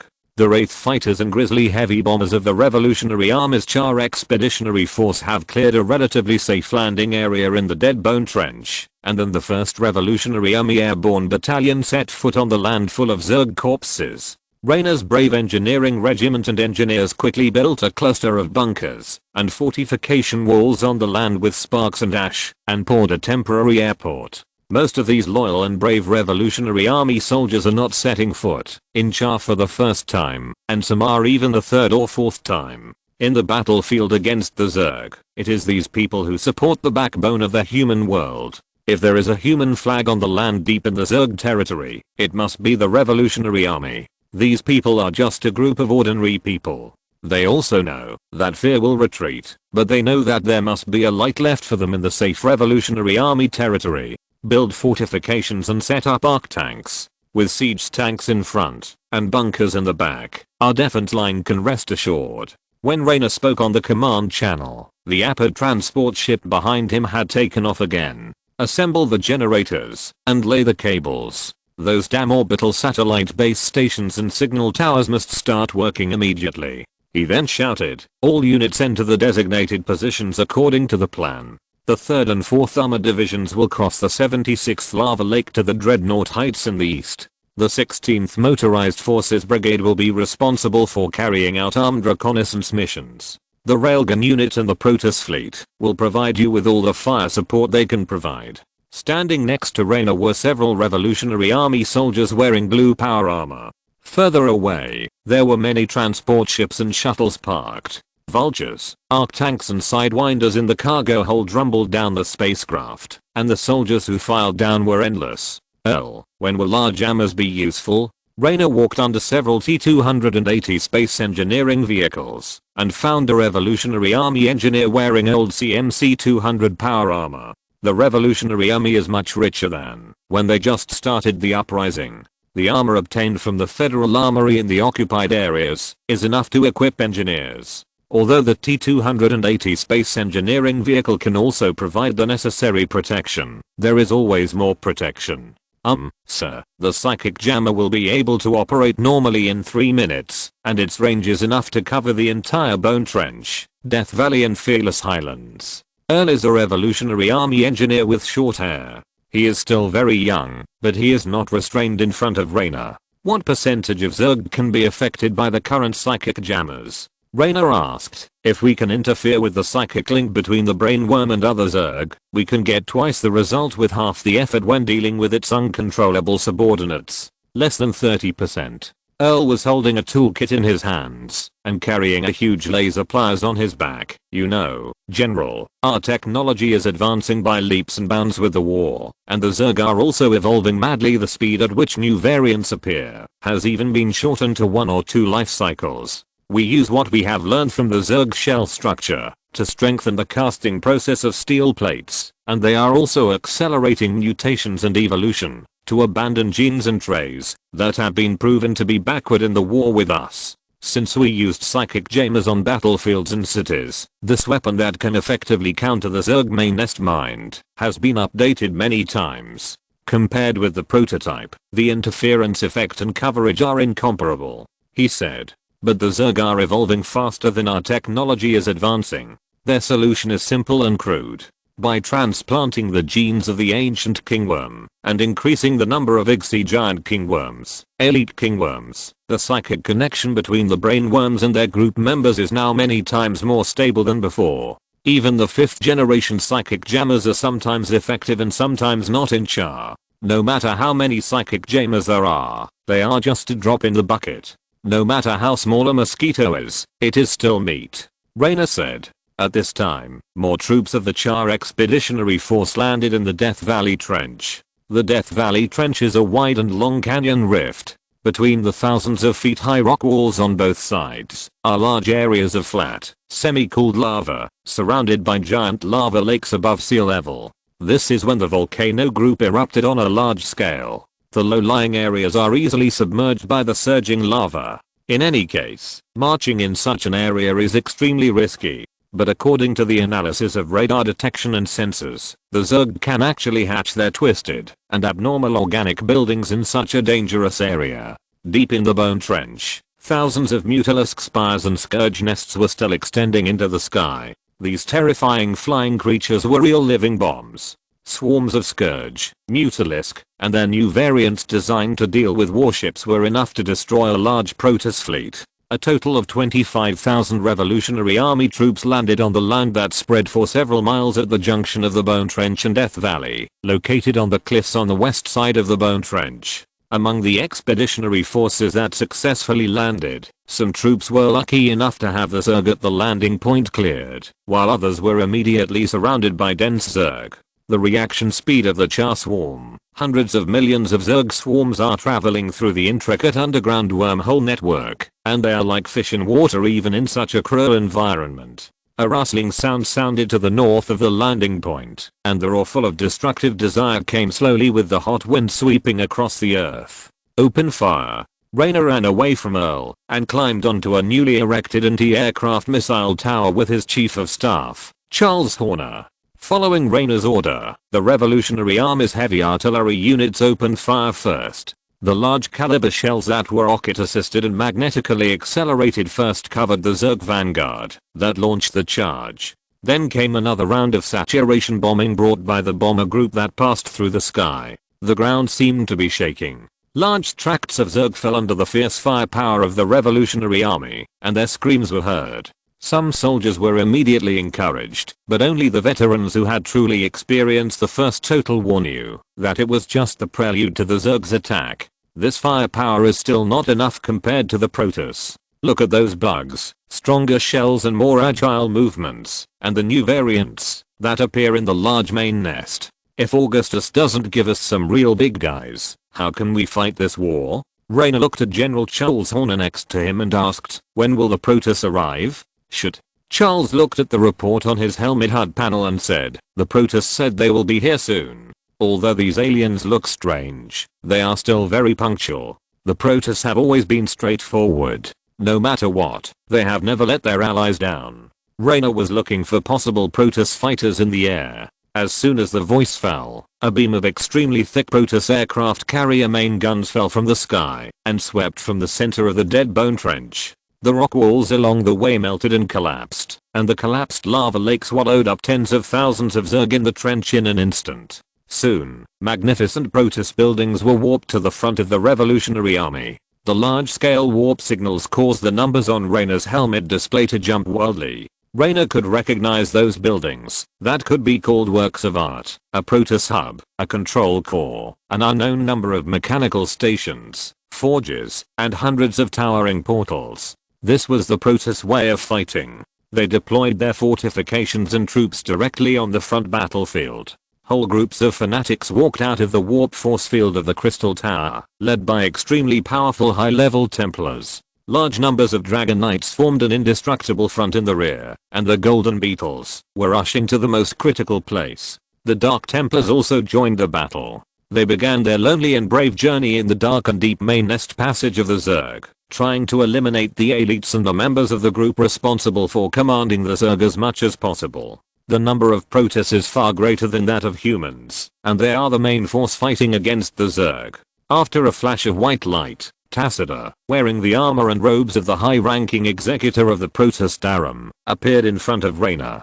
He then bowed and saluted Raynor and the revolutionary soldiers behind him with human etiquette. I have always considered it an honor to fight alongside Augustus Mengsk's warriors. Tassida said. Brother Raynor. Hello, buddy. Raynor waved his hand. We fight side by side with swords, just like in the past. Raynor's view of the Protoss is different from that of others, probably influenced by Augustus. Augustus sees the Protoss as gray-skinned big cats, thinking that they are both elegant and dangerous. It looks like we are facing the Jumunganda swarm of the Cerebrate arc. Raynor said to Tassida, this Cerebrate is not the most difficult one to deal with, but it must have the most members in its group.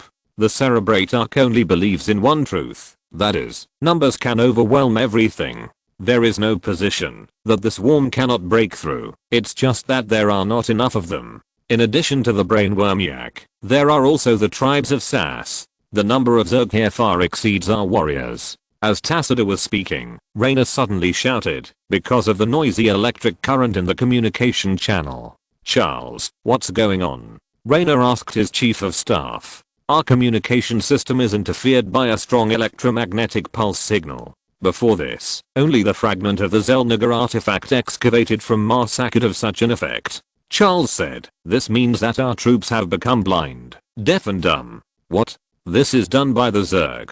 I thought that guy Egan said that the Zerg might evolve alternating current and televisions, just to fool the brainworms. Raynor said. Senior Executor, the detector detected a human fleet that suddenly jumped in on the other side of Char. They are heading towards the main nest of the Char swarm. A high-level Templar appeared around Tassida. The Protoss do not use such primitive technology to communicate. Their communication equipment is another completely different technology. Not our people. When Tassida looked at Raynor, the latter immediately shook his head and said, is it the Federation or those Earthlings? "That's the fleet of the Earth Expeditionary Force, and it's huge in number," said the high-ranking Templar. The UED Expeditionary Force had already invaded the Kaprulu sector more than a month ago. Augustus had given Tacitus the information of the UED Expeditionary Force early on, reminding him that he must be extremely cautious in dealing with Earthlings. If it were other Protoss executives, they would probably just laugh at Augustus's warning. After all, Earthlings are still a part of humanity, and it's no big deal. But Tacitus didn't want to. He never underestimated his opponents.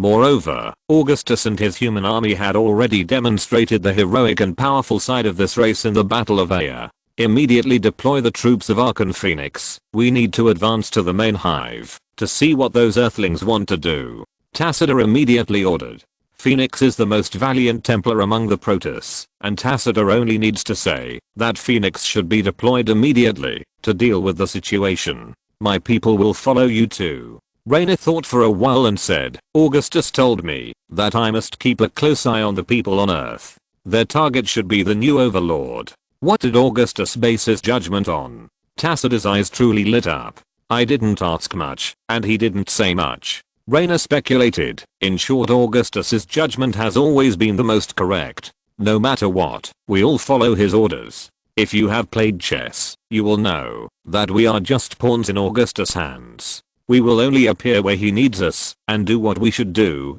He said to Charles, "Immediately tell Augustus about the appearance of a large-scale Earth fleet in Char. Use the fastest line and the best equipment to tell all the technicians who know about this. This matter is more important than the lives of all of us." So Augustus must have thought carefully before making such a judgment. Tacitus thought for a long time. "I'm a dull apprentice and have never learned any wisdom and foresight from him to see through the mystery. The Protoss know that he is right without exception. Thank you brothers for your monthly tickets and recommendation tickets, and thank you readers for your support. Special thanks to Mariahu, Fasfadsf, and Jian Kizang Hang San Wanli, who are in the top 3 of the monthly ticket list. Chapter 467 Black Flag Plan. In the evening, the 3rd Motorized Infantry Brigade of the Revolutionary Army crossed the junction of the Bone Trench and the Death Valley to the west, and advanced to the edge of the main nest area of the Char Swarm. At this time, the blazing white sun in the sky was about to set.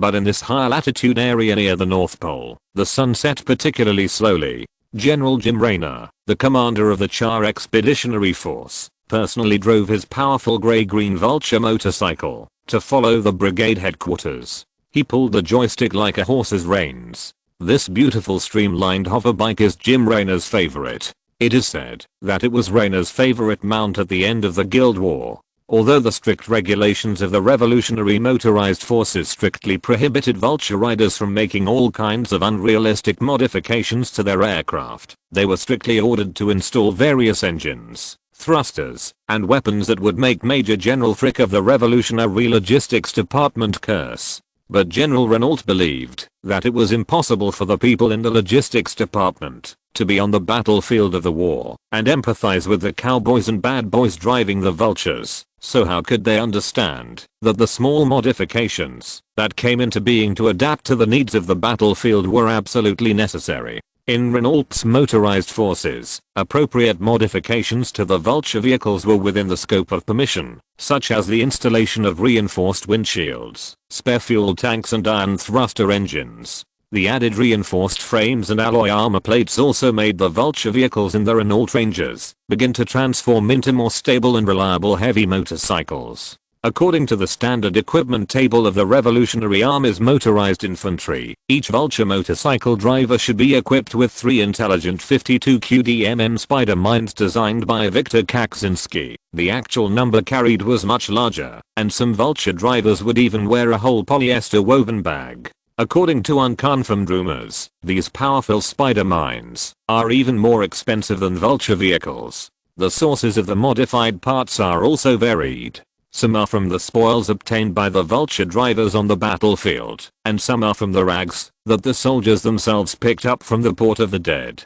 The sources of more are still unknown. Each Vulture driver is also a skilled mechanic. They are familiar with every part of their chariots, as if they are familiar with their own hands and feet. This also gives the Ranger motorcycle drivers a tenacious survival ability. as long as the vulture tank is not sent to the sky by the explosion. No matter how incredible the failure is, it can be repaired by these magical char cowboys. This skill comes from the training of the Tyranids in the harsh living environment. It is a necessary skill for everyone who makes a living in the dangerous marginal world. In the end, Renault's vulture car stopped behind a high-raised dark brown sand dune and a smoking large pile of hot granite with the pleasant roar of the engine. In a lowland there stands the towering command tower and orbital satellite base station of the command center, and a golden-red revolutionary flag flutters in the rising hot wind. On both sides of the command center were large numbers of vultures speeding, raising dust that blocked out the sky. The reliable engineers of the Char Expeditionary Force were operating T-280 space engineering vehicles on the land, made of black rocks.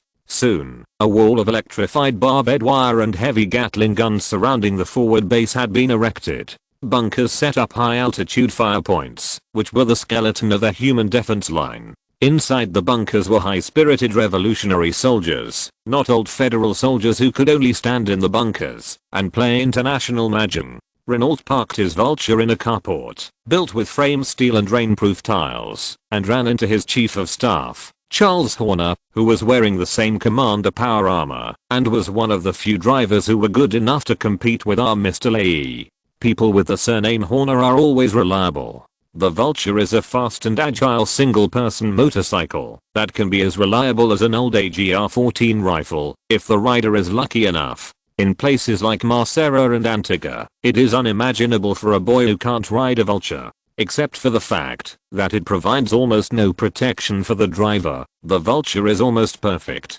On the treacherous ash plains of Char, a Vulture with a good amount of fuel can easily leave a dozen fast and agile Zerglings far behind. But if a few Hydralisks spit acid at them, everything will be over.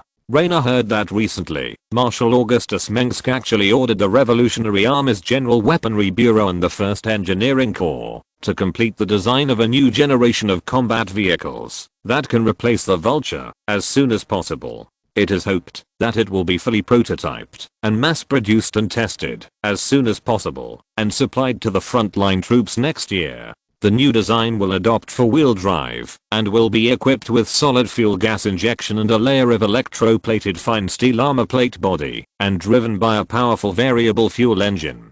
The idea of new equipment is beautiful, but Renault can't imagine that the perfect classic of the Terran human race, the Vulture, will be eliminated one day. In the Revolutionary Army, the call for upgrading various equipment has never stopped, and most of the tax revenue and income from the mining area of the Revolutionary Army government are spent on this. Weapons such as the Vulture, Arc Tank, and Goliath armed robot Wraith Fighter will have better and stronger replacements. Now it seems that even the classics such as the Apod 33 transport ship are developing new models. War has changed everything. If humans want to survive in this dark universe, they must step up the upgrading of their armaments to cope with the more sinister wars in the future. I can confirm that the main nest area of the Zerg is nearby. After so many years, they still haven't moved their nest. I won't go wrong, even if I close my eyes. Renault looked in the direction of the main nest area. There was a low-lying area with gullies and ravines, like the small puddles dotted in the muddy land after rain, except that they were filled with orange, hot lava instead of gentle and soft water. Thick smoke rose from the horizon, and the sky was full of dense black spots, like swarms of mosquitoes covering the sky in summer. Jim, the Zerg in the main nest area have heard the news, and are heading for the location of the new overmind. Charles Horner threw his Vulture car aside because the Earthlings plunged into the death zone. Renault quoted Marshal Augustus as he stepped onto the ramp at the entrance of the command center. "How brave. I thought there were no other people in the world who were so brave except us. Technician, tell me, is our communication equipment still a mess?" After entering the control tower, he ran into a group of technicians stuck in the wire coil. Renault could understand their panic, because all the control panels turned into a mess of snowflakes, and even the kettle for making coffee was sparking. "General, I'm afraid we won't be able to repair these devices in a short time, unless the unheard of strong interference disappears," a technician wearing an orange flat cap said. "Trouble won't disappear by itself when the time comes. Fortunately, we have just received a batch of Protoss equipment." Raynor waved his hand. Several Revolutionary Army soldiers dragged a finely crafted rectangular box in, which was full of crystal clear boxes. Each one was an equilateral cone, and the golden metal shell was inlaid with pearl-like blue crystals. These are Protoss communication crystals, each of which is very precious. For the sake of past friendship, the Protoss' high-ranking executive Tassida gave them to us. Wow, can we keep them forever?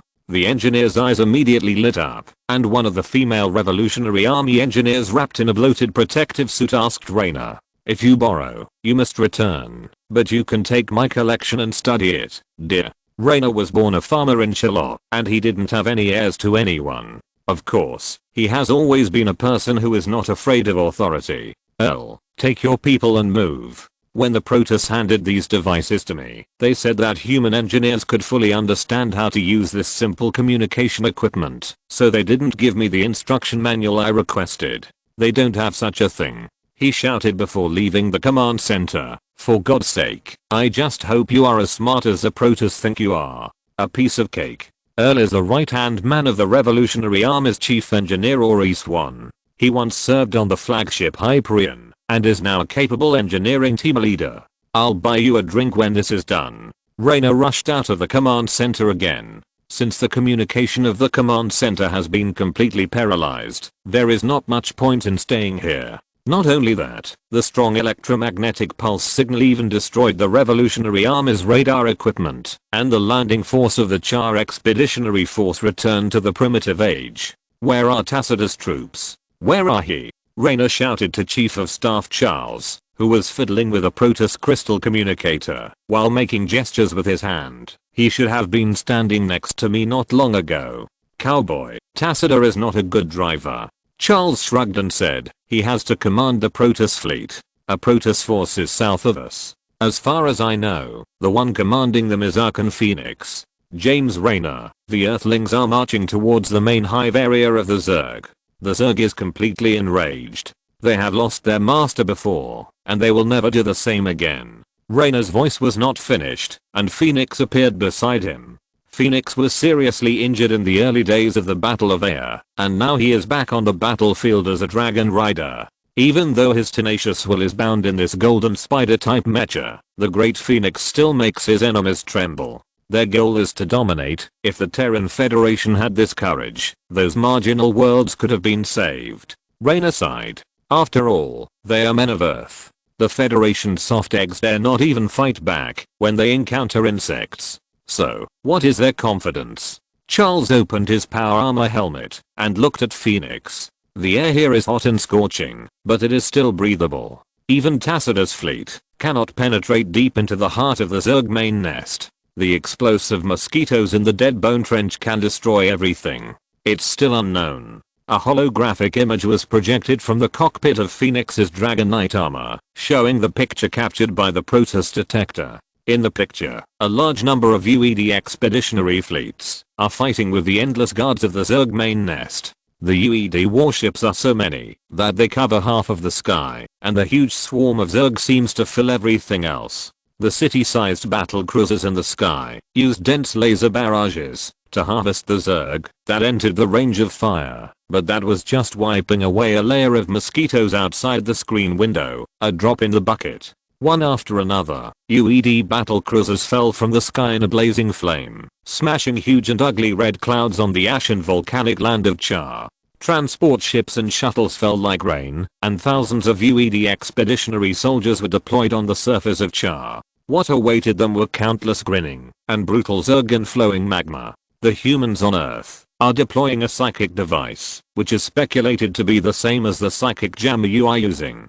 Phoenix said, but their psychic jammers are far inferior to yours, and they can't interfere with the constantly strengthening hive mind at all, nor can they affect the mental connection between the Cerebrate and its swarm members, causing them to be in disarray. In the plan of Lieutenant General Stukov of the UED Expeditionary Force, the psychic jammer was originally the key to their march into Char to control the overmind.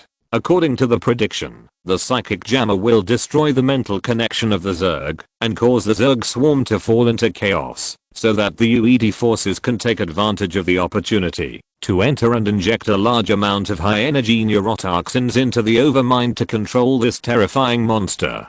This is the Black Flag Plan, Project Flag, of the United Earth Council. However, although the Federation was the first to discover the hive mind and use this feature to restrain the Zerg, they ignored these powerful weapons at the beginning, wasting a lot of precious time. Instead, Augustus attached great importance to this technology from the Federation, and the psychic technology of the Revolutionary Army was far ahead of the Federation in application and upgrading. Due to the Revolutionary Army's abuse of the psychic jammer, the Federation's backward psychic jammer is completely useless, just like an outdated antibiotic that is helpless against superbacteria. The Earthlings have been monitoring the Korhal sector, but the psychic jammer has always been a secret of the Federation, and they have no way of knowing the generation gap between the Revolutionary Army's psychic jammer and the Federation's. What version of their psychic jammer is it? Raynor asked Charles. According to my guess, their psychic jammer should still be in the testing stage, just past the prototype weapon experiment stage. UED Lieutenant General Stukov should have made a lot of modifications to it, but it still didn't work. Charles replied. It's not our fault. Raynor had nothing to say. According to the original timeline, the psychic jammer played a vital role when the UED Expeditionary Force entered Char, but now it is just a tasteless and useless thing. In this timeline, not only did the Protoss retain more strength, but many powerful brain worms also escaped, because they could not enter Shakuras, so they are also more powerful than the UED Expeditionary Force thought. The UED Expeditionary Force originally came to take advantage of the opportunity when the Protoss and the Zerg were both defeated, but because of Augustus' interference, the difficulty of their original plan suddenly increased many times. It seems that, if there are no other killer weapons, it is only a matter of time before these Earthlings are devoured by the Zerg. Raynor said while looking at the holographic projection of Phoenix. He could almost imagine the dark face of Jared Duga, the commander of the UED Expeditionary Force, after learning about this. Now it seems that, since the UED Expeditionary Force has sent such a large fleet to Char, what can they use to defend the occupied land? As long as this news reaches Augustus, he will immediately go to war with the UED.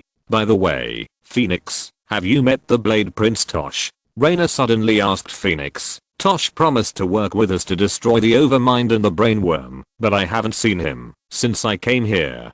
Tosh, where are you? You are not in Char at all. Since the Blade Prince Tosh suddenly appeared in Shakuras and informed the Protoss of the birth of the new Overmind, Tosh and his behemoth disappeared without a trace. I have a hunch, Raynor said, looking at the UED fleet that was fighting hard with Char, with a frown. The next full-scale war involving the entire Korhal sector is coming, and the Protoss, humans and Zerg will once again fight each other to the point of bloodshed. Thank you brothers for your votes. Chapter 468 Question. How to piss off a group of star spirits? Although now is not the time to show mercy, it seems that the Earthlings can't hold out for much longer. Should we help?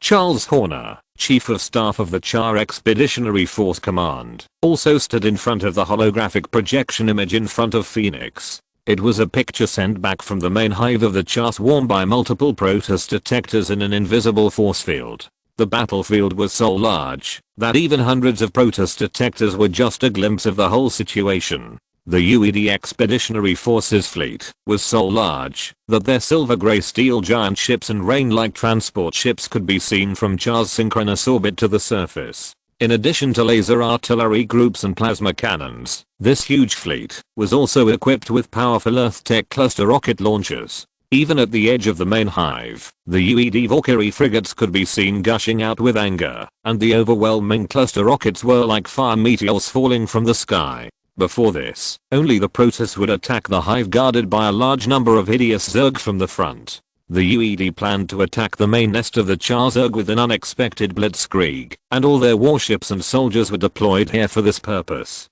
Before this, the Earth United Council did not know much about the Zerg, but the great figures standing at the highest level of this solar system empire had an unprecedented consensus on this point. Since the war has begun, it will be fought directly on the home planet of the Protoss and the Zerg. However, even if the UED Expeditionary Force has invested its main force, the number of Zerg is still hundreds of times or even more than Ths. The highly evolved main nest defenders are tearing huge windows filled with plasma and flames on the indestructible steel hulls of the UED warships, and spitting out deadly acid that is enough to corrode steel with specialized acid glands. Even if these humans are brave enough and tenacious enough, it is only a matter of time before they are destroyed by the terrifying and violent Char Zerg. Dagos, the oldest and most powerful brainworm of the Char swarm, is known for his calm character and experienced use of troops. He is more like a butler of the master, while other brainworms are just children who can only play games compared to him. But today, Dagos has also fallen into a state of rage. The organs in the Char swarm are secreting a large amount of dopamine, norepinephrine, cortisol and all hormones that can maintain their fiery rage and desire to kill. To be fair, if the UED Expeditionary Force is not here to rule and enslave the Terrans, then I will never ignore a group of brave people. Raynor shook his head as he watched the images taken by the Protoss detector. He even thought about how good it would be if these Earthlings were not enemies. But the possibility of the Earthlings and the Terrans uniting is very small. The Council of Earth, which has dominated mankind for centuries, wants an iron-blooded rule over the rebellious colonies. How can it be willing to be on an equal footing with Cthulhu's colonies? Once humans have power, they will never let it go until they die. But you can't take back a bleeding person from the hyena pack of Visas alone with your bare hands, Charles. Damn it, we can't even make a splash in the main nest area with just a few people. He yelled at Charles, or asked Titus to find a few girls to cheer for the Earthlings. Damn it, why isn't this guy Titus here? I need him now. What a brave human. Phoenix gave his opinion of the Earthlings after a moment. If they come here to kill the Overmind, then the Templars don't mind giving them a helping hand. It would be great if the Earthlings really thought so, but it is obvious that their ambitions are far more than that. Raynor said, the UED Expeditionary Force did indeed expedition to the Cthulhu sector to eliminate the threat to the Earth and all mankind, and the Overmind was one of their targets. In this regard, the cowardly Terran Federation is not even worthy of carrying shoes for the Earthlings. But the domineering Earthlings would rather eliminate both the Protoss and the Zerg together, and Augustus had clearly pointed this out. He even spent a whole week or even longer to speculate on the intentions and plans of the UED Expeditionary Force, and part of the speculation was later proved to be exactly right. Augustus even bluntly stated that after the UED Expeditionary Force disintegrated the Terran human regime, it would most likely regard Air and Char as top targets. If Jared Duga is determined to attack Char, then the new Overmind must be his main target. Once this monster is killed or imprisoned, the Zerg will fall apart. However, I think this is an excellent opportunity to kill the Overmind. The UED Expeditionary Force is clearing all obstacles on our way to the Overmind. After a while, Raynor looked at Charles and Phoenix. Then, Raynor took a paper map from one of his guards. The strong electromagnetic interference attack of the UED made the electronic equipment of the headquarters malfunction. Fortunately, Raynor always had the habit of carrying maps with him. By deploying all the psychic jammers, we can open a road to the Overlord between Death Valley and the main nest area. Raynor quickly expressed his thoughts. When we were in Air, we once killed the old Overlord. Then we can kill it again with the same method. A simple and easy plan. That's what I learned at the Templar Academy. The more complicated the plan, the more likely it is to have loopholes, and a psychic blade can cut through everything. Phoenix looked at Raynor. My father said that one force can defeat 10 skills. Raynor smiled. The wisdom of the elders can benefit future generations infinitely. Phoenix also sent a similar emotional fluctuation to Raynor. Phoenix is one of the few Protoss who can accept Raynor's weird jokes, even though the thinking and cultural gap between humans and Protoss always make it difficult for them to understand each other. Yes, this opportunity may only come once in a lifetime. We must kill the Overmind, otherwise once the Zerg recovers, our homeland will be poisoned again. Major General Charles drew a line on the map with his steel-gloved fingers. The loss of personnel and property brought by the Zerg to Cthulhu's human world has far exceeded the civil wars in history. In the first total war, one planet after another was destroyed by the Zerg and transformed into a barren world like a swamp. Charles' hometown is also among them. Accurate judgment. In order to win this victory, we must also deploy more Templars and Dark Templars in Char. Phoenix's slender pair of dragonite walking legs crossed, as if he was standing with his hands on his waist. Tassiter has agreed to this plan, and is ready to support us to the utmost. The original plan must be changed. A battle as important as the Battle of Air is about to come. The Dalam Protoss fleet led by Tassiter is huge, composed of reunited Air and Shakuras Protoss warships. Although the Protoss Empire's fleet is only 1/100th of what it was, their strength is still enough to look down on the galaxy. Your efficiency is really terrifying. Raynor didn't know when Phoenix reported this plan to Tassiter in the fleet, and the executive officer Tassiter's decisiveness was worthy of his reputation. The Protoss thoughts are connected through Kara, which also enables the Protoss commander's decisions to always be executed as quickly as possible. Notify the fleet on the Char orbital platform that we need more reinforcement. List all the divisions that can be mobilized immediately. The war is imminent. Raynor said. Wait, what is that? Charles suddenly approached the holographic projection screen and pointed at it. Some kind of missile? Renault looked over. On the screen, he saw that the UED Expeditionary Forces transport ships were continuously delivering black alloy cubes to the surface of Char.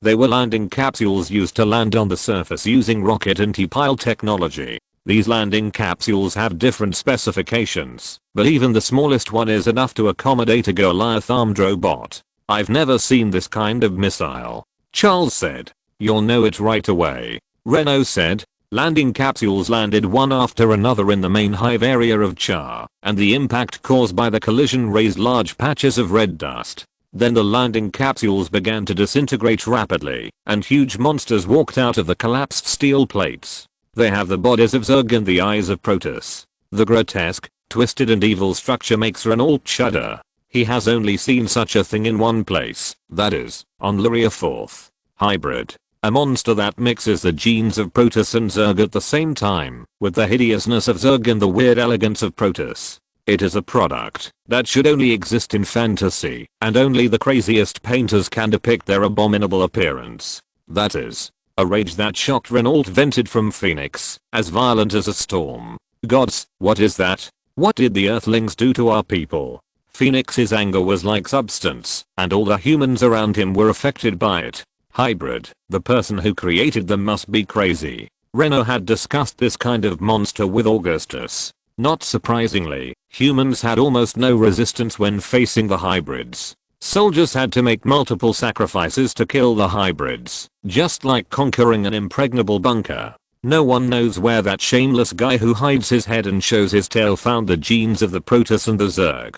Just when Phoenix and Raynor were angry and surprised, the hybrids that landed in the main nest area took over the entire battlefield almost at the same time they appeared. Among them, a 20-foot tall hybrid appeared in the center of the holographic projection. His body shape was closer to the Zerg than the Protoss, and his whole body was covered with a carapace that was denser and harder than the skull of the Thunder Beast, and the tentacles behind him swayed in a grotesque posture. The place where he landed was located between a large group of giant killer hydralisks with blood-red skin and carapaces. There were thousands of Zerg signals around, but it was far away from the nearest landing base of the UED expeditionary soldiers. If this was a landing capsule carrying human soldiers, the pilot of the spacecraft responsible for the delivery was undoubtedly taking human lives lightly. Such a mistake could mean the death of an entire company of soldiers in vain. Such things have happened in both the Revolutionary Army and the Federation Army. Transport ships mistakenly sent Marines into a dense swarm of Zerg, resulting in terrible tragedies. Based on this, the Marines' lack of trust in pilots and commanders is not completely without reason. But it was a hybrid. When Raynor looked at the screen, this hideous hybrid was standing between at least 30 huge hydralisks, and the ferocious and brutal Zerg in the past did not attack him. Raynor concluded that this was not due to fear. Zerg never fear, they just show submission. At the same time, Raynor also noticed that this hybrid was different from the one that appeared in Tarsinus. From the morphological point of view, he was obviously a more perfect creature. Almost none of the hybrids that appeared before were exactly the same. They seemed to be directly transformed by the Protoss, and the memories of the past still remained deep in their consciousness. But the ones that appeared today were like clones, and they were surprisingly similar. As the hybrid with blue skin roared to the sky, some of the Zerg immediately crawled on the ground in submission. A memory from an extremely long time ago, and a mutation from the main nest, mind made them obey. This hybrid controlled them like a brain worm. Soon, the Zerg controlled by the hybrid began to kill each other with those who still obeyed the brain worm. In the dark sea of worms, these landing pods carrying hybrids were as eye-catching as ink spots on white cloth. Unforgivable. Phoenix's anger was obvious. Humans stole the genes of the first son of God. I can hear the wailing of my people trapped in the cage of the mind. It's the Earthlings, not the Terrans. Raynor quickly drew a line between himself and the UED Expeditionary Force. Based on his limited knowledge of Zerg and Protoss physiology, Raynor guessed that these hybrids seemed to be modified by the Aya Protoss, or in other words, they use their genes. It seems that the UED Expeditionary Force used the hybrids after the psychic jammer took effect. This is certainly a good move. Of course, the Earthlings could not have expected that there was a large fleet on the Zerg's home world. The number of Protoss fleets on Char was even greater than that of the fleets at the Darum Protoss base. The Terrans had very little experience in direct combat with the Protoss fleet, and the Earthlings were even more confused about how the Protoss fleet fought. Generally speaking, most of the Protoss fleet's warships would be shrouded in the cloaking force field of the mothership and the Arbiter, so it would often result in an unparalleled large fleet looking like only a few small ships.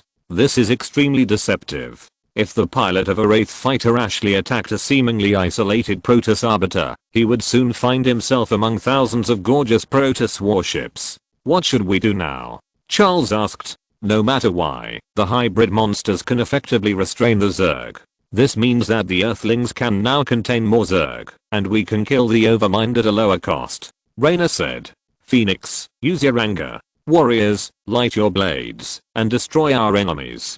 After a moment of silence, Phoenix ordered, I will fight alongside you. Anon Porgal. Prepare for battle, thanks to the leader of Aronsima. Chapter 469, Char Meat Grinder. After a while, at sunset, the sky was dim, and the ash clouds on the horizon were gilded by the firelight of the lava ocean. This place is close to the North Pole of Char, and the violent solar wind brought a gorgeous blue-white aurora, which the soldiers of the Char Expeditionary Force called the skirt of the Goddess of Death. The night of Char is not dark, and countless flowing lava lakes and oceans light up the starry sky like a long burning fire, but visibility is still very low. In the case that the orbital satellite positioning equipment cannot work properly, the dust raised by the artillery fire covers the entire battlefield like a thick fog.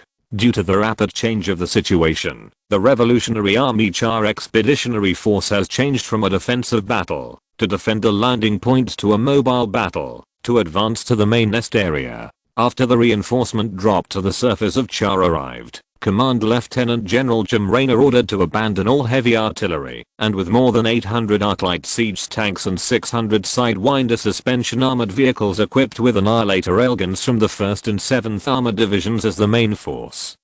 The 4th Motorized Division and the remaining 4 Marine Corps divisions with more than 100,000 people began to advance to the main nest area. A large number of half-track heavy armored personnel carriers and 88mm Kel-morian self-propelled artillery vehicles were at the back, and a large number of Revolutionary Army Winged Nightmare-class Wraith fighters and Grizzly heavy bombers roared through the sky from time to time. Grand Archon Phoenix, known as the Templar Manager, led several fanatic legions to guard the two wings of Raynor's unit. It seemed that the higher-level Templar who were riding the storm commanded these Protoss warriors with burning blades. Tens of thousands of Protoss dragon riders advanced among the rising Mars and dust. Their flexible four-walking legs were like platforms in the rugged terrain flowing with lava, and their speed was not inferior to that of human chariots. This team of human Revolutionary Army and Darum Protoss troops stretched for more than 10 miles. In the sky, the roaring Revolutionary Army aircraft and the gorgeous Protoss fighters were doing their best to block the attacks of swarms of Mutalisks, Scourges, Swarm Guardians and Swarm Devourers. We are in trouble. Zerg life signals were found at 12 o'clock. In an armored Foxtrot command vehicle, Chief of Staff Lieutenant General Charles Horner pointed out the abnormal movement of a Protoss detection equipment. With all the radio equipment out of order, these Protoss equipment solved the urgent problem. Well, I bet this is definitely not the last wave. The Protoss will help us stop these bastards, and let the Phoenix fanatics kick the bugs' asses hard. In such a large-scale war, Raynor couldn't stay on his most beloved pony all the time. Keep going. If we stop, we will be trapped in the middle of millions of Zerg. In the bumpy armored command vehicle, Raynor asked Charles, how is the deployment of the psychic jammer? The psychic jammer is the most important weapon for the Revolutionary Army in the battle against the Zerg. In the defensive battle, this powerful weapon, that can interfere with the mind of the Zerg main nest, is used to prevent the Zerg from advancing on a large scale with a devastating attitude. In the offensive battle, the psychic jammer can help the Revolutionary Army soldiers defend the positions that they have taken at a great cost. Deploying a large number of psychic jammers on the road ahead can not only ensure that the forward route cleared by the vanguard troops is unobstructed, but also provide a way for this isolated army to safely withdraw to the landing point. If the Protoss cannot teleport all the troops back to the fleet, then this opened road will become a real lifeline. The Engineering Corps has deployed 5 psychic jammers using next generation technology, with a straight line coverage distance of more than 300 miles. Currently, this type of psychic jammer has not encountered effective countermeasures from the Zerg. Very good. The distance between us and the Overmind's nest is getting closer and closer. Raynor stood beside the small command desk in the command vehicle, skillfully using the Protoss console to retrieve the monitoring images of the Protoss detectors. The Protoss generously provided Raynor's Char expedition with a large number of communication crystals and detectors, which were used to equip officers above the squad level and tanks. Otherwise, even the marching coordination of armored units and armored vehicles would be a problem. These Protoss devices that looked like works of art were not surprisingly quite useful. They were directly connected to the Protoss detectors throughout the main battlefield of Char, and then overlooked the entire battlefield with an extremely wide perspective. No matter how hard the Revolutionary Army engineers studied the working principles of these Protoss equipment and weapons, they did not make any progress or gains. It was as if each of its exquisitely crafted and sophisticated parts was built in a way that humans had never seen or heard of before, and then assembled in a shocking way that this race could not understand. So much so that the Revolutionary Army's chief engineer Ori Swan believed that even the Protoss themselves might not understand how the shiny Kel-morian crystals worked. Tacitus' fleet is being besieged by the Zerg fleet, and they can't provide more orbital firepower support for the ground forces. Raynor clicked on the console screen with many beautiful geometric shapes flashing on it, and issued further combat instructions to his troops. The operating interface of the console has been set to human language, so even Raynor can understand it. Even if the Protoss don't do that, Raynor can understand a little Protoss text. As the friendship between the Korhal Revolutionary Army and the Davam Protoss deepens, Marshal Augustus Mengsk has listed the Protoss language as an elective course in the Revolutionary Army's territorial schools. The Protoss language is becoming more and more important in the military academies of various services and schools specializing in weapons research. The continuous sound of artillery fire on the console screen indicates that Raynor's arc tanks are still advancing rapidly. Of course, it is mainly Phoenix and his Protoss Templar troops who are clearing out the Zerg. From the pictures taken by the Protoss fleet in the high altitude orbit of Char, the entire Char Zerg main nest area of more than 1,000 square miles of land is covered with Zerg, and tens of billions of Zerg are roaring to the sky, and the vast ocean is chilling. Raynor and Phoenix's troops have opened up a passage in the dense sea of Zerg, and are getting closer and closer to the nest area full of organic buildings. That was the battle center between the UED Expeditionary Landing Force and the Overmind Guards. In just 12 hours, the area was already filled with the wreckage of warships and armored vehicles, corpses everywhere, and countless Zerg and human remains scattered on the scolled land. In the picture, a UED battlecruiser was falling into a dark red lava ocean, swallowed by the flowing lava without any suspense. That was once the warship that symbolized the supreme military power of mankind in the Kaprulu sector, with at least 4,000 crew members on it, and now it sank in the blink of an eye for Raynor. Now the Zerg in the main nest area are also in chaos. The last time I saw such a scene was in Aya. Raynor said, humans and Protoss are dying one after another, and the corpses are piled up like mountains. The UED Expeditionary Force is constantly approaching the hinterland of the main nest area with the help of the hybrid, and it can be confirmed that there is the location of the second generation Overmind there. Charles said to Raynor. Even this kind of monster can't move a single step deep in the Zerg's main hive. Raynor zoomed in on the footage of a Protoss detector. The hybrids have a very significant impact on the Char swarm. Not only can they disrupt the main hive mind and cause the Zerg's swarm members to kill each other, they can also severely damage them by backlashing the mental connection between the main hive mind. Hybrids with Zerg characteristics can even wrestle with ultralisks, while those with more Protoss characteristics and white light wings can use their psychic power to bring devastating blows to the dense Zerg swarms. They also have the ability to teleport similar to the Protoss Dark Templar and can crush large groups of Zerglings with telepathic abilities. However, the Char swarm is not vulnerable. As the battle line continues to advance into the depths of the main hive area, the mental connection between the brainworms and their swarm members becomes more stable, and the Zerg's defenders become more powerful. In the heart of the main nest area, there are dense hidden clusters among the organic buildings with hatcheries, splitting pools and evolution chambers. Among them are a large number of terrifying giant hydralisks and toyous scrabeasts that can be resurrected by brainworms. Even those devourer springtails with blood-red skin are far more powerful than their counterparts. These enhanced overmind guards are fully capable of competing with hybrids, and there are even hybrids that are killed and devoured by swarms of Zerg. The casualties of the UED Expeditionary Landing Force are even more severe.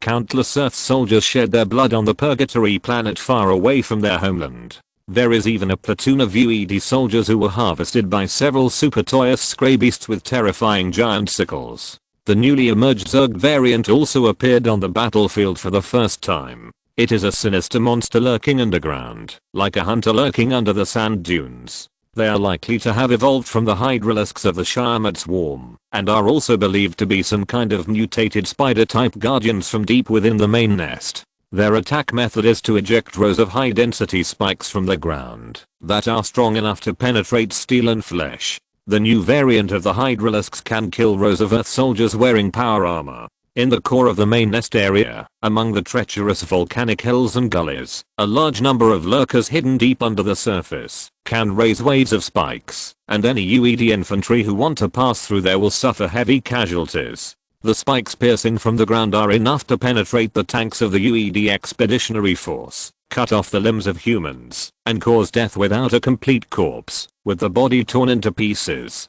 In the Earth Army's communication channels, these Zerg variants that have never appeared before are called Char Crypt Demons, which is enough to show their fear of this monster.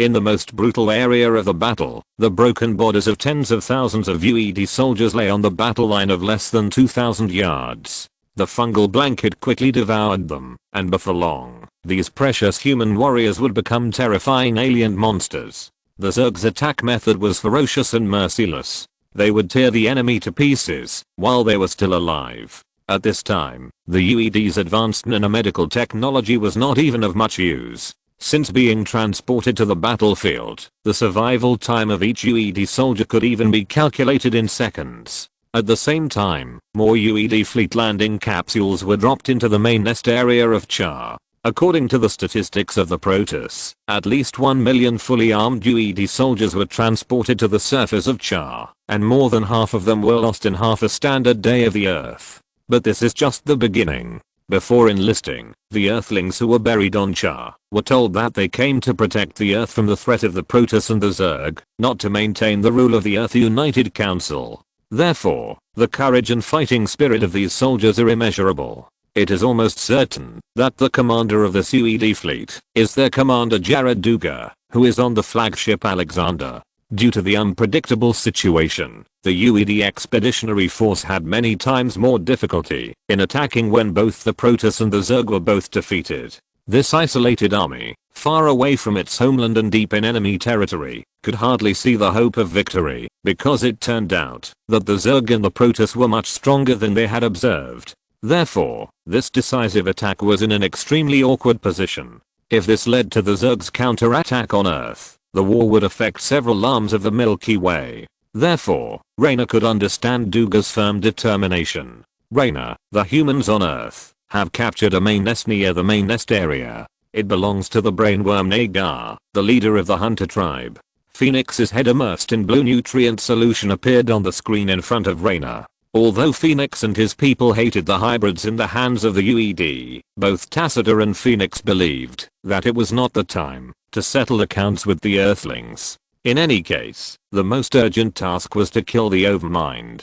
They are using nuclear fusion weapons, be careful. Char is a rotten place. No matter how much bombing, it won't get any worse. Raynor said to Phoenix, the Earthlings have already gained a foothold, and I even think they can really stand in front of the Overlord. But I don't understand, since only pure void energy can kill the Overlord, how can the Earthlings kill him? He said, as far as I know, the psychic technology on Earth is almost non-existent. General, our communication channel has returned to normal. At this time, the signalman in charge of controlling the radio station in the command vehicle suddenly shouted to Raynor. This is really a surprise. If we leave the broken vulture car alone, it will not get better by itself. Raynor said, it turns out that the Earthlings cut off the communication.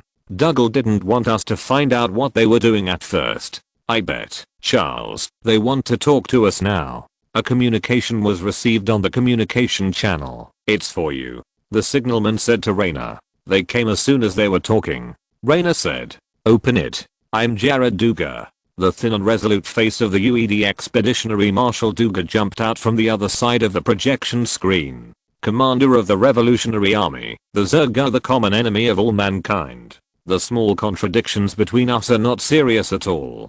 Duga was not a person who liked to talk nonsense, especially in this dangerous situation. Now, I hope to get your help and your Protoss allies to form an alliance to attack the Zerg main nest and kill that gloomy and terrifying monster. Raynor and Charles looked at each other, both surprised that Duga knew their relationship with the Protoss. Of course, it is not impossible to guess. Tell me more about it. Thank you for your support. Chapter 470. Your Evolutionary Army Grandpa is here. The main hive around the Overmind has been greatly weakened. If we, Earth, the Revolutionary Army and the Protoss, form an alliance and jointly open a road to the main nest, the chance of killing this monster will be greatly increased. Admiral Jared Duga is a military model in the United Earth Council. His thin features are condensed into a serious and hard face. He wears a dark brass double-breasted general uniform, a gun belt with a pistol hanging on it, and a golden human skull logo on the belt buckle.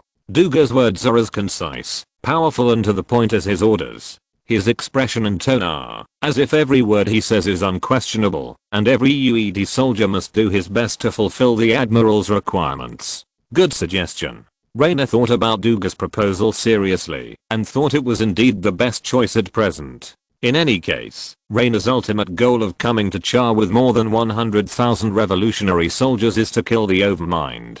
As for whether Duga has any other plans, Raynor and his subordinates are now among tens of billions of Zerg, and there is no time to be polite and indirect with the other party. If they are not careful, these people will be buried in the sea of insects. Raynor is no longer the ignorant farm boy he used to be. Even the once unruly Marcera cowboy now shoulders the responsibility of bringing all his warriors home. But I need to talk to the Protoss. You know, they may not be very satisfied with the monsters you released. Raynor turned directly to Phoenix's channel to relay Duga's words, and pointed out his own views. I can't believe I have to fight side by side with these freaks. Is there no other choice? Raynor showed his impatience, but he knew that the overall situation should be given priority. As long as we can kill the new Overmind, everything is worth it. This is for the survival of the Protoss and the glory of Aya. He said to Raynor, Executor Tassiter has issued a new order. We must not waste any opportunity to eradicate the enemy of the Protoss.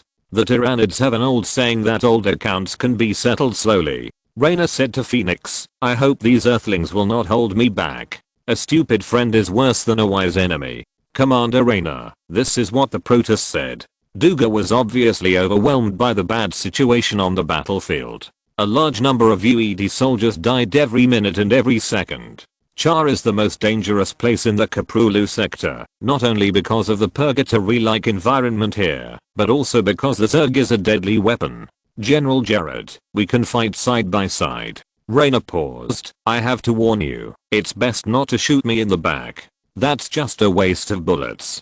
Duga didn't show any expression, but he was relieved. I will send you a scan of the Zerg main hive area, which marks the locations of all the main hives and UED landing force fire points. My men were once only one step away from the hive area, where the overmind is located, but the last few miles were as difficult as climbing to the sky. The red Shamat swarms loyally guard their masters, and only your psychic Jameis can deal with these red demons. You are Mengsk's general, so I don't need to teach you what to do. How arrogant. When Duga disconnected the communication link, Raynor shook his head and said, maybe that's how the Earthlings talk. Can't the old man Duga even say a polite word when asking for help? Cultural desert. Charles complained. Generally speaking, the Terrans are more like bohemian cowboys and lawless people wandering in the desert in the eyes of the earth. Coincidentally, in addition to those sects that believe that the Earthlings will bring progress and salvation, the Terrans also have a lot of prejudice against the Earthlings. At this time, Duga did what he said. He really sent a satellite scan map of the main hive area of the Char Zerg, marked the location of the Zerg defense forces, and pointed out the main attack direction of the UED landing force with arrows. The main hive area is located between a wide lava lake and an active volcano. The terrain is difficult. 1/3 of the area is covered with magma, and the rest of the area is full of hills and huge cracks made of cooled lava. Some areas are too large to even track tanks. Raynor was already familiar with the terrain of the main hive area. It was impossible for him to understand it now. Similarly, Raynor was also quite aware of the difficulty of attacking the main hive area. If the fleet could provide orbital bombing and airborne support, it would obviously be much easier. But now the Protoss fleet is fighting a huge number of Leviathan Zergs, and it is difficult to split it. From the surface to the stratosphere to outer space, a large number of Mutalisks and Scourges occupy almost every height. Any human transport ship or Protoss shuttle will be chased by the Mutalisks. There are not enough fighters to cover them now. The Zerg's fighting style is very different from that of humans and Protoss. Their endless swarm members are directly hatched from eggs in the underground hives of Char. The size of the Zerg swarm can be increased by adjusting the number of eggs, and it has never been heard that the Zerg have the discipline of birth, aging, illness and death. Although human alien research experts have found that Zerg can also get sick. As long as there are enough resources, the Zerg swarm can be infinite. If we can launch an attack from the acid swamp to the main nest, we will definitely catch the Zerg off guard. Charles said. We don't have time to take a detour now. Raynor shook his head. The most important thing is to concentrate the troops, and concentrate the limited troops on the enemy's weakest point. If fighting is really that easy, then I would have killed all the enemies in real-time strategy games long ago. Charles also knew the necessity of doing so, but how to deploy the troops was the biggest problem. No need to argue anymore. Back in Aya, I fought my way through the Zerg swarm on my own. Phoenix said to his two human allies, the Templars are not afraid of sacrifice, and they have always been like this. The most direct way is to flatten the way and solve everything with artillery fire. Not all the time. Not fearing sacrifice can work. Raynor said that the lives of the Templars are also lives. Old friend, our goal is to kill the Overmind, rather than destroy the entire Char swarm. Think about all the methods we can use now. Only void energy can kill a cerebral worm, and can even injure the Overmind. Phoenix was so wise that he immediately thought, the power of this Overmind is far less than the original one. It is just a fusion of several cerebral worms, and it is even just waiting to break out of the cocoon and be reborn. In this way, the power of my Dark Templar brothers alone is enough to kill it. In other words, we only need to send an elite team to the Overmind. Charles said, if it is the Dark Templar of the Protoss, they can rely on their own abilities to sneak up on the Overmind. That won't work. Ever since they suffered losses at the hands of the Dark Templar, they have evolved into more complex, sophisticated worm eyes like detectors to guard against raids by the Dark Templar. Phoenix said, someone must create such an opportunity for them. So, we just need to open a gap between the Zerg guarding the Overmind to let the Dark Templar pass through. Raynor said, let's do it. Phoenix said, the Great Dark Master Asma will lead the Shadow Guard to the front line. The Shadow Guard is the personal guard of Rathzigul, the Archbishop of the Terran Protoss. Her deployment of such an elite force to the Char battlefield shows her determination to eradicate the Overmind. Shadow Guard. Oh, Brother Phoenix, I heard that they are all heroes among the Dark Templar, Raynor said. In human terms. Phoenix said in a serious voice, show those bugs a little color. 4 Korhal. A few hours later, at midnight, a sound of arc-light tank bombardment tore through the sky above the UED Expeditionary Force Atlas swing position, followed by the iconic terrifying scream of the Valkyrie frigate cluster rocket salvo, and a dense flash of bright rockets illuminated the corpses and brown-red power armor fragments in the trenches when they fell into the hive opposite the position. The UED soldiers lying in a pool of blood heard the commander's order to launch another charge after the artillery fire stopped, but no one could get up. This was once an airborne division of the Atlas Wing. The soldiers in it had served in the army for many years and had participated in many wars to suppress colonial rebellions. Usually, such a force is enough to pacify a colony that prohibits the development of industry and military, but it lost 3,000 people in the first hour of arriving on the surface of Char. In the high temperature environment of Char, the corpses are rapidly decaying, and the wind is filled with the smell of blood and stench. Even so, when the order to attack was given, there were still Atlas Marines with scratches all over their bodies standing up from behind the fortifications covered with corpses. It was dark all around, and the wind was mixed with the terrifying screams of the Zerg, and sometimes a large number of flying creatures flew through the air. They were as scary as dragons and as numerous as mosquitoes in summer. Under a dilapidated UED flag standing obliquely in a thick layer of ash, several Atlas Marines knelt in front of their dying commander, and the UED lieutenant colonel with a distinct Asian face was already dying. Both of the lieutenant colonel's legs were cut off at the root, and the sharp spike that pierced through his chest was still there. Around them was the body of a Zerg lurker that was blown to pieces by grenades and rail-heavy snipers. It is even bigger than a tank, shaped like a ferocious tarantula, with dark brown chitinous carapaces on its limbs, and sharp bone spurs on the tip that can tear the front armor of the arc tank. The ugly head with red eyes has a sharp horn 6 or 7 feet long. The way this creature attacks is extremely insidious. They will bury themselves deep underground and wait for prey to appear. The corpses of UED soldiers and the blazing wreckage of armored vehicles are all around, but there are no hybrids. In comparison, the number of Zerg corpses is greater, but the swarm doesn't care at all. The 6th Airborne Division of the Atlas Wing lost 3,000 people in the first hour of landing on Char, and lost the rest in the next 20 minutes. As an elite force carrying out the main attack mission, the 6th Airborne Division is facing the Sharmat swarm of the brainworm Dagoth, one of the most powerful worm nests, with a large number of hunter-killer hydralisks and devourer springtails. Initially, despite the heavy losses, the division's attack was still going smoothly. Miraculously, they opened a passage in the hive, and the division commander immediately ordered to continue advancing. But it turned out to be a trap. The brainworm Dagoth was distracted by controlling the huge Sharmat swarm, and was able to pay attention to this battlefield. It ordered the Zerg here to retreat temporarily, leading the human army to continue to advance. Hundreds of insidious Zerg lurkers were waiting in their path. When most of the main force of the 6th Division stepped into it, rows of lurker spikes broke out of the ground, tearing apart all the vehicles and heavy firepower groups of the division like a tidal wave. Then a large number of hunter-killer hydralisks emerged from the tunnel worms and quickly completed the encirclement, engulfing thousands of people. I was born on Earth and rooted in Char. The UED Lieutenant Colonel said his last few words before he died. Live, friends. In the rising Mars, the last few Atlas Marines looked up and looked behind. For some reason, the expected reserve troops never arrived. Looking forward, in the magma and lava lakes of the volcanic eruption, the towering organic buildings of the Char main nest were like dark shadows.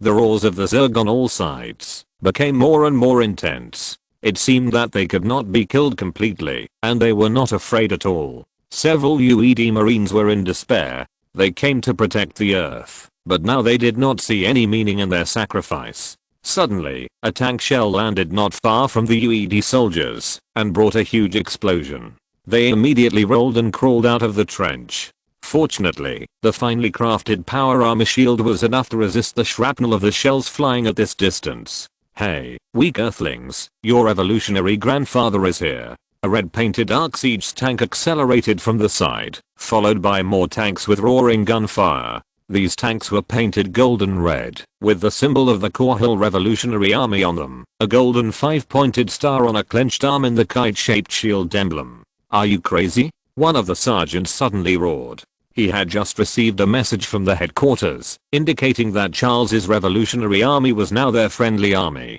If the shells had landed a few inches off, we would have been finished. The red siege tank slowed down slightly beside them, and a young blonde woman with a few dark camouflage stripes on her cheeks crawled out from under the turret hatch. She had 2 pigtails and a breathable red t-shirt on her bulging chest. "What does it matter?" she said. "I'm just cheering you on. How can you fight against bugs on your knees? Get excited. The torrent of steel is rolling forward." Chapter 471. Another domination. General Murphy Count's armored group is advancing towards the main nest at a speed of 20 miles per hour. Their 2 wings are the Dragon Riders of Protoss Archon Phoenix and the Atlas wing of UED. General Charles, the Chief of Staff, leaned over the tactical table generated by the holographic projection, sweat dripping from his unkempt face. "As long as we gain a foothold near the hives of Shiamat, B-Log and Surtur, we can immediately deploy Swan's 5th generation Big Bill Psychic Jammer. Big Bill is an upgraded version of the Brainwave Bill Psychic Jammer. Rory Swan got inspiration from the Umajan and Protoss allies of the Revolutionary Army and greatly increased the energy output intensity of the device. Swan himself believes that the Terran Federation's version of the jammer will not catch up with his even in another 30 years. In other words, the reason why Duba wanted to form an alliance with this Revolutionary Army under Raynor was for the psychic jammers in their hands. Under the influence of the psychic jammer, the brainworms can't command their group members easily. This way we have a chance to open a gap and make a breakthrough. What about the loss of tanks? Raynor stood opposite Charles. At this time, the command vehicle that Raynor and Charles were riding in was following a tank battalion through the left wing position of the UED Kronos League. There was a psychic jammer deployed nearby, so the number of alien insects was much less than in other areas. Raynor's troops followed closely behind the armored troops. Strictly speaking, this position was too far forward for the commander of the entire expeditionary force. But Raynor was ready to go to the battlefield at any time. If he didn't have to pay attention to the situation of each unit, he would lead the armored group instead of Murphy Count. Among the many generals of Augustus, Jim Raynor has always been the kind of lone hero who dares to lead his brothers deep into the enemy's camp on a vulture vehicle. We lost at least 200 AVV-5 Arclight siege tanks and more Sidewinder tanks when attacking the main nest area. The loss of supply vehicles and ammunition vehicles was also great. The dangerous deep trenches filled with magma and the large cracks across the surface were the main factors restricting the advancement of tank vehicles. Charles wiped the sweat from his face. The armored group commanded by General Murphy Count had more than 1,500 tanks and 65,000 soldiers, including a large number of vulture vehicles used for reconnaissance, tracking and behind the enemy sabotage missions. In a land with wide terrain and harsh environment like Char, armored forces are extremely important. The previous wars with the Zerg on Char have shown that sending large-scale army marines to fight has become too stupid. Unless you just want to establish a solid position, relying on such a force alone, going deep into the ash wasteland of Char, will only lead to being devoured by the Zerg. The UED Expeditionary Force still uses the old-fashioned combat thinking, first using fleets and aircraft artillery to carry out a round of firebombing, and then sending ground troops. If the Federation's psionic jammers were as effective as scientists expected, this tactic would undoubtedly work. But the UED does not have any advantage in high altitude orbit. The Char swarm, composed of dozens of leviathans, a large number of behemoths and tens of billions of flying units, is suppressing the Davam Protoss, the Revolutionary Army and the UED fleet at the same time. This is just the number in orbit. If the UED cannot kill or control the Overmind, they will be completely destroyed in Char. I can't believe that the Zerg can dig a hole in such a place. Charles continued. But General Count is an expert in armored warfare and commands the most elite armored forces we have. With the help of the Protoss and the UED, it will not be a problem to break into the main nest area. Murphy Count belongs to a small-scale creation family in Tarsinus. More than 10 generations of this family have served in the Terran Federation's army, but they have always been sparsely populated and not very powerful. In the Terran Federation, The Kant family's main opponent is the Duke family, and they have never dealt with them well. At some point during the Contact War in 2490, Murphy Kant left his family and joined the Revolutionary Army on Augustus. In the first skirmish with Alpha on Marcera, he became famous for destroying 5 tanks of Alpha Squadron in one fell swoop while driving an old dark light tank. The main force of the attack was the hybrid monster of the Protoss and UED, not us. The use of the psychic disruptor was better than 200 divisions. Raynor said, Kant's mission was to get as close to the Zerg main nest as possible to deploy the psychic disruptor. There was no need for him to rush to make a great contribution. When the Revolutionary Army was in the most difficult times, the capture of a few old tanks would make the soldiers happy. Even if some of the heavy factories on the Revolutionary Army planets could produce tanks, it was really painful for Raynor, who was used to hard times. The Revolutionary Army now has more than 8,000 tanks of various models, a large part of which were captured from the Federation, and the rest came from Kel-morian and Camaraderie. At this moment, on the tactical map in front of Renault, the arrows of the Kant armored group were still advancing, and its frontline troops had already penetrated deep into the hinterland of the main nest area. So far, they have deployed 4 Big Bill psychic jammers in the main nest area, which has greatly affected the Chaos-Worm's original orderly offensive. An Atlas UED officer protested to us that a Red Arc siege tank was firing at their position, and they demanded. At this time, the console received a report from a Revolutionary staff officer. Is it Sergeant Bamikowski? Renault not only knew who it was as soon as he heard it, but also could tell the other party's full name. There has always been a rumor in the Revolutionary Armored Forces that you should never mess with the re-socialized lunatic, Titus Finley, and a woman who painted all the tanks red. Because it is said that Sergeant Bamikowski is as accurate when aiming at her comrades as when she fires at the enemy. This hot-tempered woman is as difficult to mess with as her siege tank. Let's see if there is any room for Bama's position and rank to be demoted.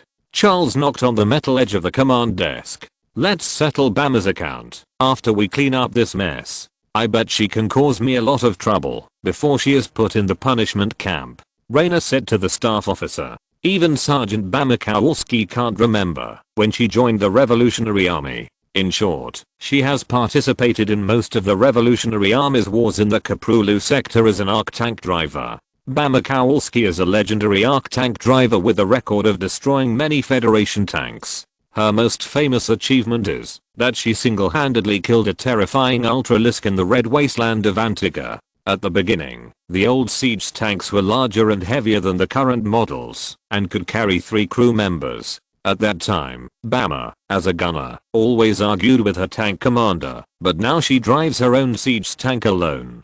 Despite this, Sergeant Bama is still a tank driver because she has caused as much trouble as she has killed enemies. Don't pay attention to those earthlings. Swords have no eyes. Let them open their eyes and be careful. Renault paused and continued. Look at how we Terrans fight against the bugs. Well, there is one more thing. Although it is inappropriate, our troops found some advanced earthling equipment when they crossed the UED Atlas League's position. There are nano-medical kits, nano-robot repair equipment and light power armor used by Earthfield medical officers. Charles said to Renault. Some officers want to ask you, do I need to say this? Renault immediately said, these are all good things. Instead of letting them fall into the ash window char and become scrap metal, it is better to put them in our pockets. Damn it, this is not taking advantage of the fire. UED's nanomedical technology is a good thing. Nanomedical robots can quickly repair damaged cells and suture wounds, and even restore the combat effectiveness of injured soldiers. Previously, only the nanotechnology of the United States was far ahead. Medics are one of the native arms brought by the UED. The chemically modified agents, nano-conducted anesthetics and weak laser surgical equipment they are equipped with make them far more effective than the Tyrannid medics. It is calculated that the average life expectancy of UED Marines can be increased by a full 9 seconds compared to the Tyrannids. It is worth mentioning that the habit of setting up medics has a long history on ancient Earth. These charming women have always selflessly and bravely joined the battlefield to protect their injured brothers. Think about how many people the UED's advanced medical technology can save. If we had these when we first encountered aliens, many of the best guys and good people who followed us to fight against the Federation and aliens would be alive today," Raynor said hoarsely. "Think of ways to get our medics to use the equipment that can still be used and mark the rest and come back for them later." He said, "We'll give these to Swan later to see what new tricks our omnipotent reverse engineering can come up with. I heard that they have been researching the arc of humanity. I think there is no need to be too ambitious, and the hard truth is to make something that can save people first. That seems to be more than just a wild idea," Charles said. "Imagine how happy Augustus would be if he heard the news. For so many years, he has been blaming himself for so many good brothers who died in vain in front of him." Raynor sighed. "Nanotechnology is a key, and with it, we may be able to open a door to technology. It's a pity that we were just helping to farm in the past and didn't understand these things," Charles said regretfully. "Healing technology is very useful," Raynor said. "Friend Raynor, I'm preparing to deploy more Templars to the front line." Phoenix's image appeared on the holographic projection screen. Judging from the background behind him, he was obviously on the front line. The shadow guards of Dark High Priest Asmar are moving towards the main hive area. As soon as our warriors open a gap, they will be able to sneak into the hive and kill the beast. "I don't have any problem here," Renault replied. "Let them go. Our people will be responsible for installing the psychic jammers and guarding your rear." In the footage taken by the orbiting satellite, several arbiters were seen entering a Protoss base in the main hive under the cover of a group of reconnaissance aircraft, and then a large number of Protoss fanatics and Dragon Riders appeared in the warp field under the arbiters. Although the power of the Protoss is not as strong as before, their military strength is still strong. At the same time, more hybrids were sent to the main hive. These monsters have amazing intelligence. They no longer attack all the creatures they see, like they did in the Battle of Tarsus, but can actually follow the UED army and advance in an orderly manner. This may also be the reason why Dougal continues to use this weapon, because it turns out that the hybrids' past defects seem to have been greatly compensated. When the hybrids, Protoss and human armies launched an attack at the same time, the Char swarm finally showed signs of decline. At the same time, under the influence of the Big Bill psychic jammer, the large number of swarms are not always able to play their significant advantages in manpower. Just as Raynor expected, this complex coalition finally broke through the hive of the Belog clan. These Zerg covered with white shells were the most frantic and terrifying warriors in the Zerg swarm. They finally fell, after tearing countless enemies apart. Gwen, the former master of Belog, was known for his cruelty. This trait was deeply rooted in the deepest part of this clan in the form of genetic inheritance. Although the Belog swarm has changed to brainworms, this hive with irreplaceable functions has not yet died, and the new brainworms will take over the original clan and the original name. It's just that after the death of the previous generation of the master and the new master has not yet awakened, a brainworm dies and really dies, and their clan will also die. At this time, it was already early morning. At this time of year, the nights in the area near the North Pole of Char were unusually short, and the day shrouded in high temperatures was about to come. In the thick fog, raised by the ashes in the early morning, the attack launched by the Protoss Templar fanatics, hybrids, revolutionary armored forces and UED giant Goliath robot clusters arrived when the sun rose. On the last few miles of land from the front line to the main nest, the roar of artillery fire, the whistling of rocket clusters and the flying fighter planes created a terrifying noise, and bright flames fell in the thick fog. The towering Zerg buildings covered with chitinous shells were blown down one after another, leaving only pale skeletons. Judging from the pictures taken from orbit in front of Renault, the attack was an extremely spectacular sight. There were about 500 hybrids in the front. Most of them had dark blue skin, and the others had white scaly skin floating in the air. To their left was Phoenix's Templar army, with a number of about 100,000, which was an extremely astonishing number. After the Battle of Air, it was not easy to piece together this number of fanatics. Behind the Templars were densely packed Dragon Knights, and they must have suffered losses in many Zerg raids. The ground they walked on was full of golden metal debris, and evaporating blue nutrient solution left after the Dragon Knight's armor was broken. Behind them were Raynor's troops and the UED, but part of their human troops launched the attack from the same front position as the Protoss. From their position, the huge insect pupa wrapped around the new overmind was clearly visible and within reach, and even artillery fire could threaten it. Except for the land, occupied by the coalition forces, every inch of land and every piece of sky was a vast ocean of insect swarms. In just 2 days, millions of lives died in Char. Brothers, please vote for the recommendation, and you will soon reach the milestone of 50,000 recommendation votes. For those who forgot about the monthly votes, please vote for the monthly votes. Qiu Gaoli. Chapter 472. Despicable Collapse. The ground was shaking violently, and it never stopped for a moment, as if the planet of Char itself was trembling and sobbing. The red ocean was flowing violently, and the thick ash clouds piled up on the horizon were spinning and moving rapidly under the influence of the storm. At this time, the sun had risen, and the surface temperature in the area directly exposed to the sun could reach 200 to 300 degrees. Because Char's atmosphere was filled with thick ash clouds, the temperature inside was even more astonishing. Jim Raynor was standing on the top of a high ground, and the hot wind that seemed to be able to dry people was blowing the ash layer under his feet, revealing the black volcanic rocks underneath. There were 6 anti-aircraft missile towers and a newly assembled iron cannon, one of the orbital defense weapons of Tarsinus in the iron cannon battle. On the high ground, a golden red flag was fluttering in the wind, and the fully armed revolutionary soldiers were staring at the sky and the land under their feet. This was the position of the 303rd Marine Battalion, and they were ordered to guard this high ground located south of the Char Expeditionary Force Command Post. This high ground and several other bunkers together form the barrier of the Revolutionary Army's Char Expeditionary Command. Next to it are the command center, the command company's garrison and the position hospital. There is even a field kitchen that can bake bread to provide a more comfortable environment for injured soldiers.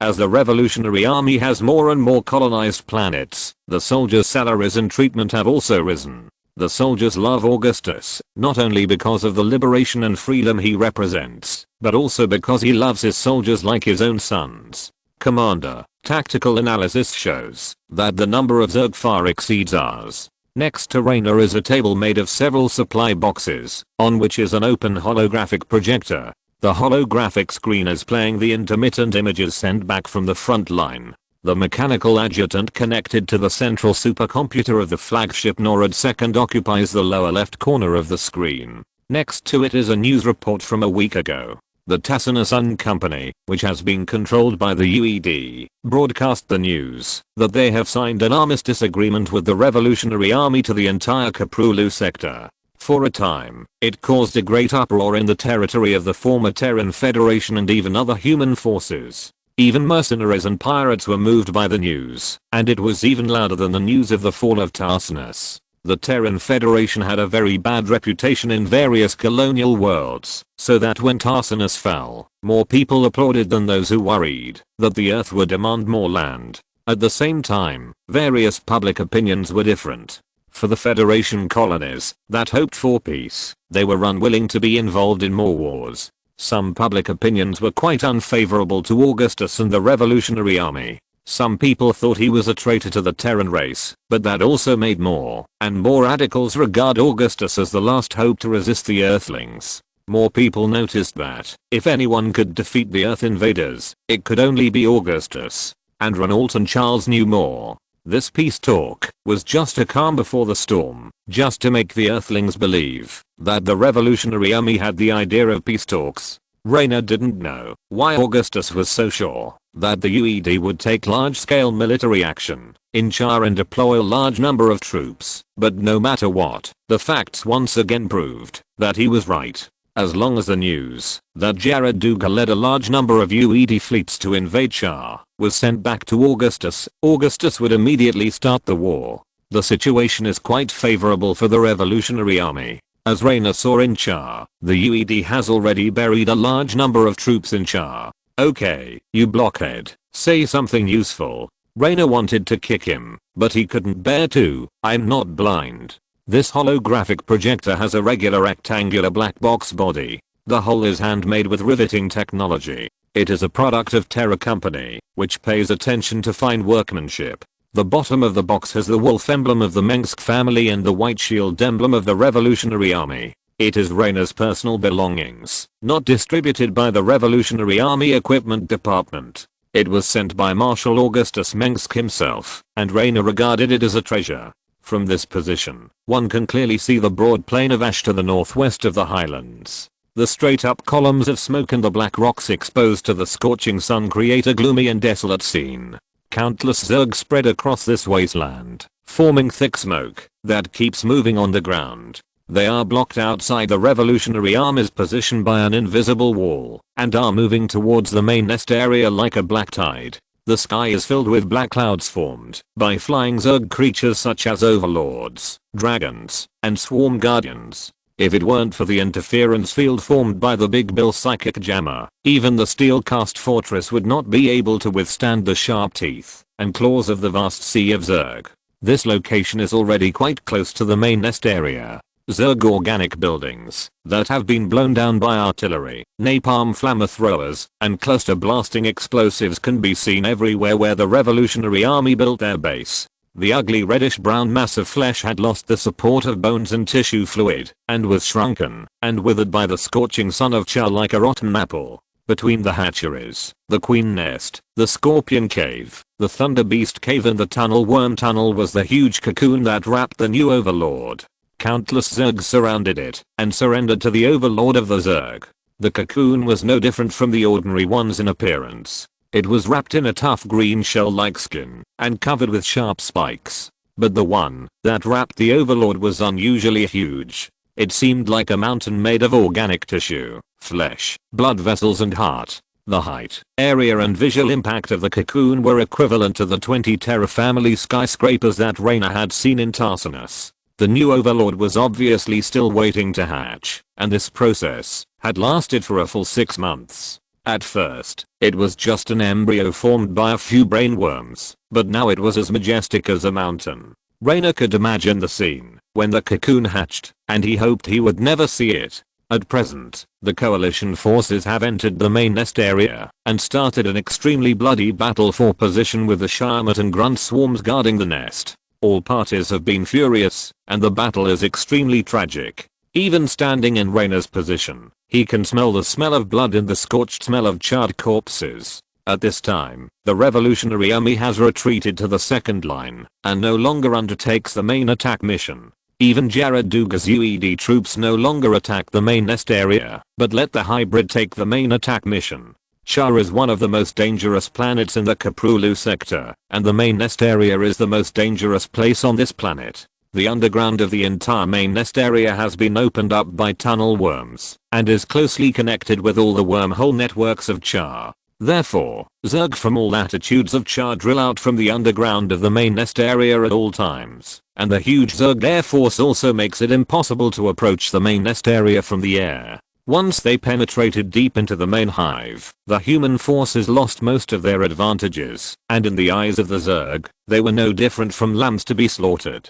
Their sacrifices were also of little strategic effect, not as great as the Revolutionary Army's psychic jammers. The troops that the UED brought from their homeland could not afford to lose, and were difficult to replenish. Although the expeditionary force came here with the determination to die in the wasteland if they failed. Therefore, the Protoss and hybrids were still fighting in the main hive, while the humans were responsible for providing fire support and guarding their rear. Although Phoenix claimed in a humane tone that fighting side by side with the hybrids made the Protoss sick and had goosebumps all over their bodies, the Protoss still resolutely endured the physical disgust and did not kill the hybrids and the Zerg together. In order to kill the Overmind, the Protoss had obviously tried their best. In the warp matrix they set up on the surface of Char, they were constantly warping in reinforcement from their homeland, Shakiris, as if endless Templars had landed on Char. The Zerg and the Protoss seemed to be born enemies. After the Battle of Air, the contradictions between the two races were constantly magnified. The Protoss would not miss any opportunity to eliminate the enemy, even if it meant a fight to the death. The hybrids and the Protoss were advancing on the corpses of the Zerg.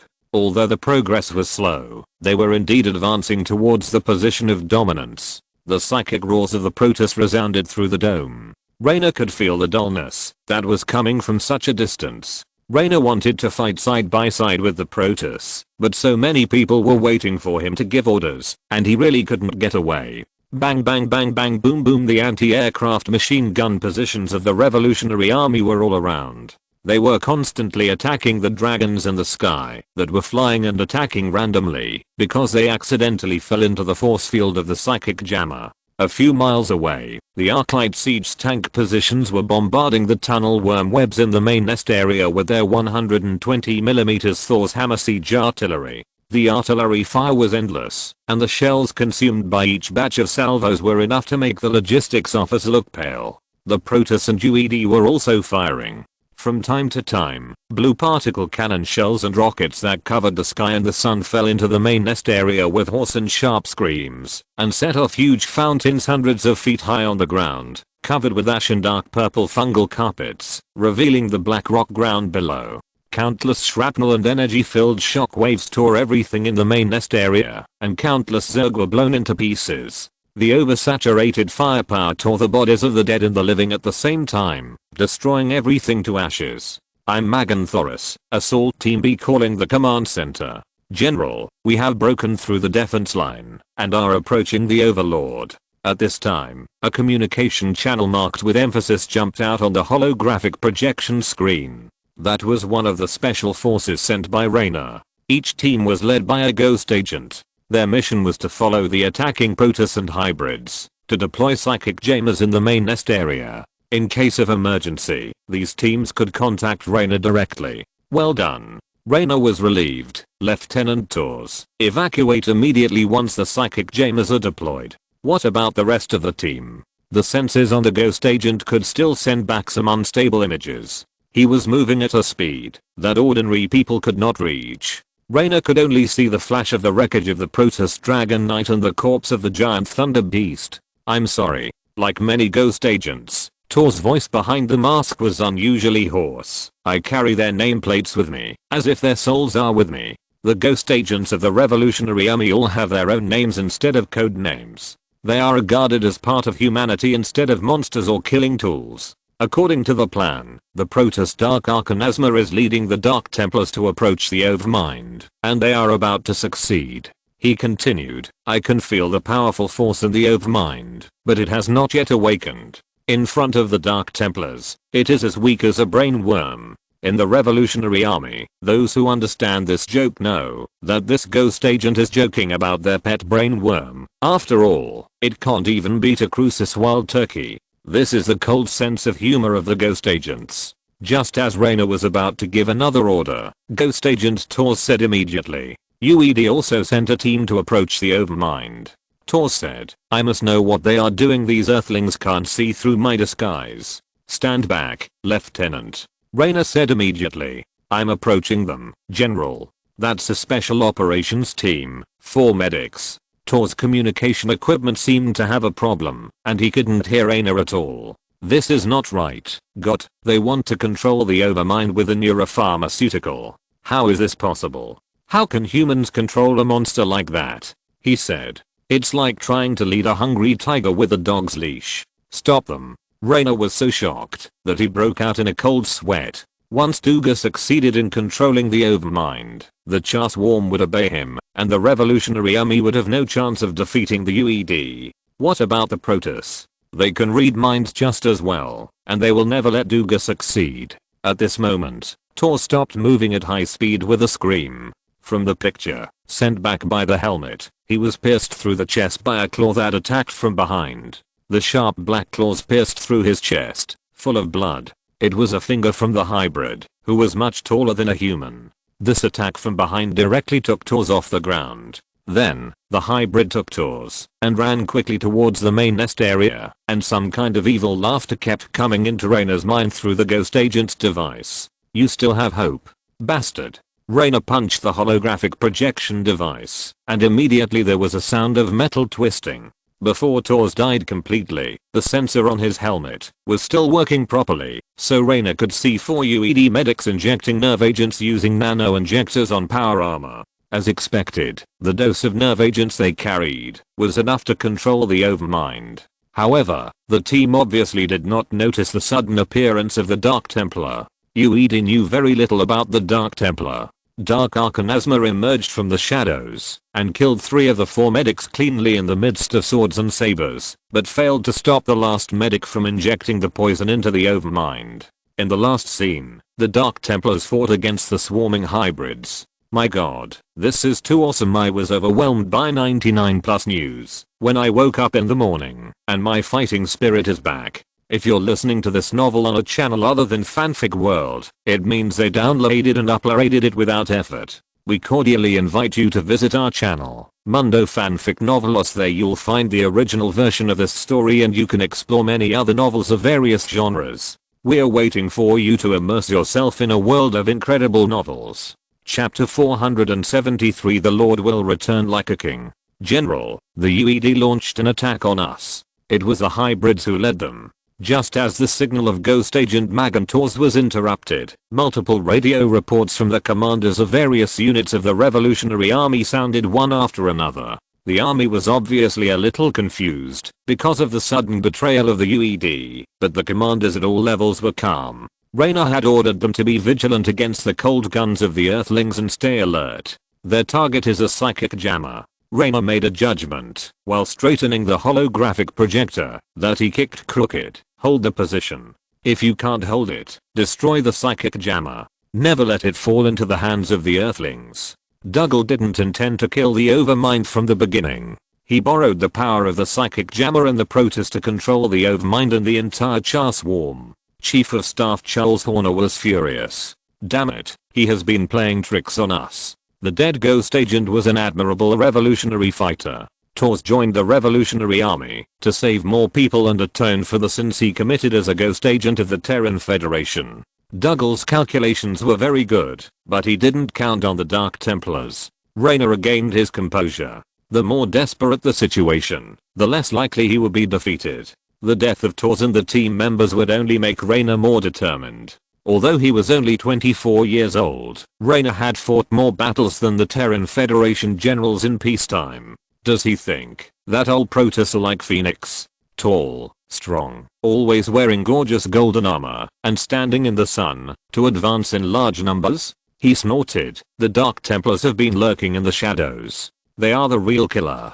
Compared with the Zerg, the mainstream human world knows very little about the Protoss. Most of the human cognition of the Protoss is that they are dangerous and evil advanced civilization aliens. Usually, where the Zerg appear on a planet, the Protoss will definitely appear and burn everything there. Apart from this, humans knew nothing about the culture and customs of the Protoss. At most, they had dissected a few corpses and recorded the Protoss fighting on Marcera, but that was all. The Dark Templar was the most mysterious and low-key of the Protoss. They had never been known to the public and had only appeared on Char so far. The Terran Confederation did not know that the Dark Templar's power could completely kill the Cerebrate. They did not even know that it could be resurrected. Augustus's revolutionary army was a human force that was most familiar with the Protoss and had always been in close contact with the Protoss. The main force against the Zerg was also the revolutionary army, but their achievements were mostly unknown.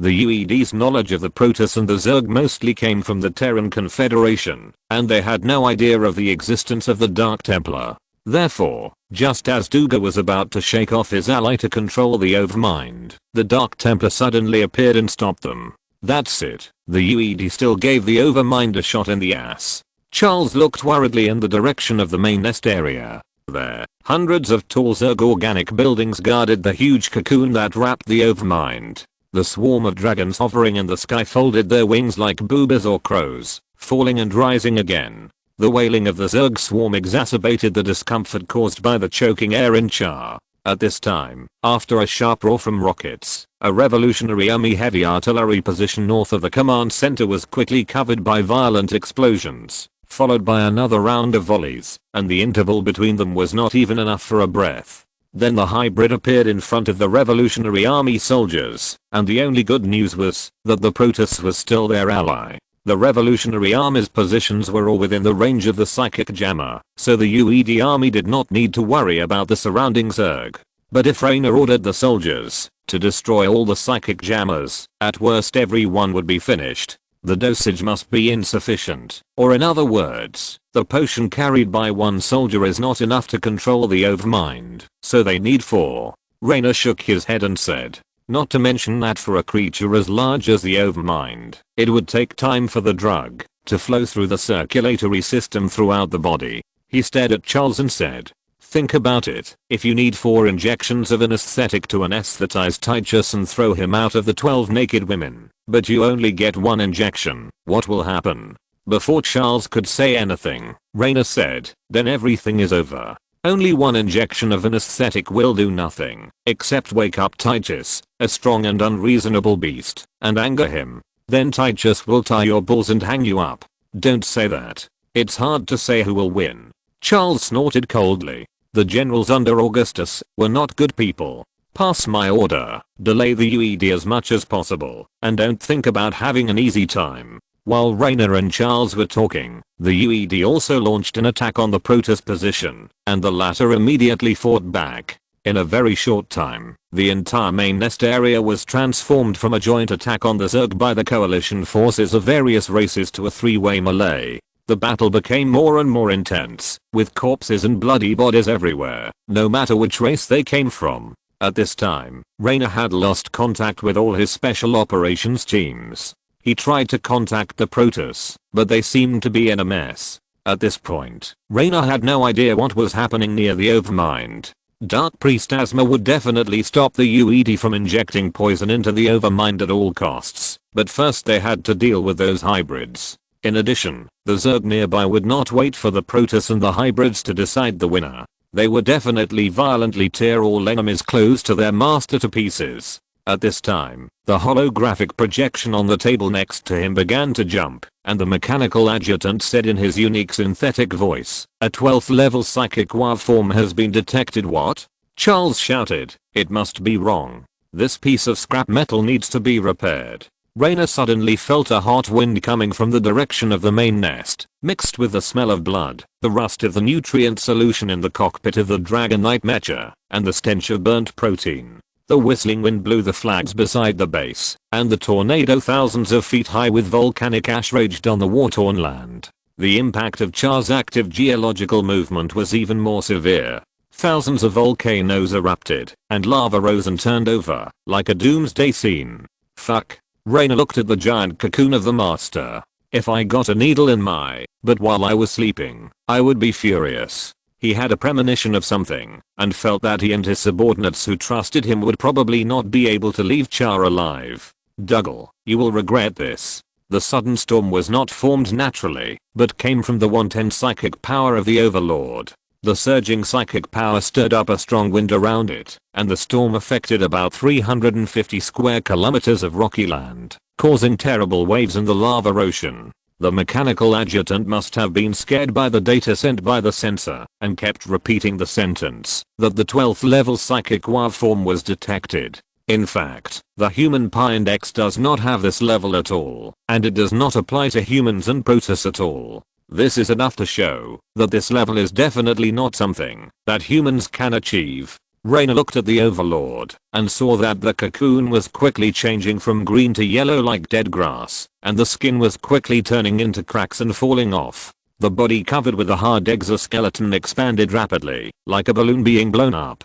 Compared with the old Overlord's indestructible chitinous carapace and sharp spikes reaching into the sky, the new Overlord obviously has more tender skin, and even its tentacles are much fewer. At the center of the Overmind's body, which was covered in slimy liquid, a huge insect eye connected to countless extremely thick nerve tendrils had opened. At this moment, a substantial psychic storm rose into the sky, stirring the ash cloud above Char, forming a vortex that appeared on the dome. Hundreds of millions of Zerg flying creatures took off from their nests and headed for the center of the psychic vortex released by the Overmind. All the warships and fighter planes along the way, whether they belonged to humans or the Protoss, were torn to pieces by them. The Zerg fell into a near crazy joy. The Zerg did not have such rich emotions, which all came from the brainworms that controlled them. Now, the former master of the Zerg has been reborn. It is the Overmind of the Zerg, the controller of all brainworms and all Zerg nests, and it has always been like this. The Overmind has awakened, and it will take control of the Zerg again, leading all the Zerg to defeat and devour all the Protoss, and leading the race to become stronger, faster and more perfect. It's all over. We all have to die here today. Charles felt a sense of despair. We will never be the last to die here. It's a pity that I haven't seen the day when the revolution is truly successful. Marshal Mengsk. Once the Overmind awakens, everything that follows is completely predictable. Under the leadership of the Overmind, the Zerg are invincible. They will soon devour all the Protoss and humans on Char. This is indeed the case. Under the amplification of the Overmind's powerful psychic energy, the main hive mind connection between the Zerg has become extremely stable, which makes the Big Bill psychic jammer, which has been strengthened several times, ineffective. The Zerg once again stepped into the positions of the Revolutionary Army, UED and Protoss. All parties were surrounded by enemies from all sides, with countless casualties and screams in the communication channel. Don't lose heart, old friend, we still have a chance. Raynor's heart was also gripped by a burst of despair, which proved that he would still be as afraid as an ordinary human. But Raynor at this time would never be easily defeated, because he still had his family, his wife and children waiting for him to return. Raynor, my troops have suffered a heavy blow. In the battle just now, my Templars suffered heavy losses. The enemy is more difficult to deal with than I thought. I must. Phoenix's head appeared on the twitching holographic projection screen. Phoenix, you finally responded. Raynor breathed a sigh of relief. You should know that the Overmind has awakened. Yes. Phoenix's voice was low. The Dark Arcanasma had to deal with the hybrid of UED and the ghost agents of the Earthlings, so he missed the best time to kill the Overmind. By the time he had dealt with all the enemies, Dagos's tribe had already pounced on him. He said, the Earthlings awakened the beast, and now it is immersed in the joy of a new life and anger at the invaders. Don't worry, it doesn't know what to do yet. The new Overmind is hesitating. It is curious about everything like a real newborn, but also fearful. Sure enough, just as I thought, it is a premature baby, Raynor said. Even though it broke out of the egg prematurely, the Overmind is still powerful. Phoenix said, but it is not the Overmind that died in air in the past. This new Overmind knows nothing about that. They are two different individuals. It can only control the Zerg by instinct. It is not the experienced Overmind that has lived through countless epochs. He said, it is just a child less than 100 years old among the Protoss. As long as we regroup, we can kill it again. You are still the same. You will never give up easily no matter what. Raynor shrugged lightly. It happens that I'm the same. Adjutant, contact Douglas flagship Alexander again. I think we still have a chance to reunite. At this time, Jared Douglas' fleet had lost most of its fleet. At least 60 battle cruisers had fallen in the past 2 days, and the losses of frigates and other types of ships were countless. Only the flagship Alexander and a small part of the fleet were struggling to support it. Why didn't Douglas answer my call? Raynor was about to say something when he suddenly noticed that the sky suddenly darkened, and the hurricane that was blowing over began to flow back. An incomparably huge black hole appeared above the Overlord. The weather suddenly changed, and thunder gathered in the clouds. Amidst the thunder and lightning, a rare drizzle actually began to fall. The extremely rare rain was quickly evaporated before it fell to the ground, so a fleeting rainbow appeared on the land full of corpses. What kind of witchcraft is it going to cast? Phoenix? Raynor spit out a curse, and at the same time, hoped that the invincible Phoenix could have any other way. After all, his understanding of the Zerg and psychic energy was definitely not as good as that of the Protoss. A wormhole. This new Overlord may want to gather his tribe from other main nest worlds. Even Phoenix said, the situation is very unfavorable to us. Raynor and Phoenix both realized that they were about to face the most tragic battle in their lives. The Overlord let out a heart-wrenching psychic scream, and the Overlord was about to attack. The Overlord disappeared in the vortex of the wormhole. At the same time, countless Zerg swarms began to move towards the wormhole. Even the Zerg fleet that was fighting Tacitus Terran Protoss fleet in high-altitude orbit returned to Char's atmosphere. The screams and calls of the Earthlings could be heard on all channels. The Duga UED fleet, which was on the Zerg's path, was swallowed up without any suspense. It was like a stone falling into the ocean, without causing any waves. I will try to update as much as possible. Anyway, I'll make a schedule first. Chapter 474. Infection is the finale. Emergency call for help. Emergency call for help. Heavy damage. We've been severely damaged. The bugs are crawling in. They're in the exhaust pipes, hatches, and supply bays. Don't worry about them. Retreat. Retreat. Come on. For the Earth. For humanity. The Revolutionary Army's communication station intercepted part of the UED fleet's full band communication stream. These shouts and cries from the Earth soldiers inevitably made Renault and other people feel sorry for their kind. Following the super cyclone formed by the wormhole created by the Overmind, the swarm of bugs engulfed everything in the sky except them. They were as numerous as the sands of the Ganges River, covering the sky and blocking the sun. There was no Milky Way here. Many brown-gray rivers formed by countless alien bugs just hung in the gloomy sky of Char, like a ribbon connecting the horizon, from one end of the North Pole to the other. Like a colony of ants pounced on syrup, tens of millions of alien dragons lay on those magnificent ships that were thousands of feet tall, tearing and shredding the composite steel armor bit by bit. The cry for help from the Earthlings before they died was only the last cry of this magnificent fleet. In just a few minutes, the last few UED ships that were still trying to avoid the attack were shot down and turned into a falling fireball. A short rain of debris formed by the wreckage of the fleet fell from the high-altitude orbit. In an instant, there were only flying dragons and other hideous flying monsters above people's heads.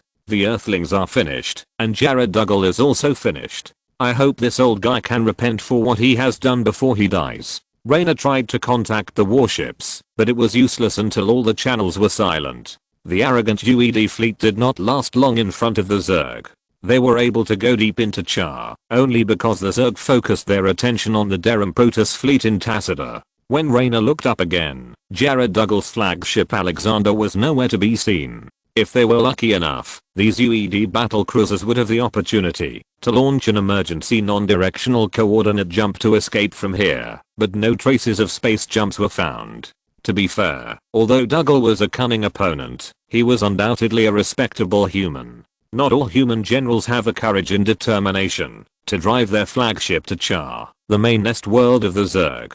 The soul of the warrior is worthy of praise. Phoenix also said, they will reunite in the Hall of Valor of the Earth's human beings. Compared to Raynor, as a Protoss with extremely keen telepathic abilities, Phoenix can even receive the last thoughts of these Earthlings before they die. There is no doubt that most ordinary UED soldiers joined the Expeditionary Force only because the Earth United Council made a declaration to defend the Earth after discovering the existence of the Zerg and the Protoss. So they took on such a mission to go to war so that their families can live in a safe world. Great, it was the Zerg who killed them instead of us. Raynor's heart was complicated.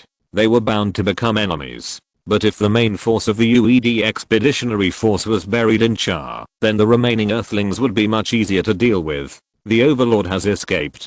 Compared to the Earthlings, Renault's Chief of Staff Charles was more concerned about the Overlord. He was so shocked that he stared at the wormhole that suddenly appeared for a few seconds before confirming this fact. But why? Yes, this is not right. The number of worms is absolutely superior, and they are fighting at home. It will take some time to completely destroy us. Renault agreed with Charles's opinion. In fact, he was no less surprised than the other party. Could it be that it was really scared by the Dark Templar of the Dark Arcanisma? I bet you everything in my pocket, Charles, that it must not be the case. But what is left in it, mud or ash? Or the bottle of number 8 whiskey that the Marshal gave you? Charles sneered. As we all know, General Jim Raynor is a pauper. He never uses his power to get any benefits in the Revolutionary Army system, and all his salary is sent to his family, which is very different from Titus Finley, because Raynor's parents taught him to be an upright person who is useful to others. After entering the army, Augustus also had a profound influence on Raynor. Even though Raynor and Titus were very close, he was not influenced by the latter. Raynor has a Colt military revolver, which is an antique from hundreds of years ago. Each bullet is specially made, which is rare and expensive. Therefore, Raynor would rather use a modern electromagnetic pistol than use this revolver, but he will still carry this revolver without firing a shot, to show his old taste. He said that it would always be useful, but his head has not yet entered the crushes. Didn't the Protoss say that this new Zerg overlord was formed by the fusion of a cerebrate?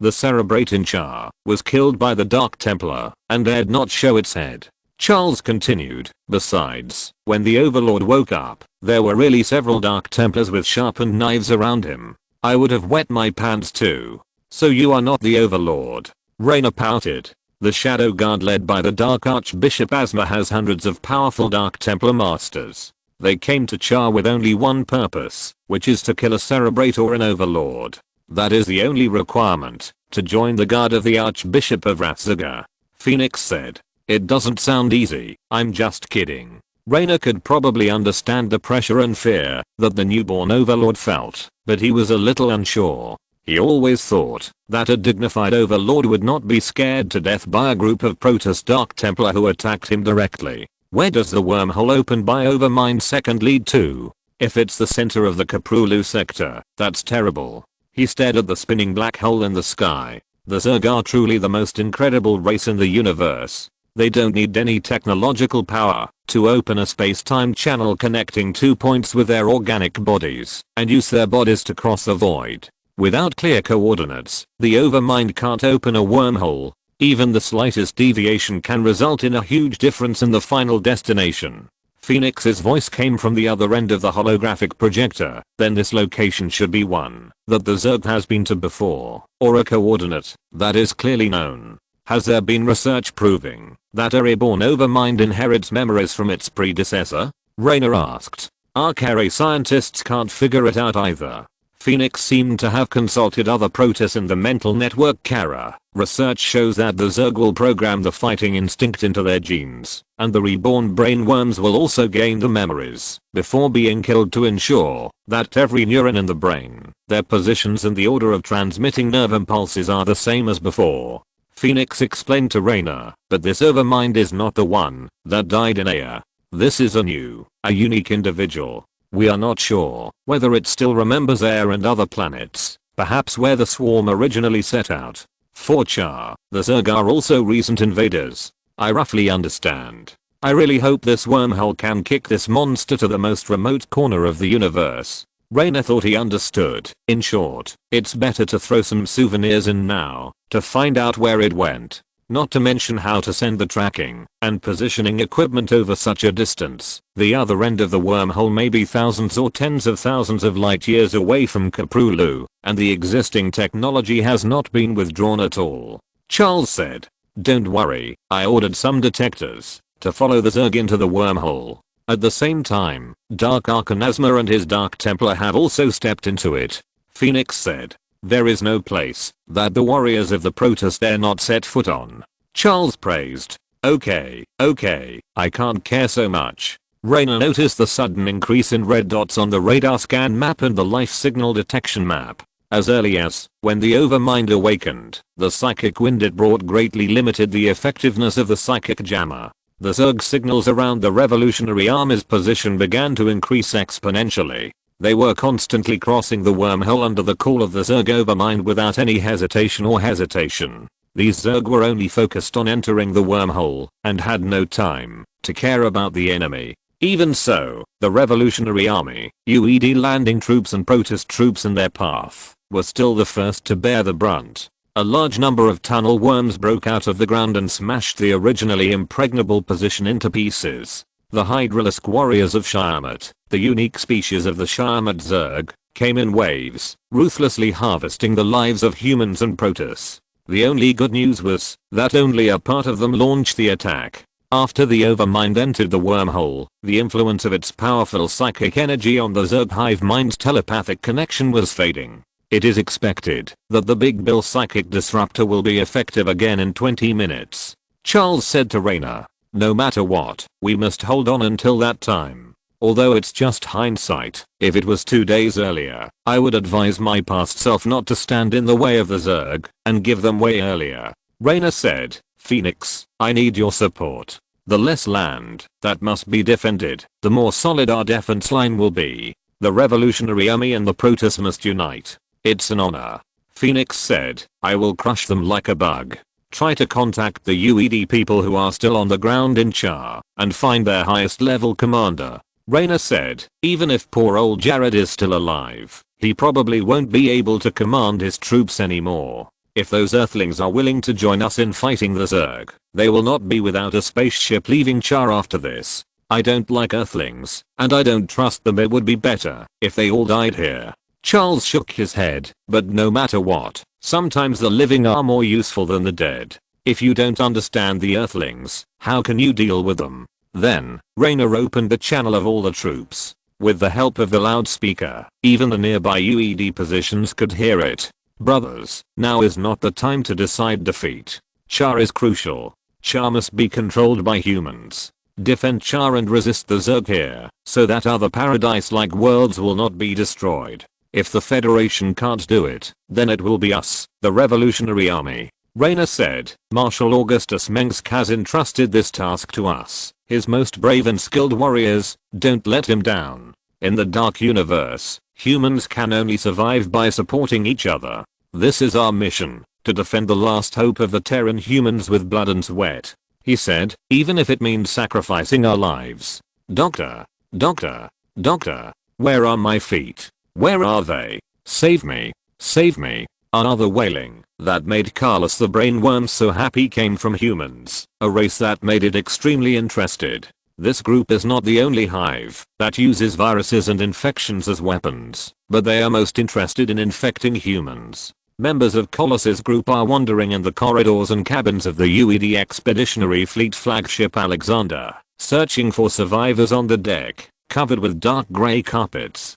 This supergiant ship that once demonstrated the power of the Earth has fallen, and is crawling helplessly in the acid swamp, filled with acidic liquids west of the main hive area of Char. Her majestic tall bridge and even the steel-cast ship were torn apart in the process of hitting the surface, and most of the hull was burning. There are still some survivors in the Alexander, and they may still have hope of surviving. But yes, the great Carlos Swarm Master will let them continue to live, but it may have a very different definition of this word and this concept from that of humans. At this moment, Carlos is deep in his hive controlling his group members to go deep into the interior of the Alexander, hunting for the nutrients of the swarm and the experimental subjects of its infection plan. If these fragile humans thought that death was the final outcome, they were too far from the truth. Death was not a final release. Carlos would pull them all up from the grave and reshape their bodies and wills with the virus. Even the dead had to serve the Zerg. The Zerg would learn from its enemies, adapt, and evolve. Until then, it would never stop. Turn left at hatch 112. There is a shuttle with a warp engine. The shuttle has the coordinates of the Earth on it. You can leave this purgatory by driving it. A voice attracted the attention of a Zergling of Carlos's group, and Carlos also divided a ray of attention to control the squeaking little monster. Sir, I'm about to die. We have failed. Remember, the Council's greatest loss is the loss of Jared Dougal, not us. If you feel guilty, take this back to Proxima Centauri, where without any mercy, Carlos's Zergling tore the two Earthlings apart and turned into another collapsed cabin. During the digging, a bloody man in a general's uniform was dragged out by Carlos's Zerglings. Even though his thin face was covered in blood, his glaring eyes could still scare his former subordinates into silence. Jared Duga, the Hand of Humanity, a human leader with great foresight and strategic vision. Your death is a loss for your tribe, but a benefit for the Zerg. Carlos spoke silently to the dead Duga with the power of his mind. The leader of humans is unique and full of wisdom. He commands the tribe and no one dares to disobey, just like the brain worm. Your experience, your wisdom, and your strategy will all belong to the Zerg. You are dead, but I can revive your organization. I will infect you and make you part of the Zerg. And you are just the beginning. Before all humans are infected, I will fulfill my mission.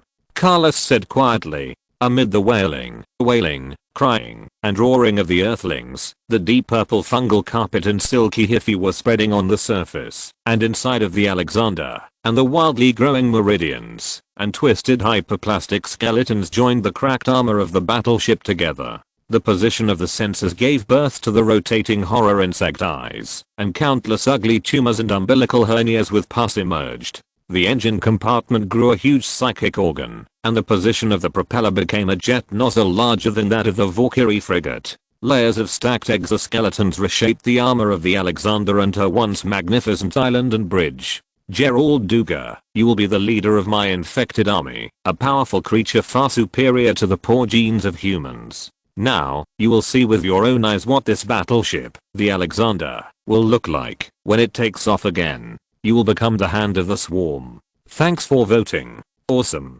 Chapter 475 Reclaiming Charles. In the past few nightmare days on the surface of Char, the revolutionary army led by Jim Raynor killed tens of thousands of Zerg, far more than the cockroaches they had stepped on in their lives. At the last moment, they fought together with the Protoss Templar Administrator Archon Phoenix, and even fought shoulder to shoulder with the UED landing troops left on the surface of Char to resist the endless Zerg rushing to the wormhole. It was not until the psychic jammer worked again, and the fleet of Tassida, the senior executive of the Terran Protoss, came to support, that the Protoss and humans trapped in the Sea of Zerg were saved. Then, what neither humans nor Protoss could have imagined, was that after the Overmind left, the Zerg completely abandoned Char. The wormhole opened by the Overmind only lasted less than 2 days of Char's rotation before it collapsed, but it still supported tens of billions of Zerg passing through. For a while, the distribution of Zerg on Char was greatly reduced, and countless Zerg nests were abandoned.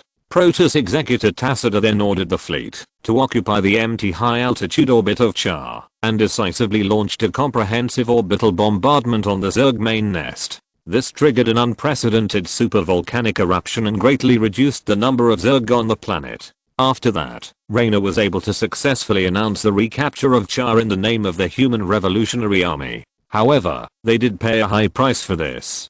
Taking the Revolutionary Army led by Raynor as an example, some Marine Division's field hospitals admitted more than 5,000 wounded. Battalions and brigades were destroyed by the Zerg in an organized manner. An elite heavy infantry battalion mainly composed of firebats and heavy armored raiders was left with only more than 30 people led by Corporal Miles Blaze Lewis. As for the Protoss, although humans could not count the number of Protoss casualties, based on the corpses, they could feel their grief in an abstract and three-dimensional way. So many Protoss died on Char at the same time that the Protoss protectors in the fleet, who were dedicated to recording the memories of the dead, went crazy because they had to empathize with the pain of each of their people before death. The UED expedition seemed to be the biggest loser in this war. They lost a huge fleet, and the number of dead and missing added up to more than 1 million. After the fleet was completely lost, there were less than 100,000 people left on the surface of Char. Under the pressure of Tassida, the remnants of the UED who had completely lost their fighting spirit had to surrender to the angry Protoss and hand over their few remaining hybrids. In the end, the Protoss handed over their captives to Raynor on the grounds that they did not carry any food for the Earthlings to eat. Humans obviously cannot survive on sunlight alone. Char is ours. This planet was synonymous with death and nightmare during the total war. It made every Terran who heard its name turn pale. Major General Charles, Chief of Staff of the Expeditionary Force, was walking on the surface of Char covered with ash and toxic smoke in a crimson power armor. Next to him were the commander of the Expeditionary Force, Raynor, and several staff officers, adjutants, and guards. But at what cost, Jim? With the lives of countless warriors. Raynor sighed. In the report to Marshal Augustus's headquarters, Raynor attributed the tragedy of countless families to his impatience and recklessness, believing that he had made an absolutely unforgivable mistake, and hoped that the Marshal's headquarters would relieve him of his position. Despite this, Marshal Augustus Mengsk sent a letter to the Char Expeditionary Force headquarters, pleading with Raynor to continue to serve as the commander-in-chief of the expedition. Raynor knew that the dead could not be resurrected, but seeing so many living lives passing away in front of him, only people like Duke would feel indifferent. Some generals would be heartbroken over the death of their soldiers, while others would just see it as a means and number to achieve victory. Jim Raynor and Mirahan belong to the former. Raynor treats his soldiers as good brothers, while Mira has the pettiness of a gangster boss who protects her children. Edmund Duke and Gregory Rexon of Omega Squadron are obviously the latter. It is difficult to say which person is more suitable to lead the army. Raynor once secretly made up his mind to remember everyone's name, but the Revolutionary Army is not a militia organization on the Edge world. Yes, so many good brothers have sacrificed their lives. Charles also sighed. Before the expedition, I asked the soldiers to write letters to their families, just like a long time ago. Real letters instead of emails. The words on them are so strong that they can be felt through the paper. The words are sincere, and the temperature can be felt. I made a mistake. I have always regretted it. Charles was in pain, and his expression was the same. I heard that the batch of letters are now squeezed in the port of Altera due to the war, and cannot be delivered in time. Holy Mother, it turns out that the death notice arrived faster than these letters. Renault and Charles continued to move forward along the ash-covered mountain path in silence, stepping onto a cable bridge built between two mountains, and under the shaking bridge deck is flowing lava. This place is located on the fault mountain range formed by geological collision and compression in the Fearless Highlands. The surface is mainly solidified lava, huge black granite and volcanic rocks composed of layers of squeezed ash. A long river of magma that runs through the entire Arctic flows in the deep trench between two parallel mountain ranges. When passing through the low and slow banks, lakes are formed due to geological movements such as earthquakes. The fortress built by the Revolutionary Army's Char Expeditionary Forces built on the dangerous ridge of the Fearless Highlands, overlooking the surging lava river in the rolling red lake below. The Fearless Fortress is a symbol of humanity's victory over the Zerg and the recapture of Char. The entire fortress seems to be built on fire. It is extremely hot here, and the choking sulfur compounds in the air are toxic. Therefore, the revolutionary soldiers exposed to the scorching sun and deadly gases must wear protective clothing and carry oxygen tubes and breathing masks. Sometimes the rocks in the mountains fall into the lava river below with a tooth-grinding click, and the deafening roar of the volcanic eruption in the distance is like thunder in the sky. On the other side of the bridge is the Fearless Highland Fortress under construction. The entire steel fortress is built on a platform deeply carved between the rock walls. There will be a military camp, plasma cannons and anti-aircraft missile towers. The complete ecological environment cabin can grow green plants that Char does not have, providing a more comfortable environment and green plants. This project has just started construction, so most of the areas on the Dreadnought Highlands are still dry black rocks.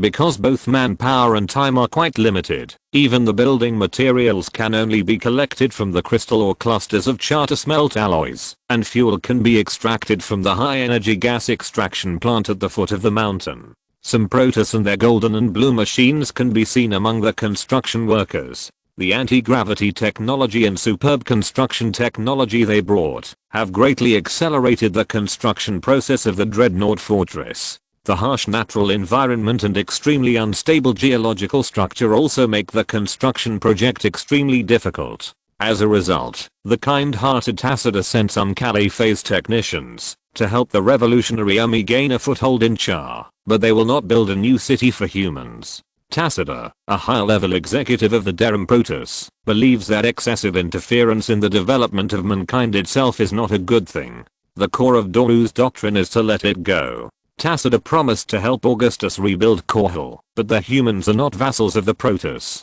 They have their own civilization, and Augustus and Tacita are aware of this. The Revolutionary Army will rely on this fortress to firmly control Char and provide a stable military base for the soldiers stationed on the planet. Although Augustus does not plan to continue to carry out targeted colonization on Char, he will still build enough mines on it. In the future, Char's population will mainly consist of soldiers and miners. Even if the Zerg has left, Augustus believes that it is necessary to guard against any possibility of their comeback. If the Overmind returns again, it will definitely choose Char as its landing point. Across the shaking bridge is the entrance to the Dreadnought High Fortress. There is a heavy gate in the 20-foot high steel wall. The sign next to the door reads, "In the name of humanity, the Revolutionary Army, and Marshal Augustus Mengsk, we have retaken Char from the Overmind, proving that the Zerg are not invincible. General Renault, General Charles, we are still holding on."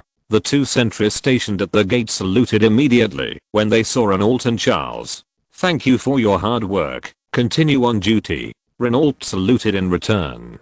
The majesty of the general must not be put down. Augustus once made it clear to Renault that he was his general's right-hand man and brother, and he was ready to give Renault more troops. This put a lot of pressure on Renault and made him become a self-disciplined and majestic general instead of a cool Marcera cowboy. Renault knew that he had experienced too few hardships and setbacks. Since joining the Federal Marine Corps, he has been living smoothly. Later, he met the love of his life in Marcera. The passion and determination of young people made Renault a leader among young generals, and the establishment of a family made him understand what protection and responsibility are. Some people think that Jim Raynor became a general just because he happened to be a comrade in arms of Marshal Augustus. Although Raynor didn't care about these people's opinions, he also wanted to prove that Augustus's vision was as accurate as ever. Walking into the gate, you will see the interior of the fortress under construction. The roads and suspension train tracks have been built. Steel used for construction, moving engineering vehicles, roaring heavy cranes, and heavy pile drivers used to nail extremely thick steel piles on cliffs can be seen everywhere on the ground. However, Renault and Charles did not come to inspect the construction of the site. They came for the 6 Valkyrie frigates parked at the fortress airport.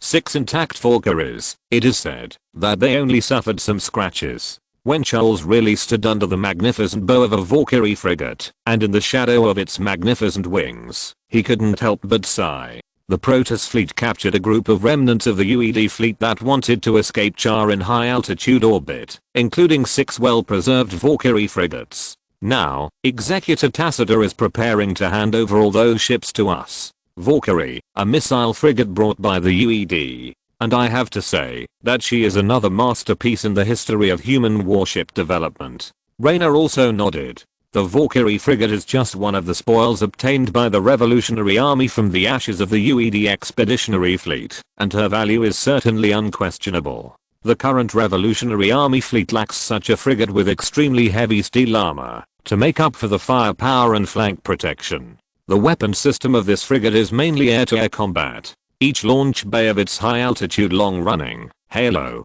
cluster rocket can fire a salvo of 8 rockets at a time. The firepower can be said to be devastating, and the effect against groups of mutilusks is quite amazing. Through reverse engineering technology, we will soon be able to analyze the design principles of the Valkyrie and develop a new generation of frigates. Raynor said. Moreover, cluster rocket technology can also be used to develop new weapons for mechas and artillery. This depends on our engineering corps and scientists. He said. In addition, we have also obtained components of the electromagnetic pulse signal interference technology used by the UED. As long as this technology is cracked, it will not be a problem for Augustus to capture Tarsus. In addition to allowing Raynor to continue to serve as the commander of the Char Expeditionary Force, Augustus also emphasized that the main force of the Revolutionary Army was at war with the Earth Army led by UED Lieutenant General Stukov, which undoubtedly excited Raynor and others. We have already started a war with the UED Army in the Korhal sector, and the fighting has spread to multiple core worlds. Marshal Augustus has issued a general mobilization order to all Federation worlds that can still be contacted. Charles also said. He announced that in the new Terran nation that is to be built with the Terran people as the main body, any former Federation world that has given full support to the Revolutionary Army in the war against the UED invaders will be given priority in reconstruction. These worlds can also obtain tax exemptions and priority implementation of economic revitalization policies, and will be protected by the Revolutionary Army fleet in the event of an alien invasion. That was originally the new policy that Augustus was going to implement, and even if those planets appear to be close at first glance on the star map, they are located in different parts of the world. Who knows if they can come to support us before the end of the war. Renault said. What Augustus wants is just a clear statement from those people. In this mixed place in the Korhal sector, there are just as many people who secretly oppose us as those who support us. He said. Our marshals need to know who are friends and who are enemies, who need gentle words and who need to be beaten. The main fleet of the UED Expeditionary Force has been buried in Char, and even their highest level commander is missing. The rest are just remnants, and the defeat of the Earthlings is only a matter of time. Charles said. It won't be long before we can drive the Earthlings out of the Korhal sector.